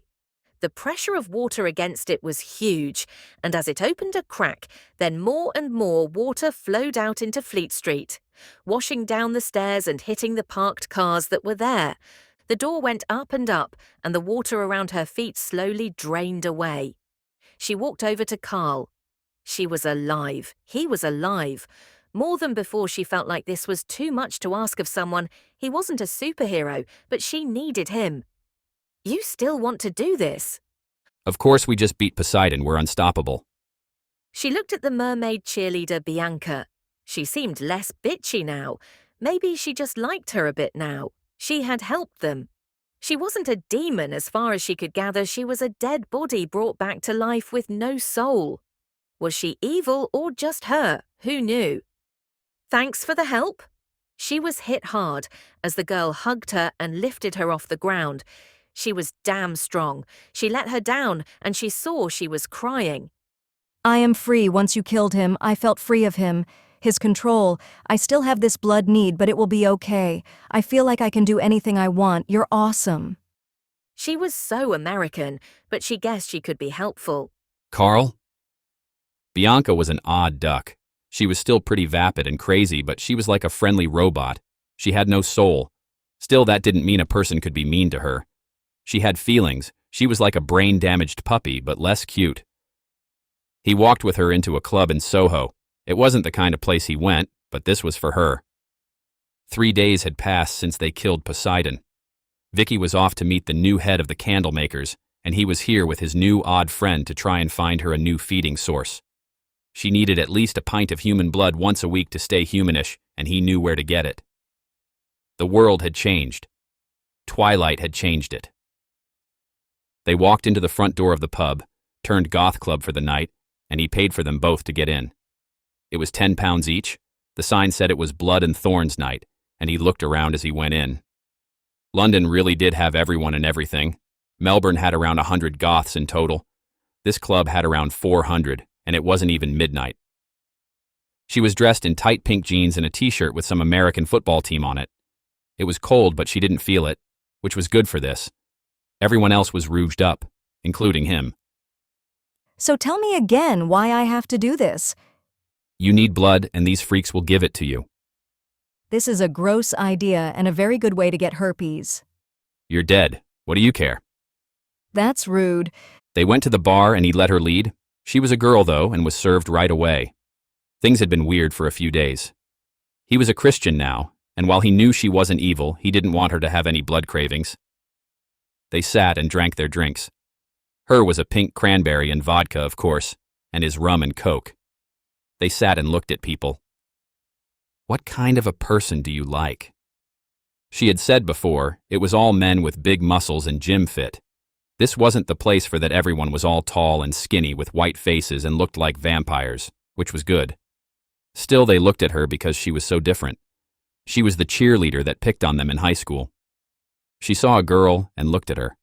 Oh, shit. Carl looked at her. He gasped. She looked a lot like Vicky's twin, but had a shaved head on the side and a tattoo on that side of a massive eye. Nice tattoo. What tattoo? The massive one on her head, and she looks like Vicky. She looked at him like he was mad. She looks like she could be my twin, but with a smaller nose. I know her. It's the succubus old minion of my boss. I wonder if she is free too now. Free to do what? Be a menace, no doubt. She was dangerous. Should I go talk to her? He thought of her. He had no name, no address. He couldn't find her if her lost her now. Also, this was a shit idea. Unless she got a goth boyfriend or girlfriend, she'd hardly have a regular supply. No, let's follow her. I'll get your blood. We have some at the center. She hit his arm and hurt a bit too much. Why didn't we do that to start with, okay? But if I am helping you, you are buying the drinks. Vicky! The candlemaker's building was still being fixed, or so she assumed, and instead she went from her house to the home of the new president of the makers. Carl was off with his new friend, the very annoying, undead American cheerleader mermaid. In a way, she liked that he had a bodyguard. She was picked up from the house in a town car. It beeped once and she went downstairs and got in the back. A man was holding the door for her. He was older, maybe 50 or so, but she saw under his jacket he had not a gun, but a knife hanging from a holder of some type. He smiled at her and looked like an ex-army uncle. I'll drive you. Should take around 30 minutes. She slid into the back. It was damned nice and very posh. It was some kind of black Bentley town car. She looked left and there were 4 crystal glasses and a decanter of scotch, which she assumed was very expensive. The man came around and got in the driver's seat. He leaned back over with his hand out. Your phone, if that's okay. She handed him her phone and he took the SIM card and battery out. She felt a bit weird without it, but had a GPS tracker in her shoe now. He never wanted either of them without it. He had one too. The car took off and they drove to where she knew not. The letter to invite her to come had been vague, and she assumed all employees would be meeting the new management. They coasted smoothly along the roads until they got further and further out to the county. She watched the scene change until it was less farm and more uncleared trees. They went onward until it turned left down a vast drive. You know when a house will be big as the driveway is a journey itself. The house when they got to it was massive. It looked like a smaller version of Buckingham Palace and could hold at least a few hundred people. Right now she thought it might. People were coming in and out of the front. Parked along the front near a hedge were 3 Range Rover cars, like brand new laggy in black. He pulled up and they got out. She watched as a stream of men came in with screens, computers and stuff. It would be Carl's dream. The man led her in. We're setting this as our base for a few weeks. They walked in past all the people and the madness. He walked with her through the massive doors, through a vast reception area, and up some stairs that were towards the left. The house or mansion was at least 5 levels of very high ceilings, and he led her onwards and onwards, until they reached a room. Inside it was an older lady. She sat at a desk and stood when she walked in. She looked very British and posh, like a well-dressed matron. She came to her and shook her hand. It was the woman from the car park, the one who had given her the help. She seemed to be pretending they hadn't met. I am Mrs. Cranston, the Lord's personal assistant. She looked very used to getting her way. She thought again how she had no idea to who she was meeting. Now it was some lord, that was too much. She was dressed in tight black jeans, boots, and at least had a nice top on. The woman knocked on the door and waited. Enter. She heard, and the lady opened the big double doors up. She walked in and suddenly felt so nervous. It was like she was on a job interview or something. She walked into the study and looked around. It was lined wall to wall with books, and as she came in, feet on the fine red carpet, a man came out from a desk to greet her. He was about 60 and had white hair that was short and well maintained. He also had a beard which was short and salt-pepper. He shook her hand firmly and smiled at her. I am Lord Suffolk, but you can call me Jim. Victoria Richardson, Vicky. He showed her to a seat before the desk and sat himself. You do look a lot like her. Genevieve.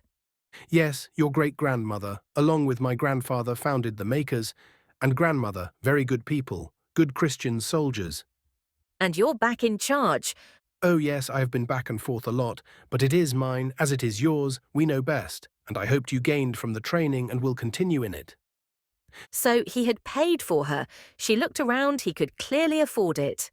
She had heard of him, a recluse, and owned not all, but a very big piece of Suffolk. She recalled the painting at the other house. Your grandfather adopted my great-grandmother. Not exactly. Adoption didn't exist until very late in the UK, but she came here at 18, and they became friends. He and my grandmother both. She had to read those diaries. So what can I do for you? You will find I am not at all like Jenny and her modernizers. I believe we, the candle makers, are here for one reason alone. And that is? To fight back. You have done more in a month than we have done in decades. The Seed, the Great One, Kenris, Maleficus, and now Poseidon, or Azrael, as the Jews call him. This could be good. Here was a man who knew a lot and seemed keen to tell her. Jenny, bless her, had been a lot more keen on hiding the truth. If she was going to fight them, she need to know more. Thanks, I had help. Yes, Valeria of the Holy Light, a true angel warrior at your side. How amazing. What proof we are the chosen people. What a responsibility. And Carl? Oh yes, our junior investigator, very skilled and well on the road to being an important man in the Order. Now may I show you what I have planned? Please, she said, and they stood. He was not at all slowed by his age. He had a cane, but she assumed it most likely held a sword, as he barely used it. They trotted down the stair, and people nodded to him, and he walked onwards. I believe we are the tip of the spear. We need a proactive approach. She walked out the back of the house to a vast yard. There were 3 teams of men. They were around 6 each. 4 had the harpoon guns, but the others had rifles. She watched as they ran through the drills of bringing down a creature.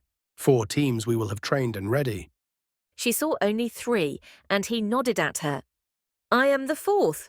Indeed, why ruin a winning recipe? If you want backup, or a team, let me know. But you decide, I won't force you. They walked back inside and away from the garden. They walked downstairs and she was impressed. This was a step up. The candlemakers had money and resources, but he was clearly pouring in his own money. There was a large room, and in it were a bank of computers and people sitting at them. They had a board at the end and were writing things down on it. Your man, Carl, will find a home here. I have funded a vast expansion of our investigator team. I want to know what is going on in my city. If a person does a deal with a demon, I want that demon exorcised in a week and them arrested. I have been planning this all for years, and now with you, we can beat them back. The tide of darkness can't face an organized resistance. He seemed a bit manic, but she liked it. There were demons in the world that were out there killing people because they thought it was fun. All these people wanted to do was fight them. The police would freak out, and if it got too crazy, she'd just run away after stealing a new Land Rover. Looks good, so you have work for me. He did have work for her, and once again she was more than impressed with Jim Suffolk and the new way of doing things. She went with him up to his office and he handed her a file. Your loose ends and threats, we need you safe, can't have a repeat of that Spriggan in your bloody house. She opened it and started to look through. It was true, more than a few very dangerous things knew about her, and she was surprised in what she had overlooked. She did needed to write her enemies down. That was sad. Number 1 was the demon Calcifer, and his helper a human witch named Sarah, who knew her because of Bree, and had been partly investigated, and her found guilty of murder. Second was the succubus, Nobody, a former minion of Poseidon. She read on and was shocked at the dangerous things, and people she had forgotten. Bree's mother was a witch. The vampires were reforming around a new leader. Posdein had made some demon that took memories and was in Bethlehem Hospital and more. What's next? Take the files and the diaries. Go home and we'll call you. Nobody. She was free from her former master, Azrael. He was exorcised and gone, and now she was able to be her own woman for the first time in so very long. She wandered the city and went from place to place. She had money and could very easily get people to do what she wanted. In this modern age, a beautiful woman got given things they always had. Once it was cities, like Troy, now it was drinks at the bar, but that was fine. She had found herself at a bar named Blood and Thorns, or the night was. She was drawn to it because it was a place of goths. A goth was a pretend vampire, and what they did was attract real vampires, like blood in the water for sharks. She could see a vampire because it was a demon or fallen angel jammed into a human wrapper. They looked to her like a person, but with a very dark or black aura and no white glowing soul. She cast her eyes around the club and stopped. She smirked to herself. 2 were watching her. A man with a beard and a long stare, and that mermaid she had met. They drank their drinks and tried to look away when she looked back. But she'd been at this for years. She had great eyes, so she could see them from across the bar. But she also stood out because the mermaid was like a vacant spot in a burning field. The lights of human souls lit up her vision, but she was free of it. She was a dead body and had nothing in her. Her soul was off somewhere now, waiting for her idiot body to die before it moved on. Still her body was strong. It held the dark pearl of Poseidon, dead or alive, and felt. She looked at the girl. She was pretty and damned strong. She had to feed to stay alive, but she could change her looks by feeing. Nobody had always been jealous of the mermaids made by her former master. Now she looked at this girl and thought, she could just take her. She was dead already. All she had to do was leave her own body and get it. Like a hermit crab changing its shell. She went to the bar, and a man was standing in front of her. She touched his neck with her fingers, and he turned with a big grin on his face. Hello, Perfect. She smiled back. Please get me a gin and tonic. The problem with being in a dead body was it actually looked terrible, and she couldn't get drunk, taste food, or enjoy sex.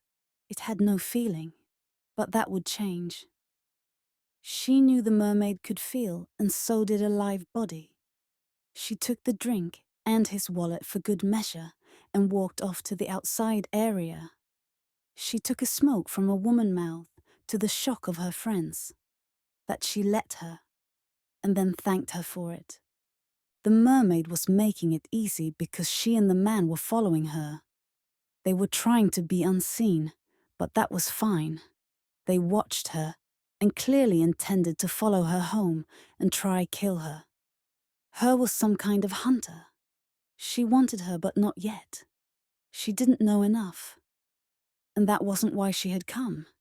She didn't break her plans no matter what. This thing would find her soon enough. She looked around the smoking area and saw her. She had stalked her for a few days, and now she was here. Nobody looked across the room at the girl. She was damned pretty. Long black hair, of course, a pale face, and a great figure. She was a model, and she wanted her. She could do it. Now she was free. She could do whatever she wanted. There was no one to stop her. The Great One and his blood drinkers were gone or broken. The candle makers were smashed, and she had no leader. She walked up to the girl, and gladly she was alone. She had an entirely bare back, and she had a huge tattoo on it that was of angel wings but dripping with blood. That was why she wanted her. The irony. She let her hand touch the girl's back, and she turned with a jerk. She was going to yell, but her power had her as she turned. Hello, perfect. She knew where she lived, knew she was alone, and had no one in her life. Yet she knew she was a perfect human. She could make her say it, but they had to be alone. I want to come back and spend the night with you. The girl smiled like she had won the lottery. She might not have even liked women, but everyone liked her. Of course I live close. I know. Nobody walked, but with the girl, and as she did, she watched as the mermaid and the man did their best to sneak after her. First, she would take this girl and have some fun. Then he would take the mermaid and get revenge on her hated master.